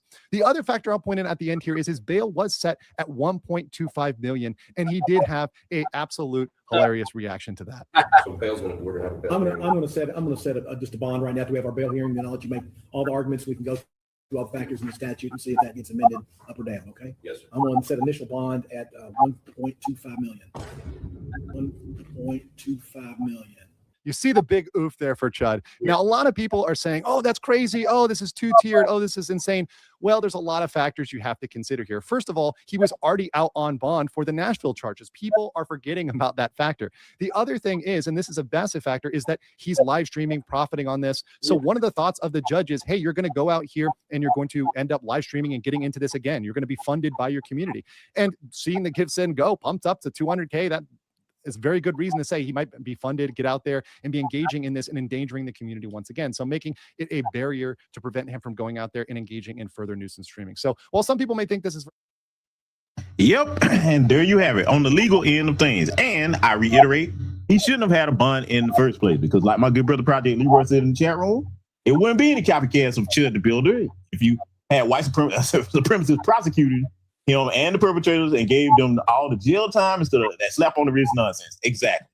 And I will tell you this in conjunction with that, even if they don't do what they should do and produce justice, we will every time. We're not going to sit here and let these people terrorize us in our country in any facet of any of these cases that we review here tonight.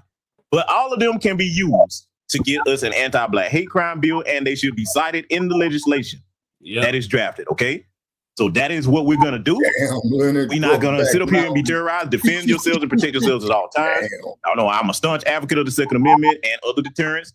Keep yourself safe. If any of you need, information on such things, hit me up. There was a brother just a couple of days ago that hit me up about some information. So definitely, if you're on my Patreon, I can give you a whole lot more details on things too. Okay. And speaking of that, we're going to have 3 back-to-back Patreon broadcasts coming up. So if you're over there, yes, I'm going to go ahead and go there and get that out the way about, the Diddler's Revenge, because that's bigger fish to fry. A lot of y'all been asking me to speak on that. I got you. Okay. And you can find, things going on with the Diddler's Revenge over there on Patreon, because, I had to put it over. I had to. But I'm going to make some points about that, though. And I'm going to cover some things that a lot of people didn't bring up about that. So I'm going to get that out the way. Then we're going to be back to business over here on the main channel. Okay. So salute everybody contribute to the broadcast tonight. All right. Defend yourselves and your babies at all times. Black first, salute. And I will see you all in future content. Now, I'm going to tell you all something. That motherfucker better be glad he ain't in the state of California. Oh, yeah. Let's see, yeah. Yeah, because in the state of California, okay, if a motherfucker strikes you, you ain't supposed to hit him back. Okay, ask me how I know. I hit the motherfucker back and swelled up his motherfucking eye. Yeah. Police gonna tell me, I don't know, man, you gotta back up. You can't fight back and what have you. And I told him, man, you crazy. Right. Straight out. I said, you fucking crazy. I wish the fuck I would stand there and let some motherfucker hit me. Right. That's crazy. That is crazy. Now, this is why you don't go around, Chud, the pussy, the freak, or whatever what your warped mind is, or whatever what you want to identify with, shoving ketchup up your ass or whatever. You got what the fuck you deserve. Right. Straight out. And he is in got what the fuck. Yeah. He got what the fuck he deserved. Crime bill. He's another prime example of why we need an anti-Black, anti-FBA hate crime bill. Yeah, exactly. How to do this shit? He's has a known pattern and track record of the shit, and it finally caught him. So he ain't getting out anytime soon. Like the lawyer said, he gonna have to get 10 bails. No shit. No shit, Leonard. He got ran out of Reno. Yep. I believe it. Damn. He taught me how to fight. Who taught you how to fight your dad? I'm trying to get all these comments. and he runs into legal online casino. That's probably gonna get busted now. Yeah, he's so slow. Damn. I've been advocating 20 years, so I won't fight him. Oh yeah, Great Black Shark ain't no joke. Me how to fight. Oh, okay. Tell him to his face. Wait, who are you talking about? Tell who to what face? His base was in California as a Navy SEAL. Look how talking. I don't think he's talking about Great Black Shark. He's talking about Chet the Bussy. Yeah. Damn. Yeah, they ran his ass out of Reno, the biggest little city in the world. Damn. Mm-hmm. I'm trying to get to other comments.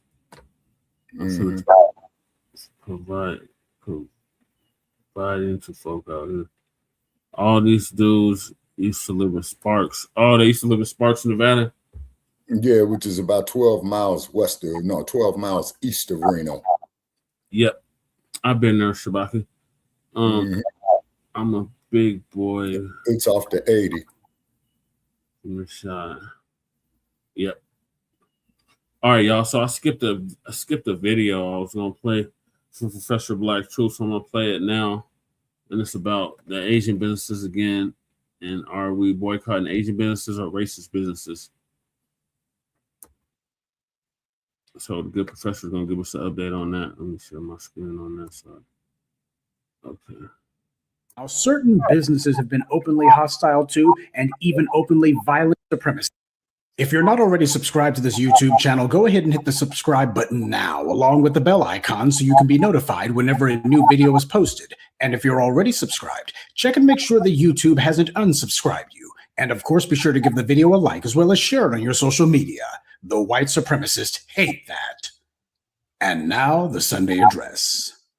I love when the Black community says, let's boycott Asian businesses. Please do. We'll get rid of the Chinese takeout, the dry cleaners, the laundromats. Let's get rid of the liquor stores as well. Get rid of the Jordans you guys wear, the Nikes you wear, the shower caps, the Hondas, the Hyundais, all your car electricians, the electronics in your house, the Sony, the TV system, your sound system, the microphones that you guys use to rap and speak about awareness for the Black culture and the hip hop culture. Where do you think that's made in? That's made all in Asia. And here's another thing for you guys. You guys want us to leave the neighborhood so bad? Oh, Asian people are in our neighborhoods? We're in white neighborhoods. We have our own Chinatown. We have our own Koreatown. You think we really need you guys to benefit off and make money? A lot of us do go to college as well. You're being outworked by immigrants who barely speak English. And you're not embarrassed? Go to the bank, start your own businesses, and deal with your own people. I want to see your own women get on their hands and knees and do pedicures and manicures and deal with nasty-ass attitudes, okay? Please, boycott Asian business. I'm all for it. It's just a fact. Black dollars matter. Even if Black folks don't necessarily understand that, your dollars matter to the point that the mere mention of a boycott makes these anti-Black racists go ape. You can go all the way back to the Montgomery bus boycotts with that one. What these anti-Black racists fear is the loss of money, sure, but also as white supremacist adjacent, they fear the loss of control. White power told them that they were on the team, but especially since COVID, they got a reminder. But their fallback was that the Black community would fund them regardless. And that's what everybody counts on, Black people having very short memories. But now we got folks who feel that they're in danger of the rug being yanked right out from under them. And they're wondering what they can do. Well, tough talk is what some people are offering. And no, contrary to what some people are trying to claim, like this goofball here, Black people are not boycotting Asian businesses. No, of course not. Black people are boycotting racist businesses. If you're somebody who's been practicing anti-Black racism, somebody who decides that they're going to be attacking Black people, especially Black children, and you have a business that's in the area, then yeah, people are going to say, okay, you don't get any more money. And after all, business of any sort must be reciprocal. You must balance the taken with the given. And that being the case, you've got Black people openly declaring that Black customers should only support a business to the exact same extent that those business owners support the Black community. For generations now, certain businesses have been openly hostile to and even openly violent towards Black customers, and Black people are organizing to deny those racists the Black financial life's blood that they need. That's what people are seeing.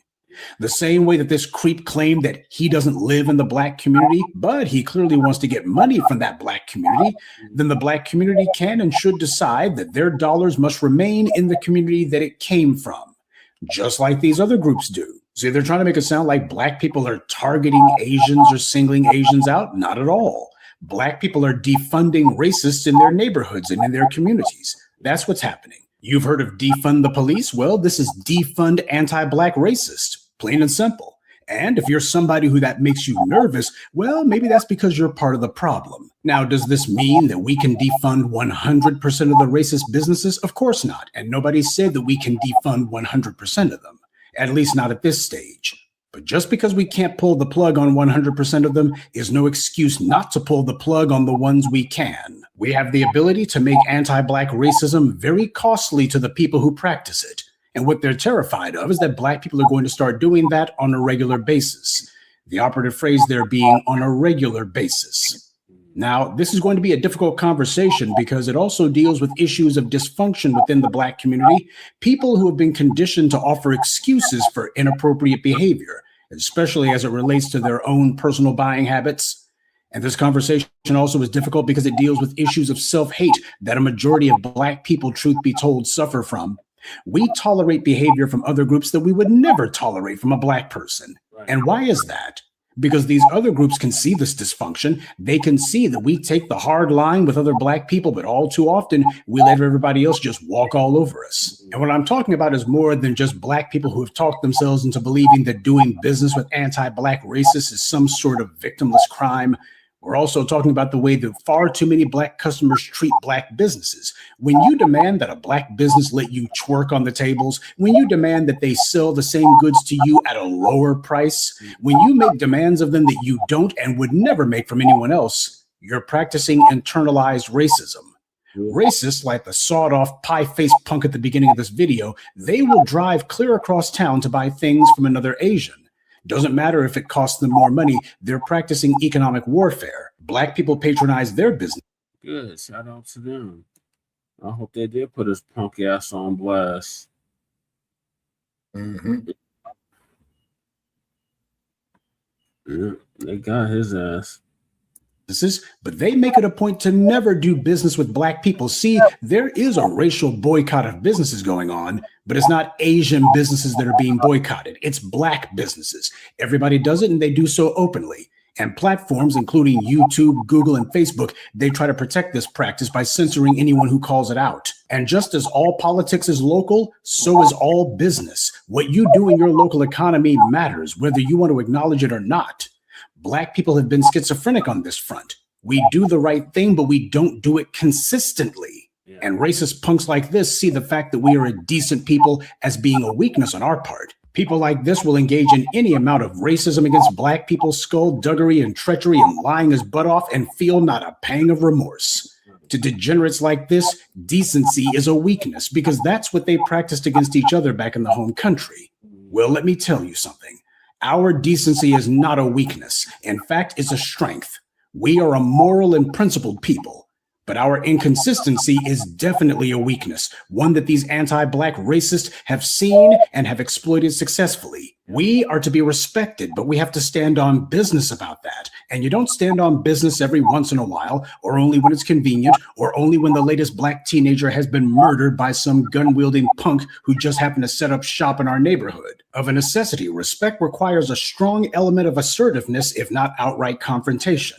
As I've taught you for going on 20 years now, if you want to be liked, which unfortunately most Black people are addicted to, the delusion of being liked, which is why we chase after these cross-racial alliances. If you want to be liked, then just go ahead and say yes to everybody. People will be content to pretend like they can tolerate your presence so long as you're their doormat. So yeah, if you want people to like you, then just say yes to everyone, no matter how they treat you. But if you want to be respected, then you better start learning to say no. People can't take you for granted when you use that word. See, the word respect means to think about, to consider. When you say yes all the time, you teach people to take you for granted. It's real. Yeah. They deal with you. You've conditioned them not to. They just show up, tell you what they want you to do, and you say yes. So why shouldn't they just assume you'll do what they want, even when they harm you? They don't even have to think about it. But when you say no, they can't just run up on you and tell you what they want. In fact, they can't even act towards you without having to think first. What if? They have to think before they deal with you. But that only happens when you say no. That's what it means to be principled. But even then, no one can be respected when their no is not final. Right. We've conditioned people to think that we'll say no on Monday, perhaps on Tuesday, maybe on Wednesday, and then on Thursday we say yes. And then perhaps in a couple of weeks we might say no again, but there's no way to be sure. So as a result, everyone figures they might as well take us for granted. They might as well roll the dice. After all, what's the worst that could possibly happen? Yes, we've had times when we've punished anti-Black racist businesses, even put a few of the scumbags out of business, made them have to pack up, tent, and leave. But we've also had far too many times when we didn't do that. This is the equivalent of sending mixed signals. I'm not saying we have to have a 100% success rate of wrecking the racists who set up shop in our neighborhoods, but I am saying that it has to happen more often than not. And yes, we are supposed to be on code for the benefit of Black people. Malcolm X defined Black nationalism as control of the economics and the politics of the areas in which we live. And that's as fine a definition of Black empowerment as I've ever heard. Yeah. But in order for that to work, we have to be consistent. That's what's required when you're up against an organized offense. White power used the wealth that it stole from us to bring hostile anti-Black racists to the U.S. Then it gave these people government assistance, and these banks have loans and programs specifically set aside for immigrants. And they set them up in Black neighborhoods where with all this government and private sector financial support, they set up businesses that they get money from Black people to sustain. And then that money is weaponized against that very same Black community, and the recipients of that money turn around and claim that there is no racism, there is no anti-Black racism, and even if there is, well, Black people are to blame. They become the willing sock puppets for white supremacy. And the same way that refusing to say no conditions people to think that they don't have to respect you, when you keep giving money to people who have shown that they hate you, what you're showing them is you actually respect them. One thing's for sure, you definitely are not thinking that you should say no to them. When you do business with people who would never do business with you, what you're doing is you're empowering and emboldening them to carry out whatever behavior they've been engaged in. When you give your time and money to something, you empower it. That's the opposite of Black empowerment. To surrender control of the politics and economics of where you live is to practice Black disempowerment. Now, why does this happen? As Dr. Claude Anderson explained, it happens because of inappropriate behavior. Because some Black people have made a bad habit of making excuses for patronizing and hence empowering these violent anti-Black racists. Remember when that Asian hair salon owner assaulted that Black grandmother? Yeah. People were predictably outraged, but then that racist punk knew all he had to do was offer hair weaves at 50% off, and the hood other would forget all about being respected. They lined up around the corner to go spend punk and his so-called business. Yep. Too many Black people look for an excuse not to have to be on code. And that includes those who claim to believe in it. Because when incidents like these happen, you have people who immediately want to be the first ones to say, well, what's the use in even telling Black folks not to buy from these racists? They're going to do it anyways. Meanwhile, these exact same people never tell Black people not to buy from racists. These are people who are silent all the time, people who never speak up, and then have the nerve to turn around and say, well, saying anything wouldn't make a difference anyway. And a number of those, well, Black folks just need to give up comments are posted by racists, white supremacists, and other variations of anti-Black bigots like the one at the beginning of this evening address. People who say that nonsense about, well, Black folks are going to keep buying from these anti-Black racists regardless, what they're doing is they're trying to make excuses for what they themselves do. Yeah. Black people have gotten on code numerous times in the face of these anti-Black racists in our communities, and we've made it where their so-called businesses weren't profitable. We've starved anti-Black racists for oxygen and made them have to pack up tent in the past. We've done it successfully. What's missing, however, is that we are consistently inconsistent. Yep. Persistence is good. Consistency is better because consistency lasts. Mm-hmm. The problem with consistency for Black people is that it requires us to do something day after day. There is no finish line. See, persistence is about aggression and force. Persistence comes with a beginning, a middle, and an end. Persistence has a strong element of kinesis to it. Consistency, on the other hand, is not so much about force as it is about doing something over and over and over. It bores you, so what? Keep doing it. I'm not seeing immediate results, so what? Keep doing it. Oh, the conditions have changed. We had a setback, so what? Keep doing it. This is about marshaling our resources, and that starts with you. These anti-Black racists are at war with us. And keep in mind, what they're doing is actually very old.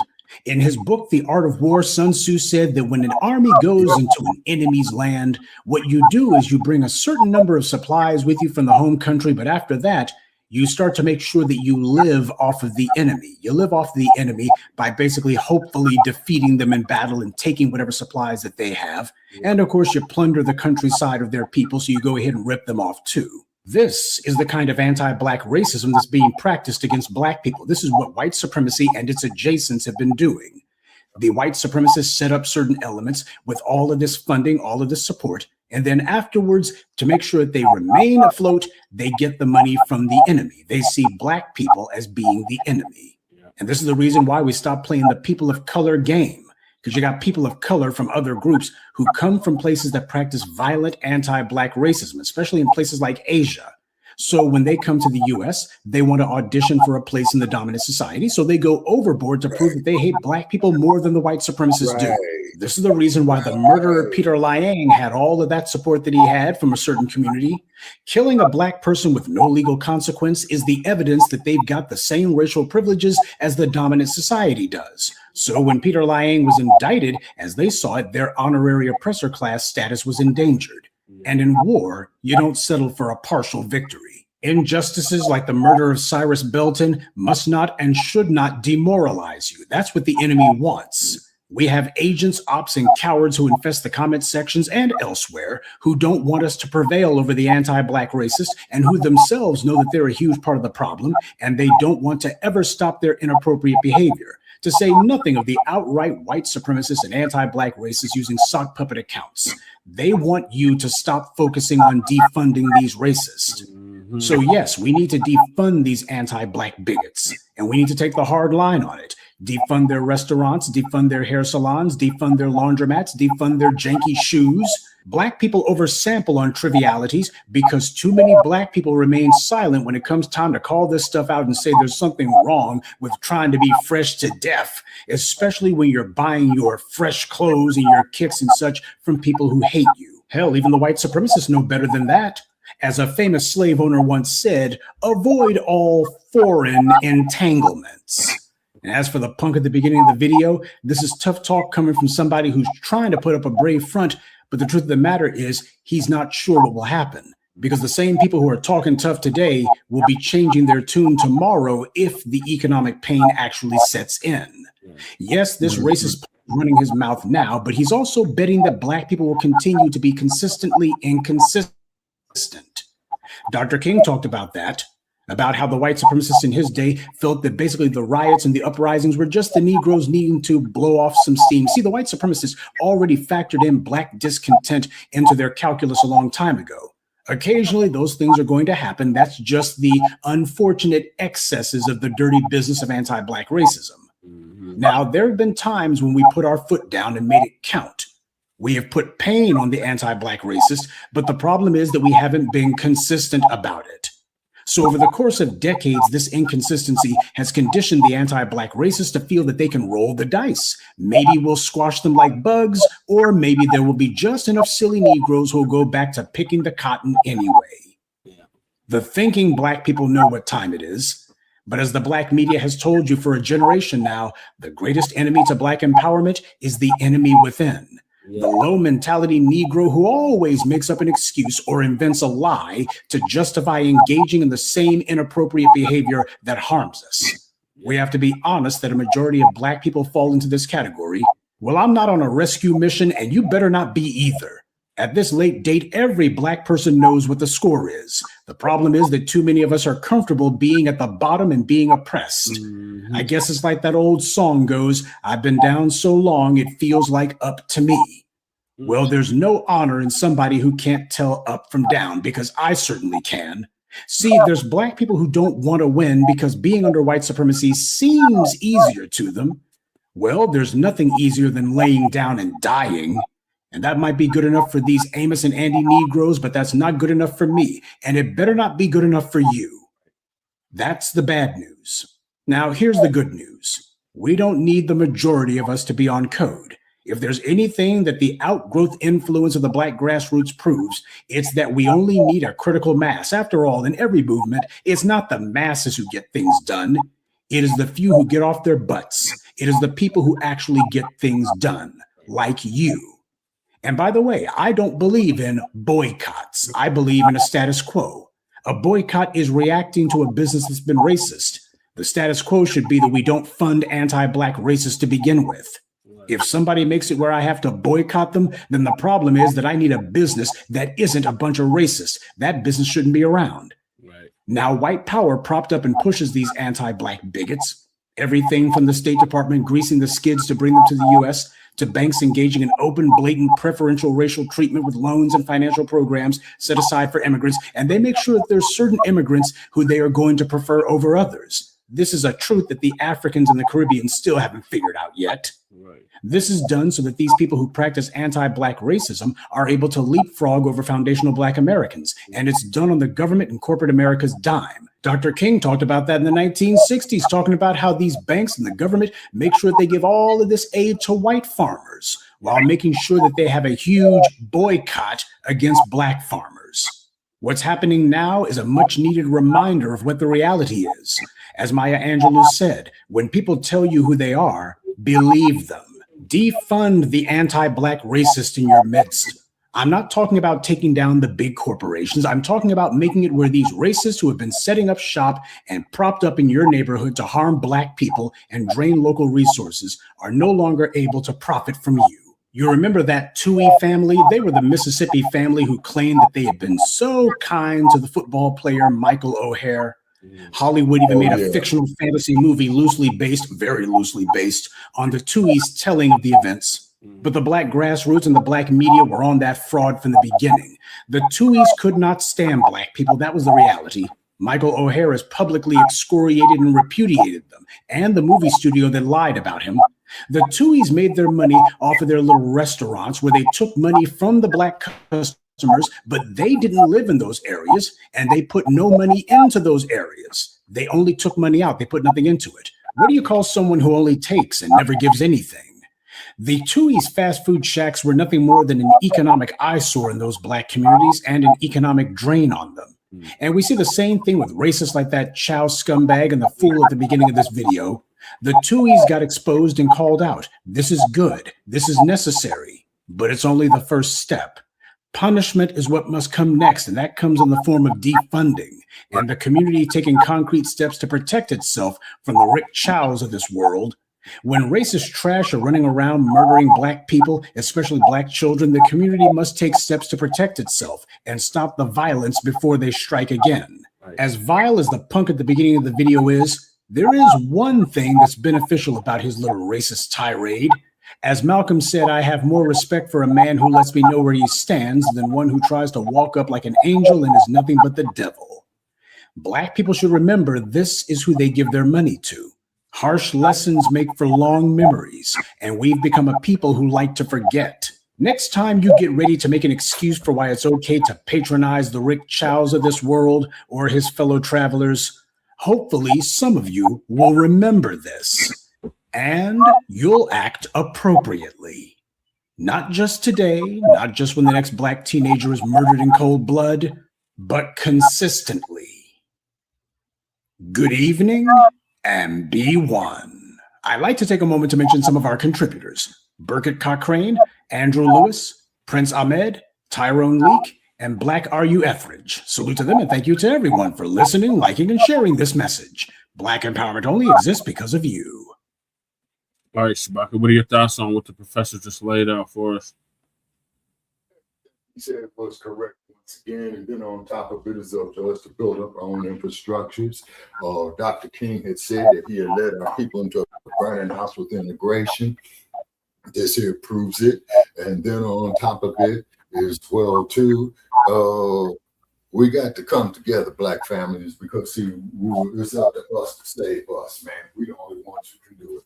These other groups do not give a fuck about us. They prove it day in, day out. Look at that scenario you got happening there in Washington, D.C. And then, you know, every time these Nabiscos go down, who's the first group of people that they want to come to help them? Us. Go look in the mirror. They always want us to come help them. Same thing with these Asians. They want us to come help them. You see what I mean? And then, like that Asian is talking about that they don't want our money. Then, goddamn it, let's prove it. Boycott them motherfuckers. They did it in 1992 in Los Angeles, and a whole lot of them had to move out. You see what I mean? You know, because what they doing is people is this. Just like this. They taking our blood, okay, and using it against us. Yep. You know what I'm saying? It's a high tech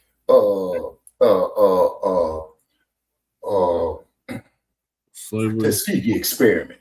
It's a high tech Tuskegee experiment. You see what I mean? Yep. They always want to come to us.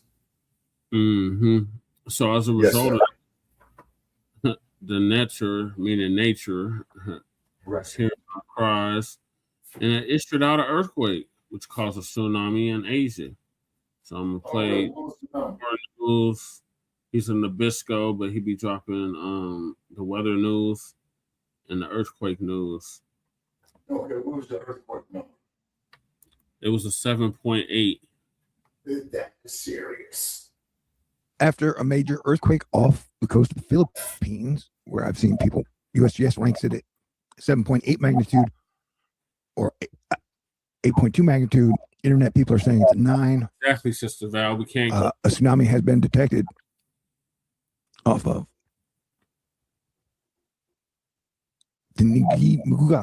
Makisum. Earthquake detected in North Maluku Islands. Sai Tag Ulan Dang Bayaro and Melanguani. Plus, Franchella season, who I assume is near there, saying it was the longest earthquake they've ever experienced. And her having Olivia Rodrigo and her PFP. Olivia's half Filipino. She's probably from Filipino, I would guess. Plus, Bulkaholic has reported that tsunami advisory has been issued for, should I pronounce them all? Maya Koji Mama?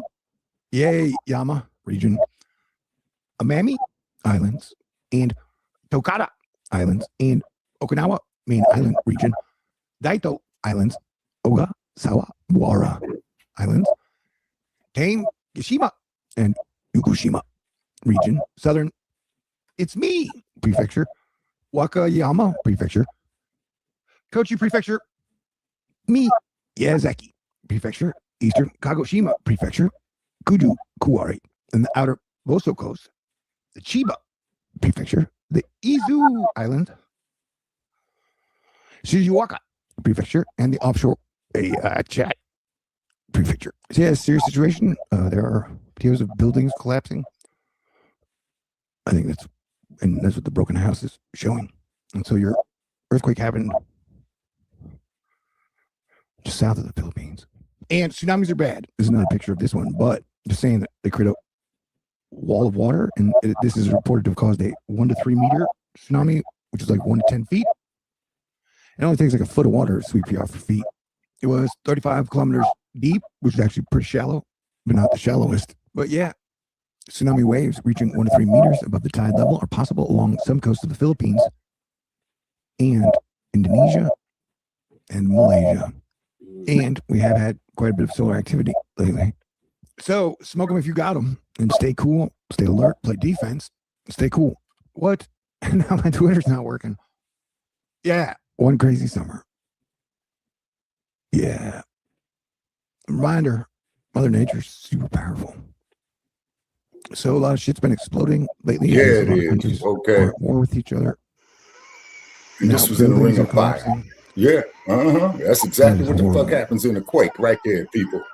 That right there. Tsunami warning issued for Japan. That right there. South Korean stock market dropping 8%, limit down, I think, due to frustrations over them not letting new genes do their thing, I guess. And pray for the people in the Philippines. Also, if you're in America, pray that we don't get another giant earthquake in the middle of the Gulf. It's technically one of my planetary defense commander fears. Oh, wait a minute. Aftershocks like That 643. Yeah, in the Philippines, for peace, country. as Trump says, a peace deal between Iran, the USA, and Israel is close. But technically, he's been saying that shit for 100 days. All right, try to rise above it all if you can. Literally, if you need to, and figuratively, as I think everybody needs to, because like 2019 till now has been rough. I'm an old chopped unk. And I say it like it's been rough. Yeah, that's waking you up. 9/11 really shifted the vibe. Waking you up. Okay, so we got more. This just happened to 6.4, and go how crazy is the summer gonna get? Because you got the Russian war with Ukraine, Iran, Israel, USA, and you got wars happening in tons of other nations. That place is demolished. You've had a lot of infrastructure, oil, natural gas, energy refineries destroyed or blow up over the last 100 days. Now this, and last night I was literally spending time watching all the moisture situation. Here, I'll show you. See, like these are the ones I pulled yesterday because they were so weird. Okay, that was mean sea level pressure over the USA. Just had a weird. And then this is when I pulled over here because that is a whole lot of precipitable water. And so yeah, I pulled this because of shit around the Philippines and this whole area was weird. All right. Yeah. All this that Astro is Fight Ring Club, of Fire. man. Adults only, and usually it's for the best of the best, the coolest, the cool. And that is a very bad sign. Here's a giant building collapsing onto the mascot. That's not good, dude. And since we just crossed over, they got them here. Planetary action is definitely going to be weird and wild this summer. So stay cool and pray for those affected. Yeah, this is really bad. Mm-hmm. And I've been super pro peace for the 13 and a half years I've had this YouTube channel. So it seems like a really bad time for the United States to be involved in a war 7,000 miles away.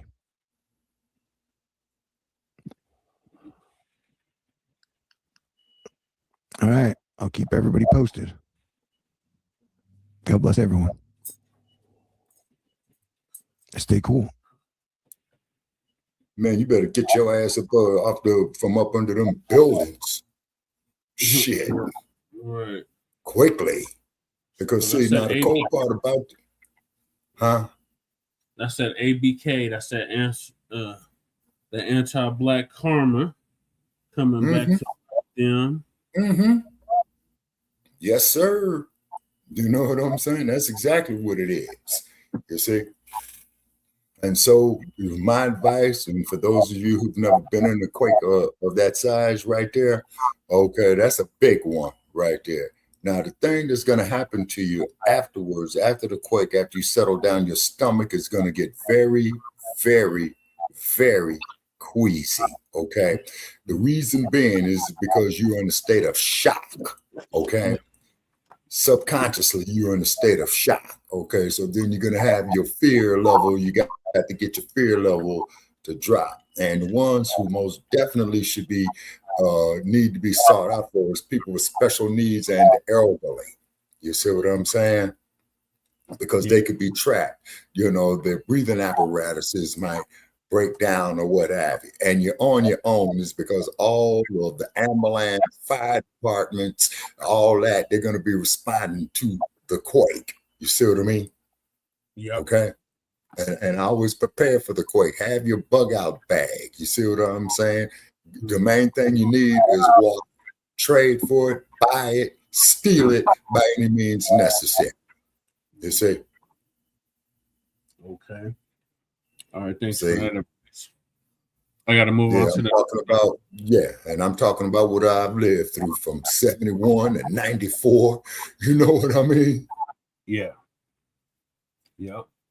All right. So moving along, we got a J6er who's now working at the Pentagon. Oh my God.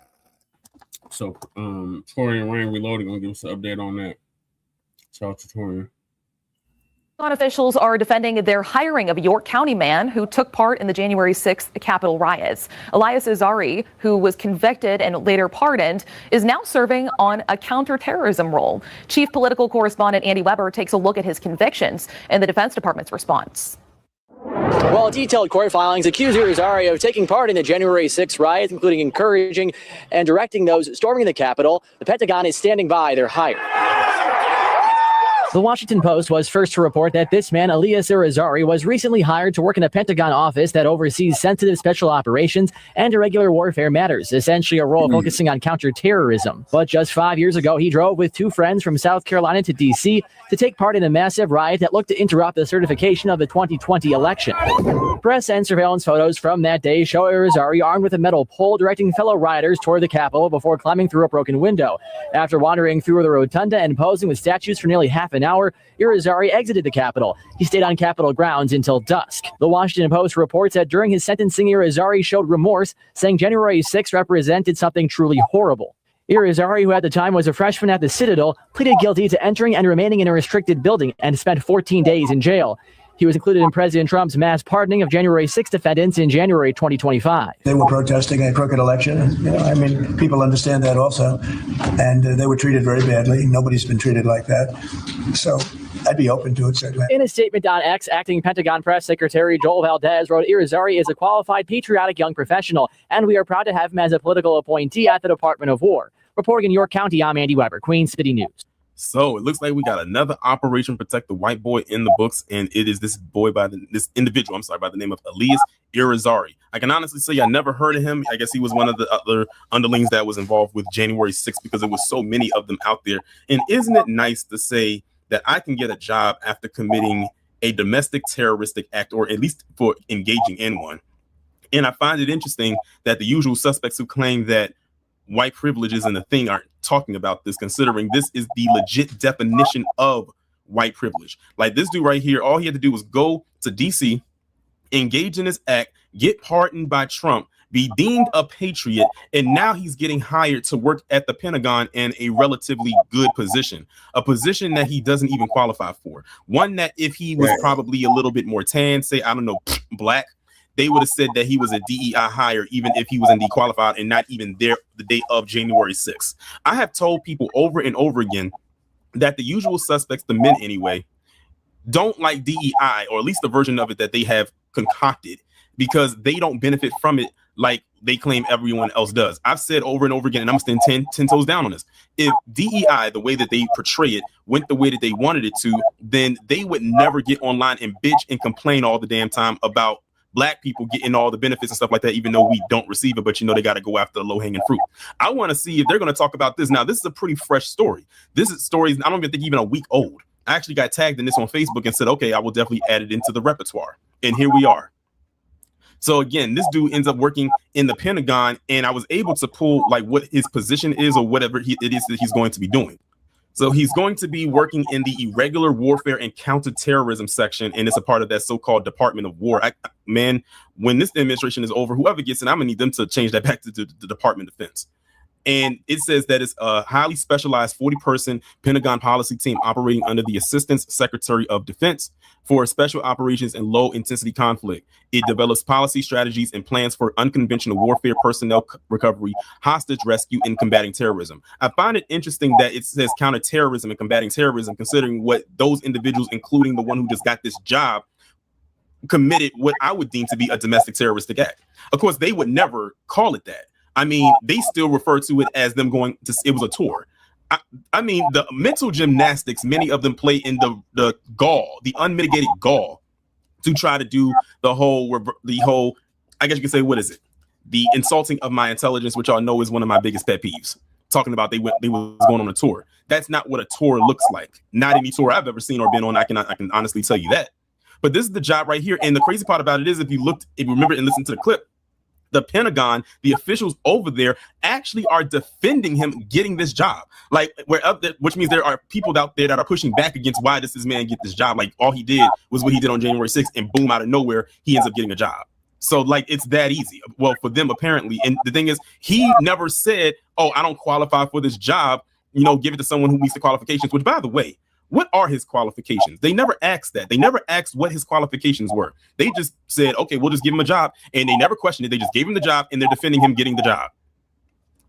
I'm telling you, that privilege is real. But when I was looking up a picture for the thumbnail to use for him, I ended up finding out something else interesting involving this Elias guy that happened maybe a couple years after what happened on January 6th.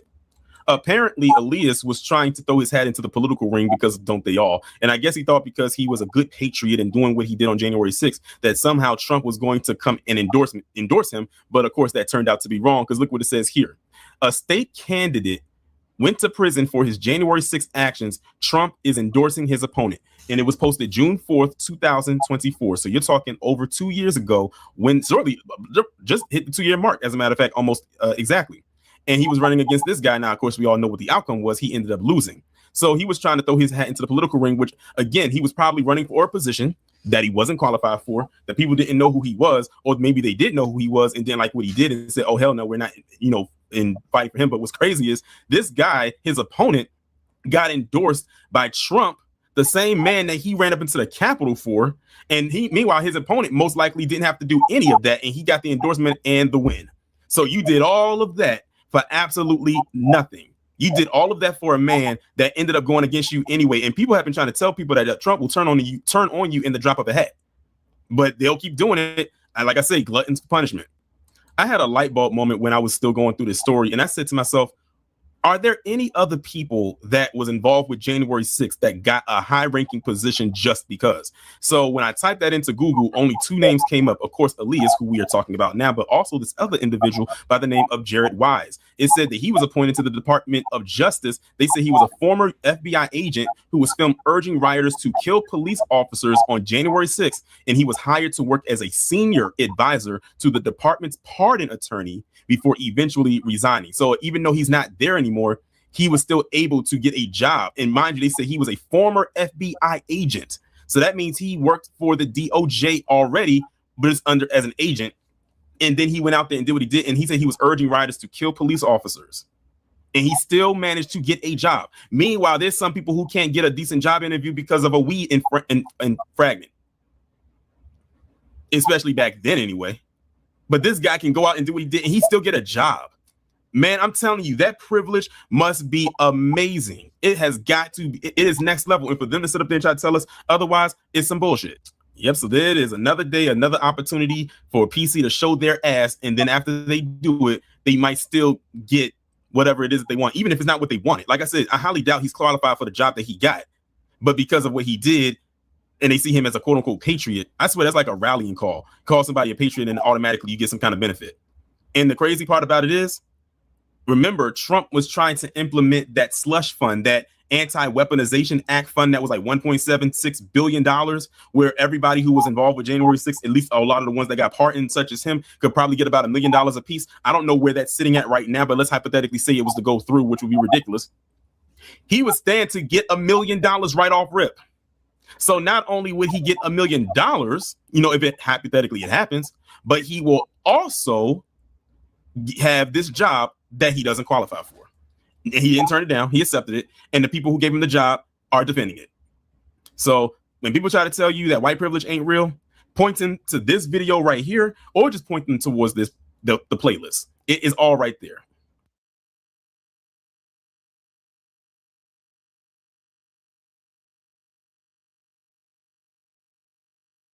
Yo, it's Big Ant, the spokesman, man. We back, another edition of Urban Politicians TV, UPTV. Make sure you stay on your pivot at all times, man. Had to come tap in as it just hit the timeline. It's breaking news that No Puncher 22 and his wife, Lena, the sperm cleaner, are no longer together as she has filed for divorce, as TMZ got the full report. So ain't nothing to do it but to get into it, and it says this. Lena the plug is pulling the plug on her marriage with Adam 22, TMZ has learned. Lena filed the divorce docs in LA County without a lawyer on June 1st, which happens to be her birthday, and wants legal and physical custody of their 5-year-old daughter, according to divorce docs obtained by TMZ. For those who don't know, the couple has a very successful podcast and OnlyFans account, which also makes for a very unique relationship. They shoot adult content with people outside their marriage, together and individually, and interview those people on their pod.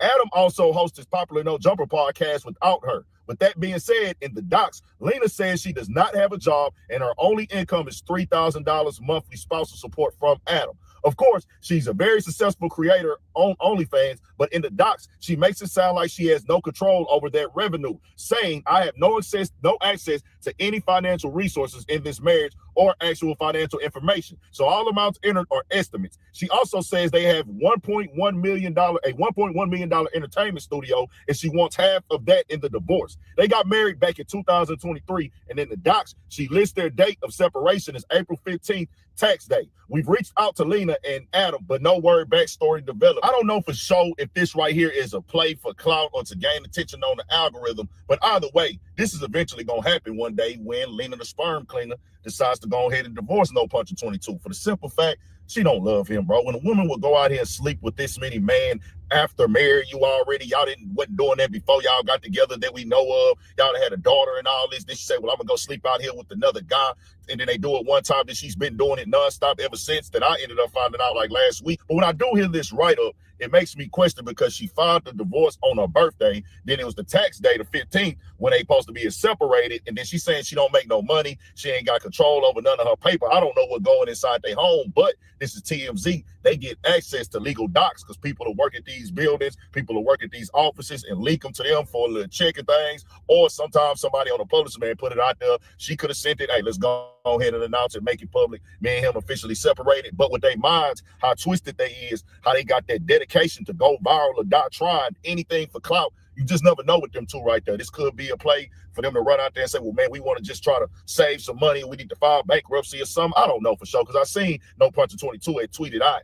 Somebody had reposted it everywhere because I looked at the tweets, but I didn't care when I seen it. But now I thought about it, that he said the content industry went down. They might be trying to make a play for that, bro. Who knows? But either way, the day is going to come when she is going to leave and divorce you. And you're going to have to look back when you broke that news, that little puppy dog voice, and you could just hear the embarrassment in his voice when he was doing it, because he felt like he didn't have a choice. And that's what you call a weak man, a weak individual, a dude that has no soul and just let his female be in control. That ain't how this world is supposed to work, bro. A man is supposed to lead. The woman and the children are supposed to follow. Your woman been leading you. This is why this is happening right now, if that is what's true. Like, we just got to keep it all the way 100. I see people make excuses for this and this and that. Fam, anything else in this world, if you want to be in the P and the H game, sending the females off, all that, I don't live none of them lifestyles. That's just all confusion that come with the game. Like, are you a P, you this and that, sit down, whatever. Them situations, your girl sleeping with other guys, you know what that is already. That's overstood. But when you go get married, this is something that's supposed to be sacred, and loyalty is supposed to come with it. Other than that, what's the point of putting a ring on it, keeping it all the way 100? So that's why I be like, bro, it's just a lot of lost logic, a lot of stuff that don't make no sense. But everybody knew this day was gonna come, especially with the way that it comes off when you hear somebody talk and you hear them worship things that make no sense. She even talked about she need half for the studio. She want full custody of your daughter. So either way, you gonna look bad. If you pulled this play and ran a fake divorce, that's gonna be fraud. So it's like, bro, what do they really have going on right now out there? Which I really don't personally care, because, you know, I said things about this and I posted some stuff up, and, you know, boy said this. I remember at No Puncher, when I said something about the show, he came on my Instagram, man, set your set your HOA up, boy, shut up, I'm like, nah, that's your wife right there. When she leave, you gonna come back to this and visit. I told you what was gonna happen. One thing about me, bro, ain't nothing magical. Like, it ain't no magic with this, bro. It's either you're moving in the righteous light, and you're moving right, and you're going in the right direction to do certain type of things, or you're not. And if you ain't, it's eventually you're gonna face them capital C's: controversy, chaos, confusion, conflict, and confrontation to be a part of the conversation. And we added crashing out to that situation because you want to have an algorithm and be a part of it in rotation, and I messed that up. But y'all know my sayings on here, bro. Because one thing about No Puncher 22, he's a volunteer for this. He's not a victim. If your woman runs off with your money and take everything and have you looking like a sucker, you told her I'm a sucker. You told her I'm a lame. You told her abuse me. You volunteered for this treatment, because it ain't no way you supposed to be coming to that podcast show every other day or whatever time, however many times you go on there and act like everything is okay at home. You steady seeing your wife getting a back beat in, getting ran down, boy, you got no respect at all. And it's so crazy because the way the situation go with everybody that work on your show, they can't come up there and tell you, hey, you a certified lame and a chump and a sucker for letting your wife do you like that, bro.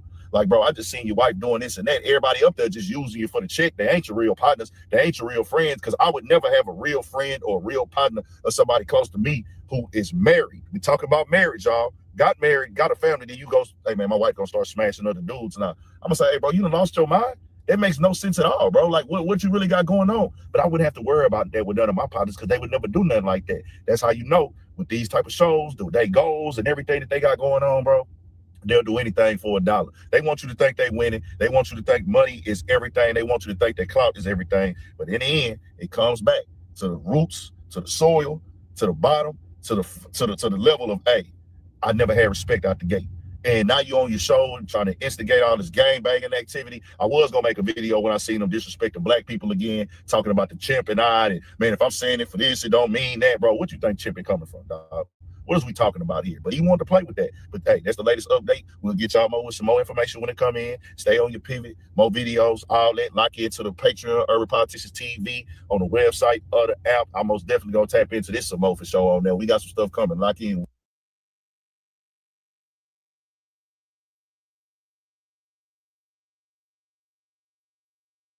Oh, yo, it's Big Ant, the spokesman, man. We back. Another edition of Urban Politicians TV, UPTV. Make sure you stay on your pivot at all times, man. Had to come tap in as it had broken to the news earlier today by TMZ that none other than No Puncher 22 wife, Lena the sperm cleaner, has officially filed for divorce and said that she wants physical and legal custody of their 5-year-old daughter and half of their $1.1 million studio, and also said that she only makes about $3,000 a month. She don't know where the money go when she make it, which is kind of insinuating that No Puncher 22 is taking all the things and the earnings that come from the adult film situation that they got going on now. Now, to see this, come on, y'all. We can all expect it. We can all think that this is going to come. Even Stevie Wonder is knowing that this day going to approach eventually, because when we seen it go down, we just not even logically, just it never can make sense at all. Why would you get married and then go out here and start just getting all types of dudes? And she been on a run, which I didn't even know at first, that she has continued this going and going and going and going and going, different dudes. And at first she was just going after the, I was calling her one of the neaters. She going after them only. But then eventually she jumped out there and started getting anything that's on the table. And what she probably trying to do, get into them gangbang things. You get it? Because No Puncher 22 obsessed with gangbanging, but she gonna be obsessed with the other type of gangbanging. We can just see it coming. Let's call it for what it is. But No Puncher 22 being himself, he said, I can't pass up this opportunity for the clout. He been in the comment sections talking about anybody looking for a BBL, get at him or something on different blogs. Then he responded in his story and said, all black women who want to date me, please DM me. I will buy you a car. Then he put up in his story, freedom. And I don't know how deep and real this right here is for these two weirdos. She's a weirdo, he's a weirdo. Anybody that tells them what they do is respectful, honorable, and cool, that is a weirdo mindset to have, because y'all wasn't doing that before. That wasn't how y'all got y'all established name in the game with her sleeping with other guys. Y'all was already having it y'all way financially. You got the podcast, she got this going on, whatever, but you get married to her.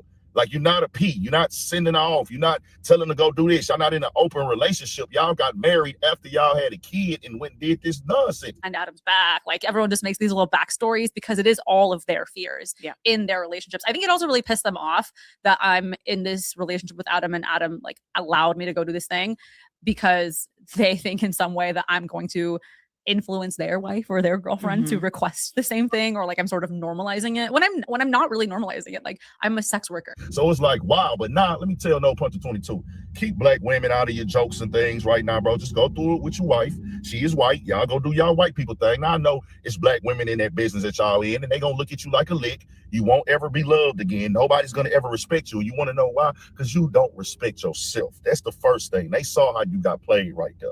Let's keep it all the way 100, dog. And if they are running the play, y'all, because they could be, we know they both subscribe to the mindset of going viral or die trying. They believe in the capital C's in full effect. They are completely committed to doing anything to shoot up the analytics. So they could be running the game here. Who knows? But let's be for real. Even if they are running the game, it's going to come a day that this is going to come reality for them. No matter how you slice it, dice it, spread it around, it's most definitely going to go down. Now, I want to make this part right here clear, dog. For Adam 22 to jump out there and joke, man, it's going to be some women out here that might deal with him, but he's going to have to pay. They gonna break your pockets, dog. She finna break your pockets from what they saying, because she talking about she ain't got no paper at all. Now, I don't know how it could go, because TMZ did say that they got official documents for this, meaning that this was filed on some serious matter. If they went to that level to go that low just to be part of the trending topic, that shows you that they just really have no soul at all. But people are gonna laugh at you. Nobody's ever gonna laugh with y'all. You're the laughing joke.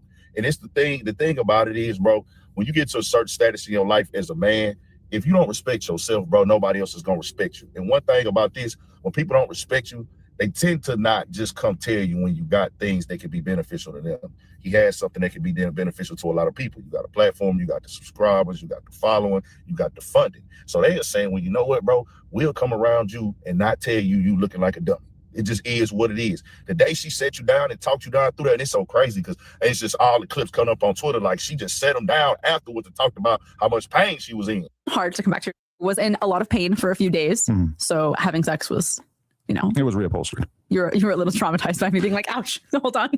At first, yeah. But that did go away pretty quickly. It took like 3 or 4 days, yeah. Yeah.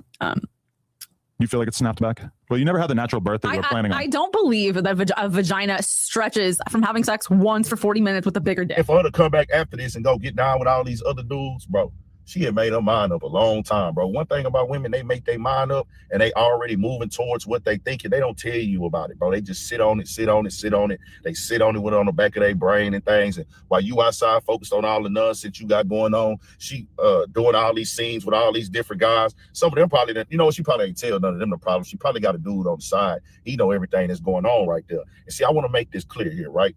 This is about the marriage with me.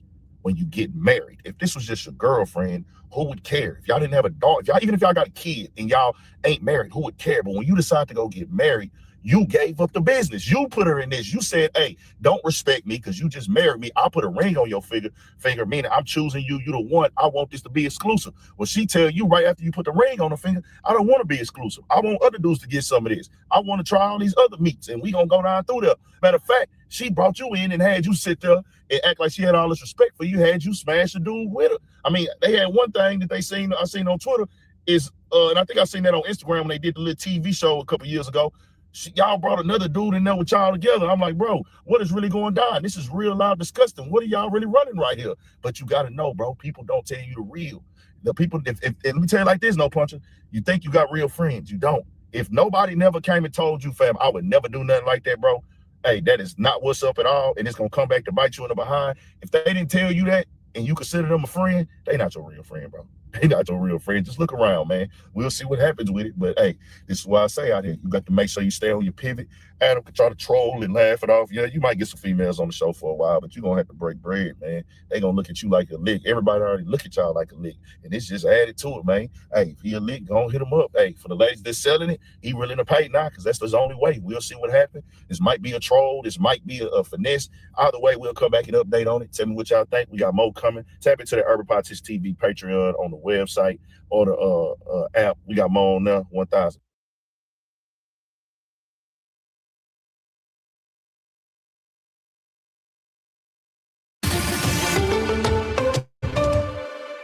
We begin tonight at Cherry Creek State Park, where a search for a missing person has now turned to a recovery mission. Thanks for joining us tonight. I'm Ethan Krugel. Crews with South Metro Fire spent hours this afternoon searching for that person before turning things over to Colorado Parks and Wildlife.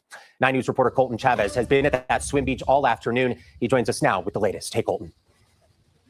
Hey, Evan. Yeah, Colorado Parks and Wildlife actually just moved us further back from the beach. We're supposed to be hearing from Colorado Parks and Wildlife Caravan Hoos for an update on this. There's been very little information when it comes to the identification of this person in the water. But as you mentioned, we're waiting to hear back from them, hopefully in the next few minutes, and we'll continue to bring you that information. But here's what we know right now. As you said, Evan, what started out as a search on the water has turned into an around-the-clock recovery effort. I want to go ahead and show you some video of what these crews were doing earlier today. Now, search teams have been using boats, sonar technology, drones, and specialized dive teams to focus on the far east end of the lake, with boats searching the length of that swim beach. Officials say the operation shifted into a recovery effort around 7:30 tonight, but crews didn't stop there. CPW says they have resources and capabilities to continue searching through the night as they work to locate that missing swimmer. Now, if I could bring you back out live again, once again, Evan, right now, Colorado Parks and Wildlife hasn't told us when this press conference will be. We're told it's supposed to be soon. If we're able to bring you an update during the 10 o'clock newscast, we will do that. If not, we will bring that latest information online at 9news.com. Evan, for right now, I'll send it back to you in the studio. Colton, thank you. We will certainly continue to follow that search and update you both on air and online when we learn more. Let's get right over to Corey Reppenhagen with a look at your forecast. Corey, our first 90-degree day of the year, and some more heat is on the way. Yeah, we're going to hit 90 again. So it's been 270 days since we've seen a 90-degree temperature here. So it's been a while since it's been this hot. 91 in Denver, 95 in Boulder, 97 in Fort Collins, 98 out in Grand Junction. These are all the high temperatures reported across the state today, hot from top to bottom. So we did hit that 90-degree temperature a little bit earlier than average, which is June the 10th, and a little bit sooner than June 14th last year. Last year, we ended up with 47 of those 90-degree days, and that's right about on average. 45 is our average. We're in the 70s right now, 78 at 9 News here in South Downtown, Mile High City, and 74 out at Denver International Airport. The radar is starting to dry up, although we had some outflow boundaries push into the city and really create quite a bit of wind over the last hour or so, but no rain did ever show up right here in the Denver area. We are watching the potential for some severe weather on Monday. Looks like it'll be mainly towards the eastern plains, but we'll watch for some front range impacts and then possible record heat again on Tuesday. The record is 95. Our forecast is 94, and we stay warm and dry all the way through the 7-day forecast. I'll have the deets on that coming up in just a few minutes, Evan. All right, Corey, thank you. Developing tonight, a man in Arvada has been arrested after police say he stabbed his parents. This happened on Union Circle, south of Stanley Lake, just before 12:30 today.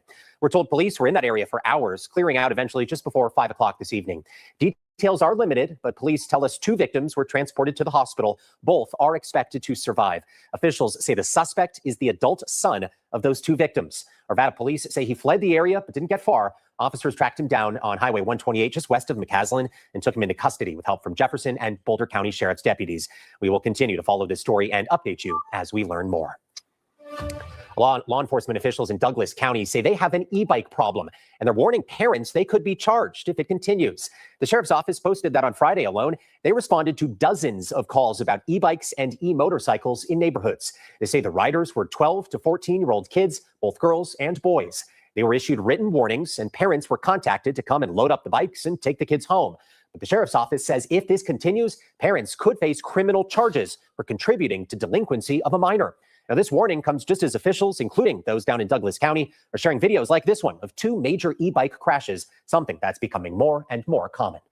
Children's Hospital Colorado recently released a statistic that said that they are seeing about 184% increase in injuries from e-bike crashes compared to last year. And as concerns continue to grow about e-bikes, especially now that we're heading into summer, officials are reminding parents to check what their kids are riding, because while the bikes might be fun, some of them are not street legal. 2 firefighters are now out of the hospital after a deadly early morning house fire in Jefferson County that killed 1 person. West Metro Fire was called to the house near Vivian Street and 14th Avenue just after midnight. 2 people in the house were able to escape, but firefighters had to try and rescue another person who was trapped upstairs. That person did not survive. The cause of this fire remains under investigation. Right now, Denver City Council is delaying a more than $180 million contract proposal from the airport following the federal government's changes to diversity, equity, and inclusion rules. The contract stems from DIA looking to hire a large company to run advertisements at the airport. Now, in the past, the city has required the airport dedicate a small percentage of funding from large contracts go to subcontractors operating small businesses, and specifically small businesses owned by people in disadvantaged communities. Last October, the Department of Transportation banned race and sex from being considered in deciding which businesses are considered disadvantaged. In response, council members delayed sending the contract to the full council. They are now asking the airport to submit a new contract proposal that includes at least 2% allocation for subcontractors.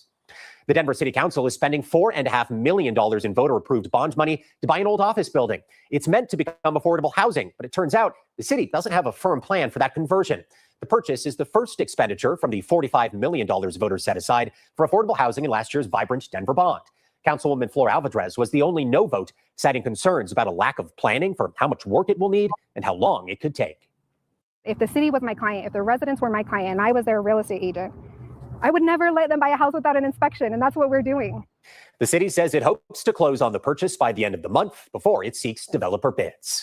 A hotel and nightclub in downtown Denver that was shut down by the city in April is now allowed to reopen, but only the nightclub portion of the business can do so.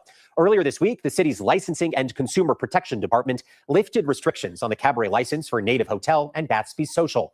The suspensions on its hotel food and liquor licenses were lifted weeks ago. The city says it suspended all of those licenses because of 800 violations of the fire code.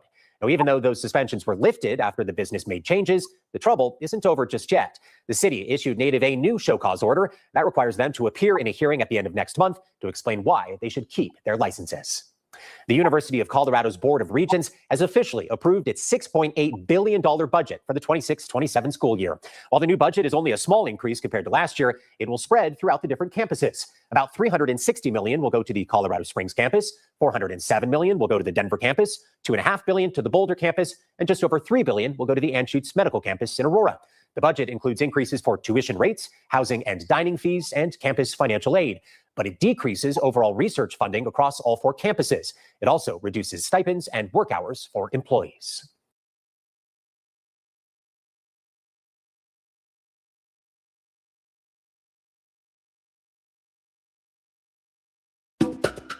This episode is brought to you by Energy Outreach Colorado. Energy Outreach Colorado is a statewide nonprofit helping income-qualified Coloradans pay their energy bills. They support hardworking families facing tough choices between paying utilities and buying essentials like food. Programs range from utility bill assistance to emergency furnace repair to community solar and energy efficiency work.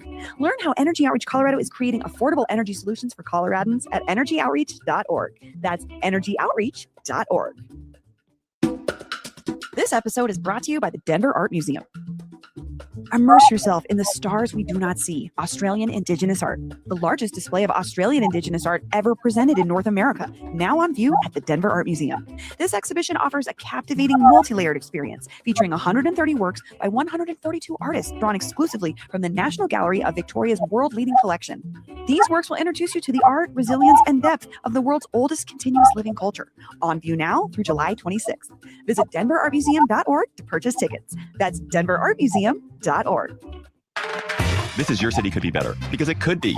I'm David Plotz. If you love your city and still complain about it, you're in the right place. In an early episode of the HBO TV show Hacks, which is set in Las Vegas, there's a key sequence involving a visit by a water inspector to the main character, Deborah Vance. So there's a water inspector who shows up to examine whether Deborah Vance is using too much water. A water inspector, a water cop. This was a revelation for me. But it turns out that Las Vegas probably has the most robust system for saving, recycling, reusing, and preserving water of any American city, in part because it has water cops, among other things. And paradoxically, this driest of American cities in America's enormous western desert is also the most water secure city in the desert Southwest. So I'm joined by CityCast Las Vegas host Jesse Merrick to ask the question today, would your city be better with Vegas-like water strategies? Jesse Merrick, welcome to Your City Could Be Better. Hey, thanks for having me. You're new to CityCast, so we're putting you on a hot seat here. I know, I like it. But you're from Vegas, so the hot seat is you're probably like cool. Yeah, this is just like normal for us. 100 degrees is like nothing. So this hot seat's kind of cool for me. So what is a water cop? What do they do? When might you get a visit from a water cop? And can you be punished? Can you go to water prison for water crimes? Well, there is no water prison as far as I know. But yes, they are water cops. Technically, they're called water waste investigators. And essentially what they do is they cruise around town looking for instances of water waste. And then, they go and will place like a little flag next to wherever that is, letting you know that like you've kind of been cited or warned. And initially it starts, with a warning first, but then can start with a fine as well after that of $80 and then go all the way up to $1,280 as well. So there's a big gap and it just doubles each and every time if you don't fix it, essentially. And so also, too, the other thing that's kind of interesting is like you can rat on somebody for water waste violations, too. Like you can go on the Las Vegas Valley Water District's website and like report people. So I just imagine, I've never had this happen to me, but I imagine, whoever, runs the HOA or whatever doesn't like their neighbor jumps on there and be like, Cindy's been wasting water. Do people get resentful if they see their neighbors using too much water? Some people do. I mean, personally, I've never run into that situation. I have let my lawn die. So I'm doing my part to help with water, saviors and things like that. But it's not necessarily like, oh, I can't believe you're wasting water. Like it's not that ingrained in us, but it is one of those things where like we are all very, aware of the fact that we're in the desert. And so you see visually like, hey, there's not a ton of water around on a daily basis. And you hear about it in the news all the time, too, about our water resources and stuff. So I personally like, hey, how can I save water? But I don't think it's one of those things where it's like wars within the neighborhood of people trying to be like, you better make sure you conserve water. So where does Vegas get its water anyway? You're a metro area of more than 2 million people, 2.4 million people. And when I think of Vegas, it's like, there's not really water. So where do you get any water?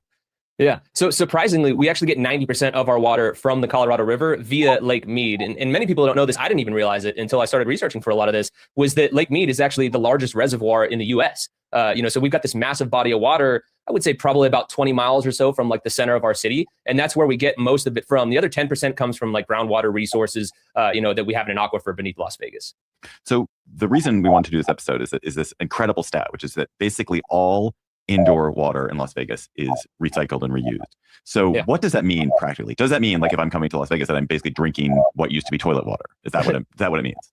Technically, yes, which I know sounds so disgusting. It's okay. You're drinking toilet water. You're even, to put it in perspective, drinking water that at one point was in a pool down on the strip. Think about the unmentionable stuff that happens at those pool parties. Oh, gosh, Technically, you're drinking it, but it's a really robust system of filtration that goes into it, before you end up drinking it again. So it goes from your home, as long as it goes down the drain, about 99% of that water is recycled. It then gets sent to a treatment facility. From the treatment facility, it goes through this insane process of mechanical, biological, and chemical treatments, and then gets sent out into nature through a wash that runs 12 miles along a river into Lake Mead, where then it sits there, kind of goes through its own filtration process in Lake Mead, and then is sucked back into the system, sent through another treatment facility, and then again, purified again before it ends up back in your home or wherever it is. So it is kind of one of those deals where it's weird when you're drinking your water. Lately, it's been more top of mind where I'm like, at some point, this was probably in someone's toilet, but it goes through such an insane process to make sure that it's ready to roll. And one other thing I want to make sure to note too, we don't do what's called direct potable reuse, which some people call toilet to tap, which is where they eliminate,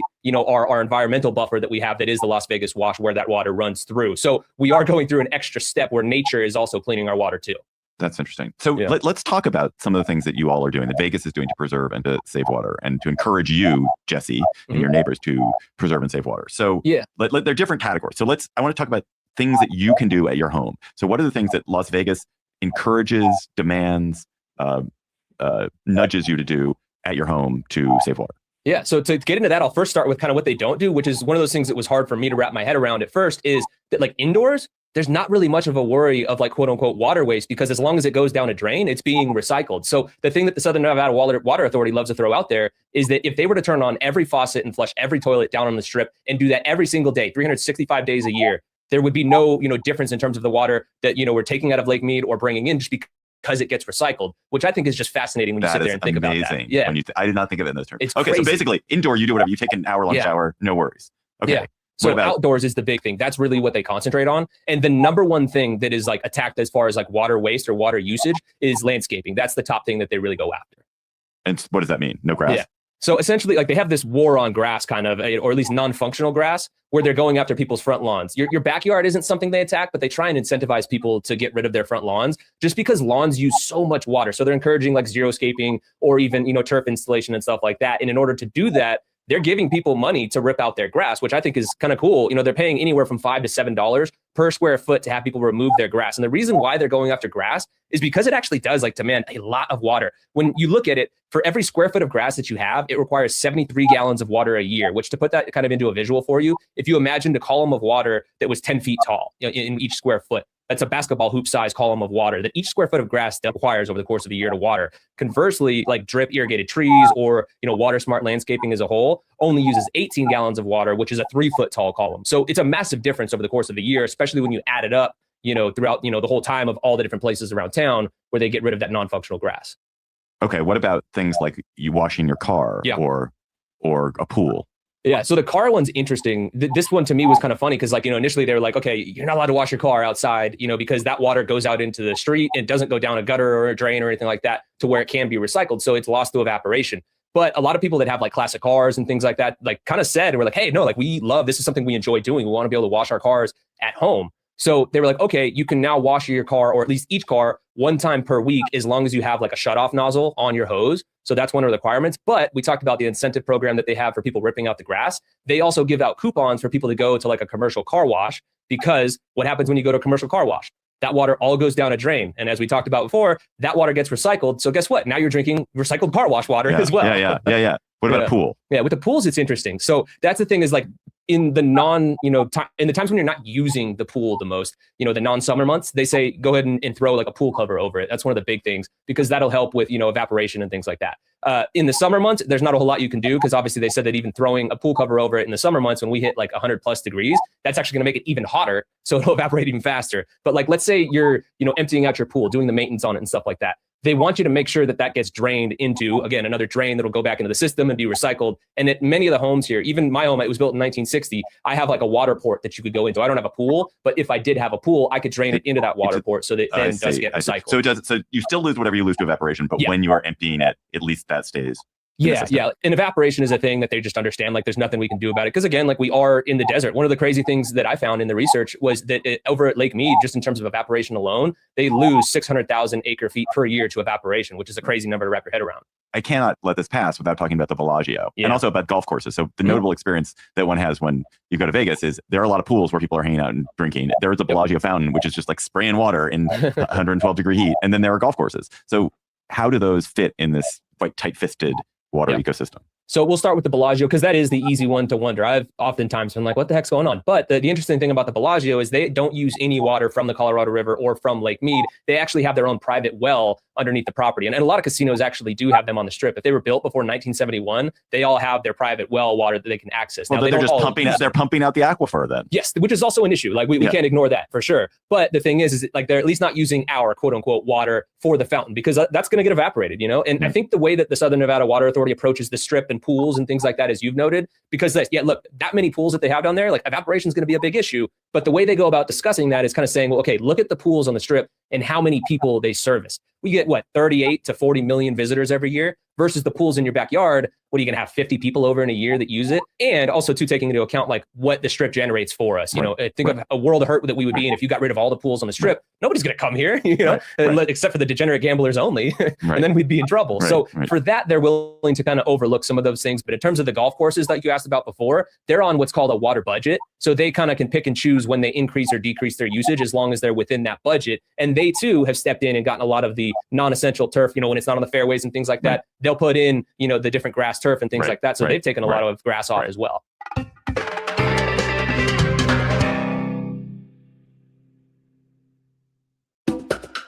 This episode is brought to you by the Denver Botanic Gardens.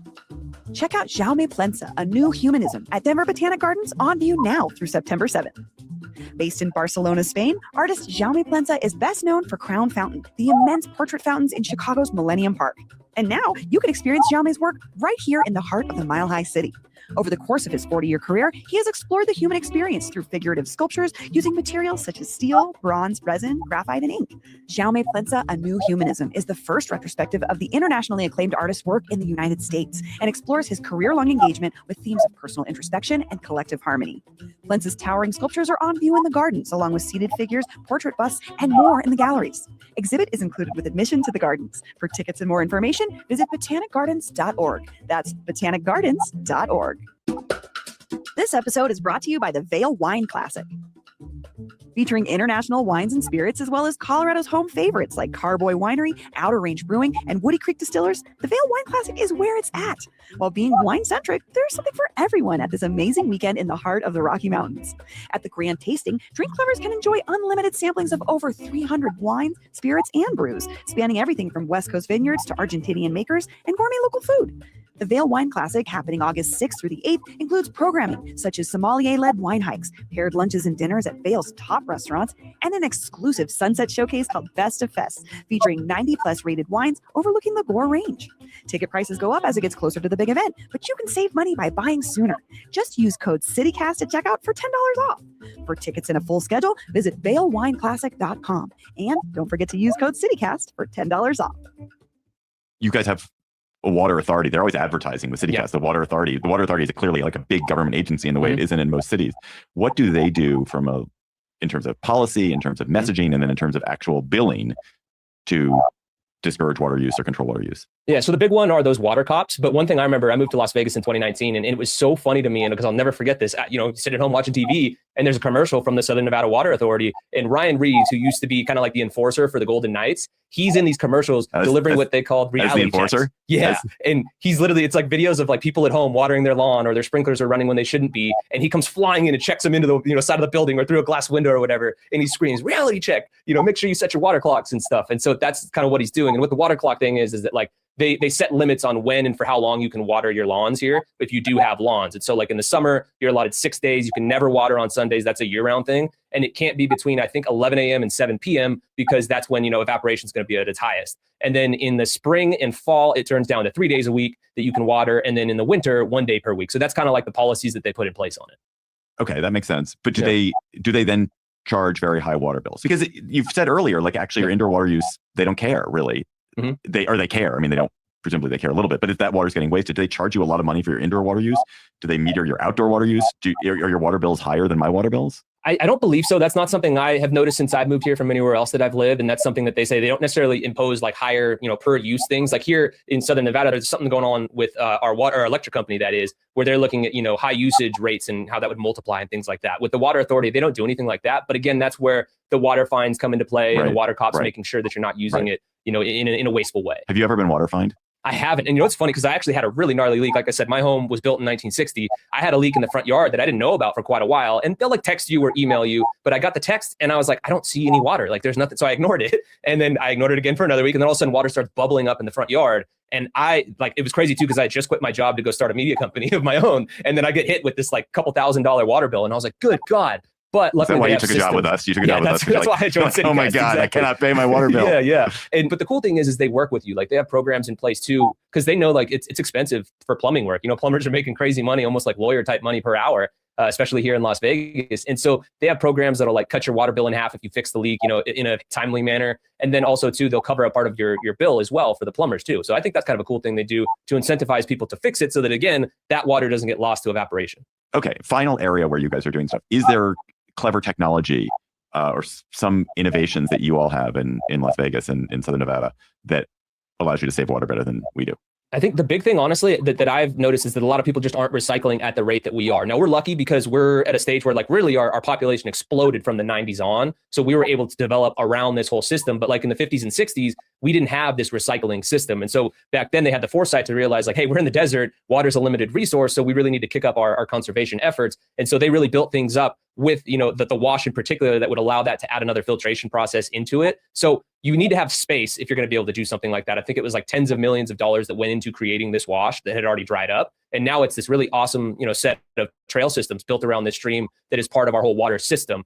So that part of it is probably hard for a lot of cities like a Chicago, for instance, to replicate, where like, or in DC as well, where space isn't necessarily your friend, right? But the big thing is having these water treatment facilities that have such a robust system to go and filter out these things. And again, we don't have enough time on this podcast to really dive into what exactly that process is, but it goes through that mechanical, biological, and chemical treatment process. And I think that's the big thing. So you've laid out a whole bunch of different things that you all are doing, from the cops to this technology to the infrastructure of the wash to sort of rules about when you can wash your car, to encouraging people to not have grass, paying them to not have grass, all these different things. Do you know which ones are thought to be most effective and which ones are sort of most costly? I guess I'm trying to think about, for other cities, which are the ones that other cities would go to first because they're going to be most effective and least expensive.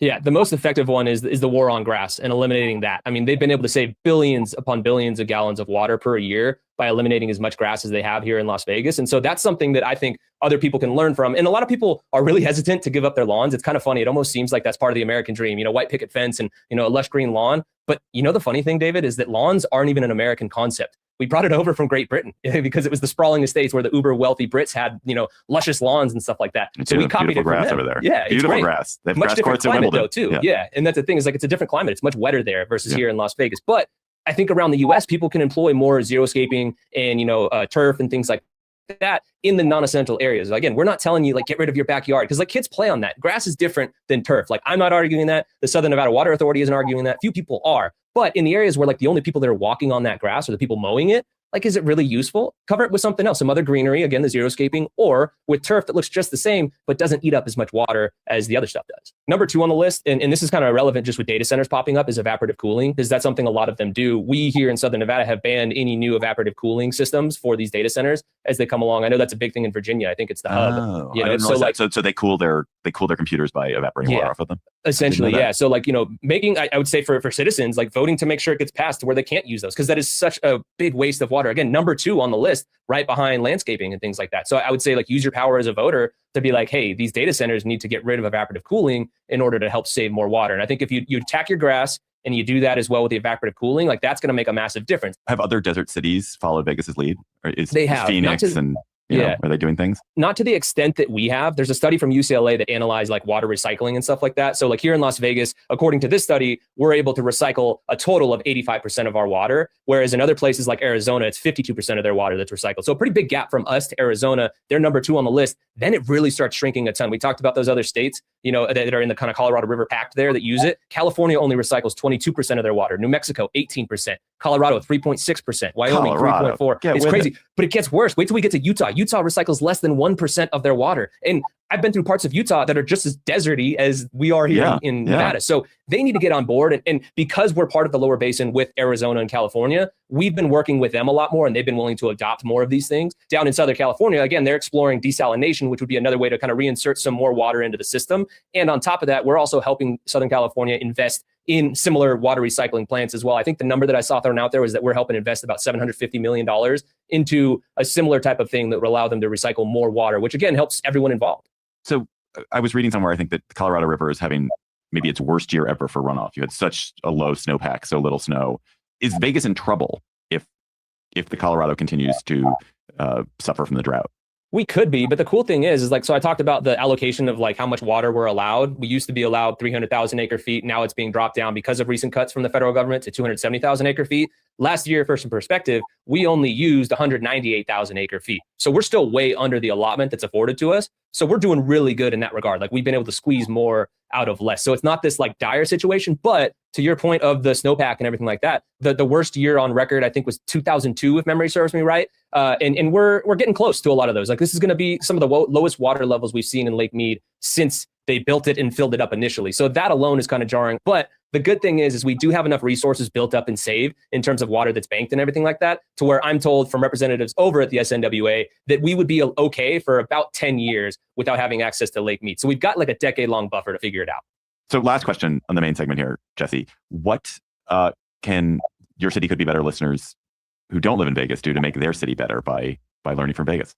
Yeah, first and foremost, like we said, get rid of grass. I mean, that is the biggest, water waster there is, and as great as it is to look out front, like, you can make that change. And then too, it just makes it easier. It's less upkeep, at your home and stuff. Outside of that too, again, use your voting power to really push, your local government and even just government statewide, all that different stuff, to go and kind of get ahead of the problem, because we know the climate's changing, and that's not unique to here on the West. Like it's getting hotter everywhere, seemingly. So you need to kind of get ahead of it. Don't wait till it's already an issue. Yes, okay, if you're in an area where you have access to the Great Lakes, or the Mississippi, all those different things, you might be in a good place now, but maybe your kids won't be, whatever it is. So push people to have a better water policy in place. And I think that begins with having more infrastructure to be able to recycle more of your water, because again, that's what's kind of helped us use so much little water. Again, when you note the fact that we have like 2.8 million people here and we only used 198,000 acre feet this year, that's a crazy number to wrap your head around. So by recycling water, you can make a massive difference. So that to me would be the thing, is really push for more recycling of water.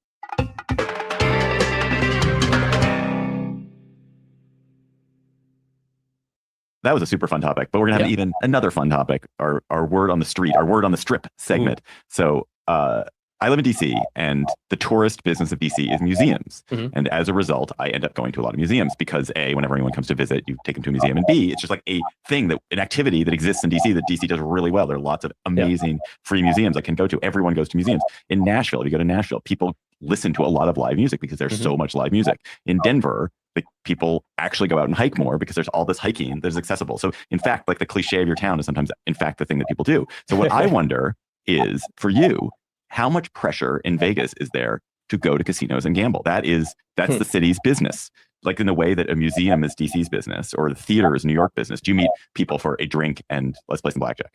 We try, honestly, to avoid the strip as much as possible. Like that's one of the main things us as locals do, is complain about the strip and how it's not affordable anymore and that they forgot about locals. So we don't go down there and gamble. Having said that, Vegas has exploded as a food and drink / obviously entertainment city. So, there's plenty of times like on a date night, or if somebody cool is in town, like you go down to the strip because you want to catch it because that's where they're going to be. So I constantly will be going down there for dinners or just even grab some cocktails at some of the really cool bars because they spend a lot of money, in making it a very attractive option. So we'll do that a lot. But I've lived in Las Vegas since 2019. I can count on one hand the number of times that I've gambled. And guess how many times it was my own money? 0 times. I am not spending my own money at a casino. But do you think you're unusual in that way? Do you have friends who are like, oh, let's go gamble? Or no? Nobody you know. Not in my friend group. That's not something I've had very often. And neither other friends of mine. I mean, maybe it's like a once a year thing, you know, maybe you got a bonus, you'll go do it, but it's not like a regular activity for us, you know, because I just think we are more, you know, aware of like the fact that the house always wins, you know? So like, we know when you go down there, you're not gambling, you're losing. And as Las Vegas locals, like we don't want to lose money and continue to do it. Like we'll leave that to the tourists. So our biggest thing is like when we do go down to the Strip, it's very much so enjoying the restaurants or the different experiences that have popped up around there.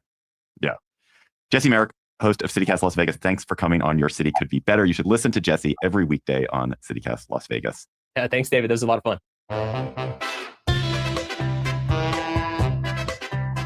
That's all for today's episode of Your City Could Be Better. I'm your host, David Plotz. Our producers today were Lizzie Goldsmith, Aria Bracci, Priyanka Tilve, Jesse Merrick, and Layla Muhammad. Our music is by Carl Christensen. If you are enjoying the show, please tell your friends, rate the show, leave us a review wherever you get your podcasts. Maybe you get your podcast by a wonderful pool in Vegas. Maybe you get your podcasts surrounded by cactus and at your zero-escape front yard. We will be back next week with another conversation about how your city could be better.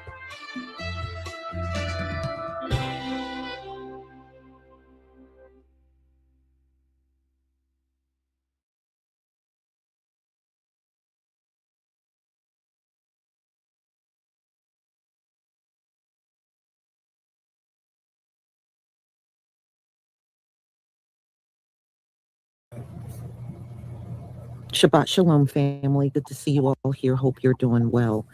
Well, we're going to talk about Cuba. I don't know if you've been following what's going on, but Cuba is completely out of fuel. They literally have no fuel. So the children can't go to school. They cannot even have their hospital open. Forget about shopping and groceries or anything like that. Cuba has not had water in 6 weeks. And on top of that, Donald Trump has been blocking anyone that's been making attempts to go in there with fuel. They have been blocked. Those folks are in dire. When I say dire, I mean they are in dire condition. So right now, cars cannot get any fuel at all. These people can't work. They can't do that. I mean, they are literally collapsed. So if nobody goes up because Donald Trump don't want no one to help them. He said it publicly a couple of times. He does not want anybody going in Cuba to help those people. Those folks are starving. And now, you know, when I was looking at some reports, many of them are saying their food is rotted. They can't keep a refrigerator on. So the food is rotted, and many of them are just throwing the food they have on the streets because it's not edible. So it's bad. It's bad. So let me go ahead and share my screen so you can get up to date on what's going on. But I think what Donald Trump is doing is beyond evil. But then on the other hand, I don't expect anything different from him. Oh, y'all, and we'll talk about this tomorrow. He's back on that black job thing, you know, because they were asking about black unemployment, which is extremely high in this country. I think it's at 7.6%. Well, anyway, Donald Trump said black jobs were doing well, black jobs. Then he brought up manufacturing. So in other words, black jobs are jobs that we labor in. We do labor. That's black jobs to Donald Trump. So essentially, it's a white-owned company with black men and women doing labor in. That's a black job to Donald Trump. So we'll get into that tomorrow. Maybe like around, I got it already set up for 1:45. But yeah, he's back to babbling about black jobs again. Unbelievable. All right, y'all. Thank you for the ones.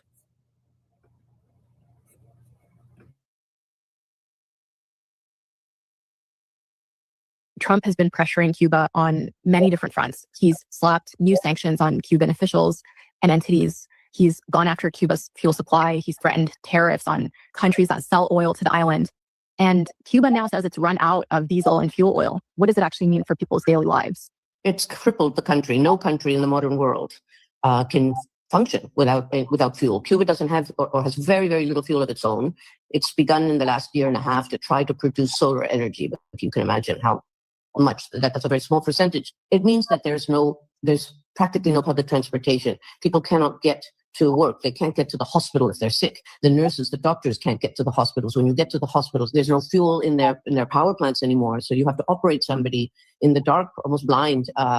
Children can't be operated. People who have to have dialysis can't get dialysis because they have the nurses and doctors have to pump the blood manually back into their bodies as they try to clean them. So people's lives are, of course, in danger. There's the distribution of food, which was always, people were barely getting by, and their access to food has now collapsed.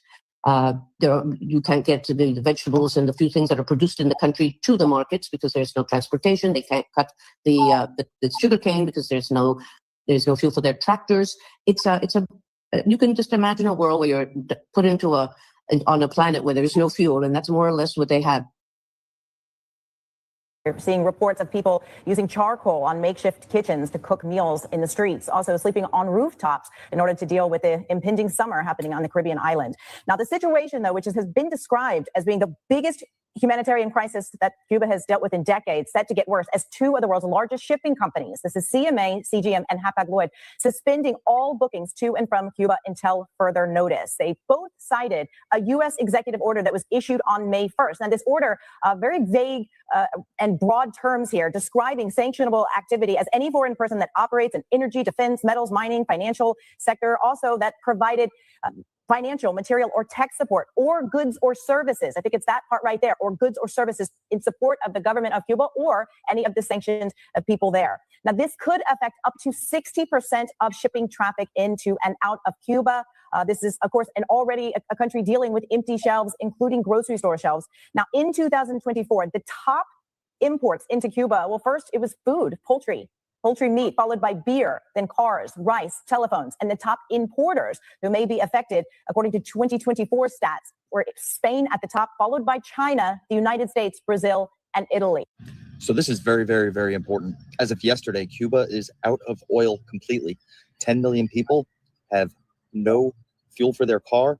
Hospitals are in dire need. They have no power. Supposedly, babies are passing away, newborns. People are sleeping on the roofs of their homes because it's so hot inside. There's no way to get to work. And, diesel fuel, everything is completely gone. People are cooking on charcoal grills in order to eat, but everything is shut down completely. The entire place is shut down. There's no more oil. This is insane. And 10 million people did not want this. This is all due to Trump. I don't know what is going on, man. These are some scary, scary times. People are going to wind up passing away. There's no way that people can get their insulin. There's no way that people can get their crucial medications that they need, down to food. Pray for them, man. This is out of control.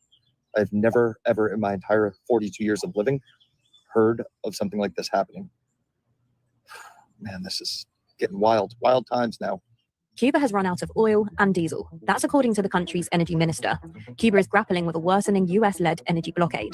Speaking to state-run media, the minister said the Russian crude oil shipment that arrived in April has already been used and that they have no reserves left. Mexico and Venezuela were top oil suppliers to Cuba, but they've cut off the supply because US President Donald Trump threatened to slap tariffs on any country shipping fuel to Cuba. This crisis has led to 20 to 22-hour-long blackouts, delays in healthcare, and escalated an ongoing economic crisis. This triggered protests in the capital, Havana, on May the 13th. Here in communist Cuba, there's absolutely no gasoline whatsoever. When the United States captured Maduro, that then cut off the supply of oil and gas, as Venezuela was the primary supporter of Cuba. Now the United States has a blockade around Cuba, and there's no gas in all of the gas stations. I mean, look at this. They are completely empty. You can't even make an attempt to get gas here. In fact, if you want to get gas, you have to then sign up and get permission from the government. We talked to a taxi driver today. In his position to get gas, he is 1,200th in line to get gasoline here inside Cuba. If you ask me right now, I think this is all a strategy of the Trump administration to make a push to then seize Cuba. You see, Cuba's already communist. They already have control of things like the market, such as food and the resources that the people in Cuba can get. Right now, they're starving. There's a humanitarian crisis going on. 7 out of 10 people here in Cuba are not eating 3 meals a day. They also control the information that comes in and out of the country, so they therefore control the communications. So right now, yeah, there's food that's controlled, their communications, and now the United States is now controlling the gas and electricity to come into the country, because without gas, without oil, it's very hard to have electricity. And right now they have blackouts each and every single day. And right now in Poly Market, there's actually a 45% chance that there is some sort of intervention between the United States and the military of Cuba. Things are getting very interesting here. This is something everyone should keep their eyes on. Listen up. This is very, very important. Yesterday, Cuba reported it is now completely out of oil. It has no more oil. 10 million people can't go to work, school, pharmacies, hospitals. There's no fuel to cook food. Diabetics cannot get their insulin. Mothers can't reach delivery rooms. Ambulances cannot move. This is the result of a U.S. blockade that cut off every oil shipment to the island. 10 million people are paying for the price of a political standoff that they have no part in. There have been 22-hour blackouts. People are cooking with charcoal, sleeping on the rooftops to escape the heat. Delivery trucks have no diesel to run. Hospitals are being rationed with what little power remains. The babies are dying in Cuba. You have to call your reps. 202-224-3121. Call your representatives. Tell them Trump's blockade on Cuba is an act of war and it must end now. My name is Augusta Renee, and I hope you have the day you voted for. And if you didn't vote, you're going to have the day that somebody else did. Let's talk about Cuba, because have you seen what's happening there right now? It is collapsing, and that's because of a very deliberate policy by President Trump. It's got no energy, it's got no oil, it's got no money, it's got nothing. So what's he up to? And what do Cubans here in America make of a policy that's bringing their homeland to its knees? Cubans love Donald Trump. Cuba's not our enemy. So Tampa, Havana have had a long, long history. Ybor, a neighborhood of Tampa, but it's not the Florida you might imagine. The culture here is Latin, the industry cigars, and the roots mostly Cuban. Even the famous street birds are, they say, descendants of Cuban chickens. My name's Patrick Manteiga. The Manteiga family roots here are deep. Son, father, and grandfather before him. I'm the third generation publisher of La Gaceta newspaper. It was founded in 1922 by my grandfather, Victoriano, who immigrated to Tampa in 1913 from Cuba. I don't think a lot of people understand that the word Cuban American has a lot of different meanings here in America. If you're a Cuban American whose family came over before 1959, 1960, you love Kennedy, you're a Democrat. Fidel Castro is not your issue every day. If you're a Cuban who came over from 1959 to 1970, you're a Republican, you hate John F. Kennedy, and you're eaten up by revenge and anger on the Castro regime. If you are somebody who came in after that, you probably still have family there, and you're probably very concerned about how that family is doing there. Here's the divide. Marco Rubio, stop killing Cubans! This past week in Washington, Trump's Cuban-American Secretary of State heckled. Marco Rubio is murdering his own people. He's never been to Cuba. The administration's blockade policy to squeeze Cuba into submission or collapse, well, Marco Rubio is the architect behind that. I don't think there's any country in the world that could survive and have any prosperity under what the U.S. is currently doing to Cuba and has done to Cuba since the embargo was placed in the mid-60s. That decades-long embargo has shaped the history here. The cigar factories are in this town because of its proximity to Cuba. The workers are Cuban-American, but the tobacco no longer, not since the 1960s. There is little evidence that Donald Trump cares particularly about Cuba or Cubans, but to be the president who changed Cuba, well, that he likes the sound of. And the votes of those Cubans who live here, of course. Up the road at the wholesale fruit market, business seems good. And support for President Trump, well, we found that to be strong. Cubans love Donald Trump. You know, his policy is punishing everyone in Cuba. The people I know, people, they don't care if they're gonna break free. They don't care. They don't care for the punishment. It's a price worth paying. Of course. So you'll vote for Trump? Yes, I did. And again? Yeah, I will. A mixture of hope, then, with a sense that anything must be better than a status quo that's endured for so many decades. I have family in Cuba that have suffered greatly due to this dictatorship. And just like Venezuela and all the people and citizens of Venezuela who have honestly had such a great outlook and positive view on what's happened, I think it's going to be the same thing for Cuba personally. Tampa's politics is fascinating because it's not quite the same as much of Florida. The vote is tighter here. Trump won in 2024 in Tampa, but in 2020, Biden won here. In 2016, Clinton won, against the grain of this Republican-red state. On 7th Street, the Dirty Shame is the local hangout, where I found Victor De Mayo, a local lobbyist, passionate Democrat, proud Cuban-American, and no fan of Trump. I was fortunate to go on a very historic trip when President Obama opened up Cuba for the first time in many, many decades. 2016. Yes, and I actually sat there in Cuba with President Obama and Raul Castro. It was a wonderful period for Cuba. It's a reminder for sure of a different time. So what will happen this time? I really don't think Marco Rubio knows. I don't think Donald Trump knows. I think if they go in there to Cuba to do what exactly? It's not going to be Venezuela. It's going to be more like Iran than Venezuela. Yes. The United States is very good about dropping bombs, but they're very bad about winning the hearts and minds of the people. Llevamos 6 meses sin agua. El agua es imprescindible en una casa. Sin agua no eres nadie. No fluye la vida. Ayer cumplimos 48 horas sin luz. Todo ahora mismo, todo, prácticamente todas estas cositas que tenemos aquí, todo es de la basura. Ahora mismo como está la cosa, la crisis, no va a parar el tránsito aquí, la gente viene mucho a comprar las cositas, incluso hasta el solvente, desde ese toque así dice, la gente va a querer un solvente que uno se encontró, porque todos saben y están conscientes que es de la basura. No es que están ajenos o no saben nada, ellos están conscientes que nosotros los encontramos y los ponemos ahí para por lo menos pelear un poco y tratar de sacar algo. Nosotros los cubanos somos luchadores, nosotros mismos transformamos las cosas, con lo poco que tenemos, nosotros sobrevivimos. Y adelante. Es evidente que hay una política expresa de atemorización, de intimidación hacia la población cubana, de incertidumbre, de desasosiego, donde nos bloquean energéticamente, pero nos amenazan con que están pactando por un lado con los dirigentes cubanos, pero por el otro lado que van a agredir militarmente el país. Entonces no se sabe qué va a pasar, se dan señales ambiguas, pero no cabe duda de que el impacto es muy fuerte, sobre todo si se prolonga en el tiempo, porque un país sin combustible es muy difícil que pueda sobrevivir.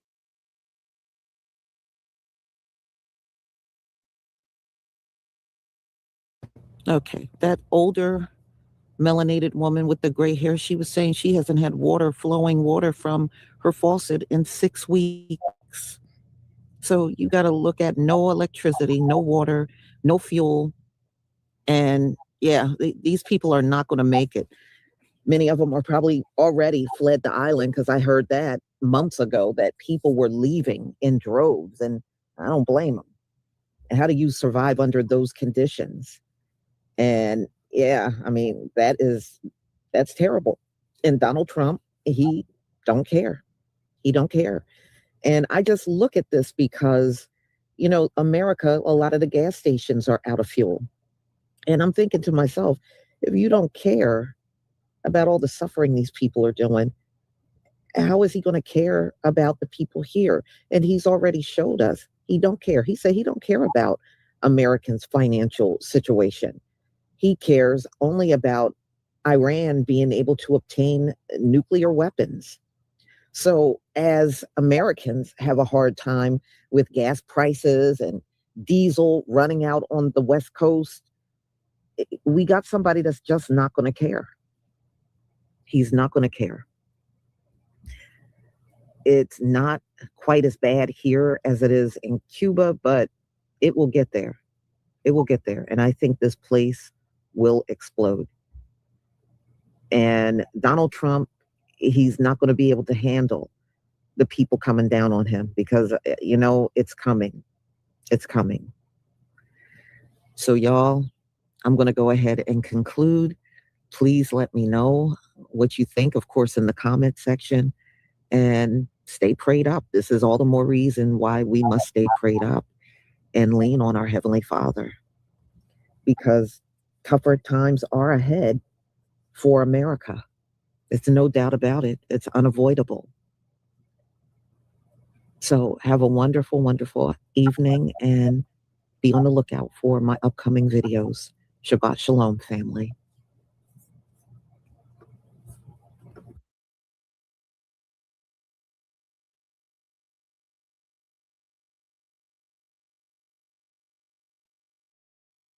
Morning, Mr. Scott. Morning, Lena. What's the latest? Another change on the platform. Their new ranking formula cut our reach by 18% overnight. Another algorithm shift. We can't let them control the conversation. That's why we steer people to the app. When they're with us, the numbers stay ours. Well, you remember the situation with the Ricc Chow guy that took the young brother's life, and a lot of black people at that time were saying that they're going to boycott a lot of those Asian businesses, especially in that area. And I don't, you know, some people are concerned it's going to be nationwide. I mean, we are still looking at those developments. Well, there's somebody that wanted to put themselves in the mix, okay? And the person that's going to put themselves in the mix, it has nothing to do with them. This is between black folks and Asian people. It has nothing to do with the lady that you're going to see in this video.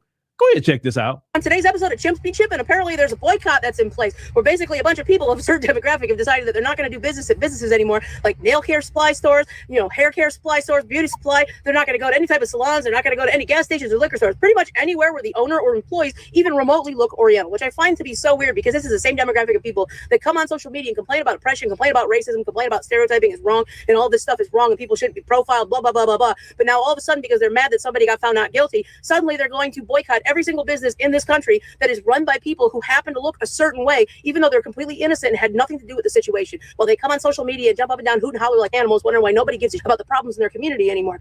Yeah, what? You're going to boycott a nail salon? First of all, as if you ever paid the bill in the first place. Y'all go in there, get your nails did, and then you walk out the door without paying. Or the beauty care supply store, you're not going to walk in there? Wow, suddenly they're probably not going to deal with theft problems anymore. You're going to come on social media and advocate for boycotting innocent people's businesses, taking away business from them because you're mad about something that someone else did when you don't even know what the nationality or ethnicity of that man actually was.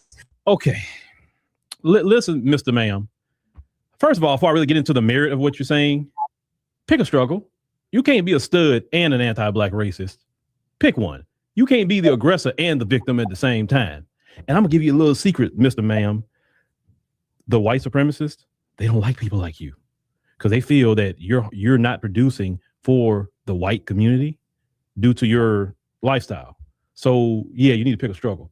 Either you're gonna be an anti-black racist or you're gonna be a stud. Pick one. You can't be both. I'm just telling you, it contradicts itself. Okay. But you want to lean into your anti-black racism. That's fine. Now, the first part I want to address. What the hell is it to you? Are you Asian? Do you have a business that's Asians running or something like that? Has nothing to do with you. I would understand if you was an Asian person having this conversation. That's fine. Has nothing to do with you. That's been y'all problem like forever. You always sticking your nose in everybody else's business that didn't invite you, didn't speak to you, had nothing to do with you. What is it to you what black folks do with Asians? What is it to you? Why are you so worried and pocket watching black people? Because that's what you're doing. You're pocket watching black people because you're worried about what we do with our money, where we spend our money. Why are you worried about where we spend our money, Mr. Ma'am? Why are you worried? It's not your business. Don't you got a community you need to go fight for? Isn't this Pride Month? Shouldn't you be doing that? Why are you in our business? Stay out of black people business. We do whatever the hell we want to do with our money. That's what y'all understand. Listen, I know it's in your blood. I know you think you can tell black people what to do. I know it's in you. But I'm telling you, you better root it out you because you can't tell us what to do with our money. We do whatever we want to do with our money. If we want to spend it, you want to save it. If we want to spend our money over here, there, everywhere. It's our business. You have no bearing on what we do, say, where we go, what we enjoy or don't enjoy. You have no say-so in this. And you're just quite offended. Like how dare black people say they want to boycott Asian businesses? And even when black folks talk about boycotting businesses in your community, you would even get offended about that, like you own anything. You don't own nothing. You ain't got nothing going on. The average one of you don't have nothing going on. You working paycheck to paycheck. You don't have no business. Now, the 1% of you will be concerned, but what are you worried about? That's my whole thing with this. It's like, I don't know why they think they can just walk around telling us what to do. I just don't understand that. You don't run around here telling Hispanics what to do. If Hispanics wanted to boycott, you wouldn't say nothing.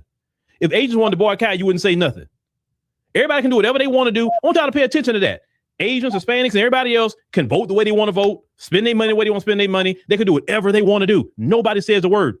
But let black folks say how they want to vote or don't vote. Let black folks say if we don't want to spend our money with people, or we may want to spend our money with people. It's every little thing they think they can micromanage black people. And I'm one of them brothers. I'm going to tell you about yourself. You can't micromanage black people. Sure ain't gonna micromanage me, because the more and more you say what I can't do, it's the more and more what I'm gonna do. Give you an example. I'm that kind of brother that if you even hating on me, I'm gonna do more of it. This real thing is about to happen, so y'all get here first. I was told, I have my Soraya the songstress, do all the music with Soraya. Somebody said I shouldn't be having Soraya and doing all the great music I'm doing with her. I should have what the person said, Maria, I guess saying like a Latina. I said, oh, okay. So now you want me to get into Latin music is what you're telling me. Okay. Say less. I got a Latina artist coming too. Just because you opened your mouth. Got one good song already. Got her and Soraya done a duet already. They ain't put it out yet. See, when you talk crap, see, that's me. I don't care where the hate comes from. It can come from within my own community. Just because you tell me what I can't do, now I'm going to do it. That's me. I built my whole thing off of that. Like people, so when it comes to y'all, Mr. Ma'am, and telling black folks what we can't do, that's when we do more of it. That's when we say, okay, we see now we're going to do it just because you open your mouth. The thing is, these people so worried about what we're doing. They're so worried about when we get together. They're so worried about when we unify. And trust me, right now, what's messing them up is black folks centering ourselves right now. Oh, that's messing them up too, y'all. Y'all don't think that's messing with them. You think it's a messing with other groups. Oh, no. It's messing with them. Because now you got to think about it. They can't use other groups to put them in our mix no more. They can't cause confusion. They can't throw crime stats on the black community no more because we like, oh, no. Where is he from? Where's she from? No. They going to take their own garbage and trash. We're not taking their garbage and trash. And notice when we did that, notice how crime rates was just plummeting.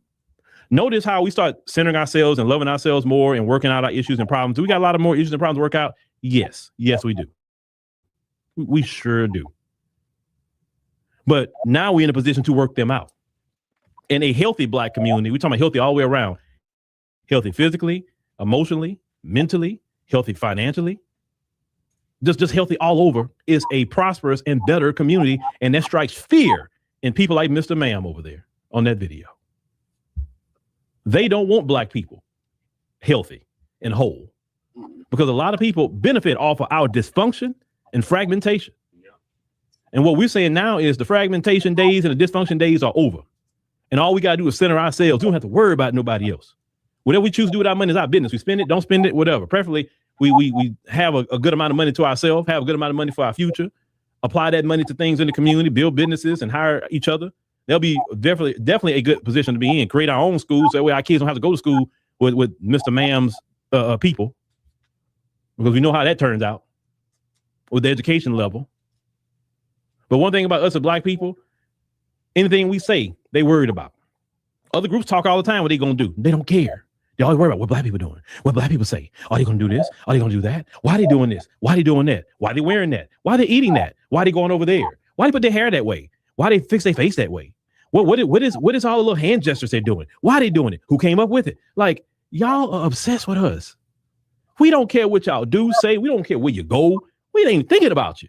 The only reason we talk about you because you don't leave us the hell alone. I promise you, if y'all just left us alone and don't mess with us, don't talk about us, don't do nothing, I promise you, you would never hear us talk about you. But I think part of it, you want us to talk about you because you don't want to be looked at as irrelevant. Because you know good and well, Mr. Ma'am, nobody care about y'all like that. You ain't got nothing going on, nothing exciting about you. So you got to keep messing with black people just so black people can even acknowledge you. Cause we all know, like that not seasoning thing, that's all the way through your culture. There's no seasoning to it. There's no seasoning. And the only time seasoning you get unless you hang around us and learn it from us, that's the only time you get some seasoning. But anyway, they always in our business. Like I said, if you're not an Asian person, I don't want to really hear no conversation from you. I just really don't. They can have these conversations with black people. That's who the conversation was about. Always putting their nose in our business. Boy, I tell you, these people wouldn't know what to do if they didn't have access to us. Every time we went places in this country, say, okay, cool, we're going to go over here. We can't be near you. Cool. They still came over there. And that's how they are to this day. You would have a whole platform that say African diaspora. It's centered on the black community. It's centered on Africans, Caribbeans, whatever you want to say of any flavor of black, they still going to be right there in the midst. They cannot stay out of our business no matter what it is. That is so amazing to me. It's like, what contest in hell did we win to get this level of stalking? My Lord. Man, it's annoying.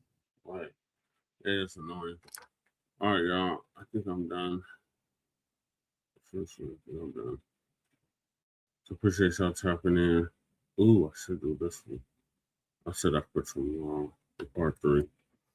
All right, appreciate everybody that tapped in. I'm going to sleep now. Appreciate all y'all. Shout out to Val. Shout out to Crew. And anybody else speaking, not speaking. I'm sorry, I'm like super out of it right now. We got Fresh in the building. Sorry, Fresh, I missed you. We got the Troll God in the building. We got. Who else is in there? Young Riaz, appreciate you coming through, Young Riaz. Leonard, Judah. Cuz, thank you for coming through. Black Joe, thank you for coming through. Who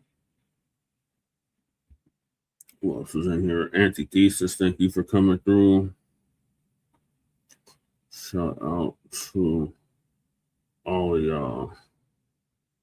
Anybody I didn't mention, All Light, Layla, Go Harder, appreciate you coming through. And a whole bunch of other people that came through. We're gonna end the show now. I'll see y'all after City Council tomorrow for part 3, or today after City Council for part 3. So peace, love, light, reparations, and separations and delineation. This is gonna complete season 6, episode 29, part 2 of the Frontline Black News. Join us later on after City Council for part 3. So I'll see y'all then. Peace. I was having exhaust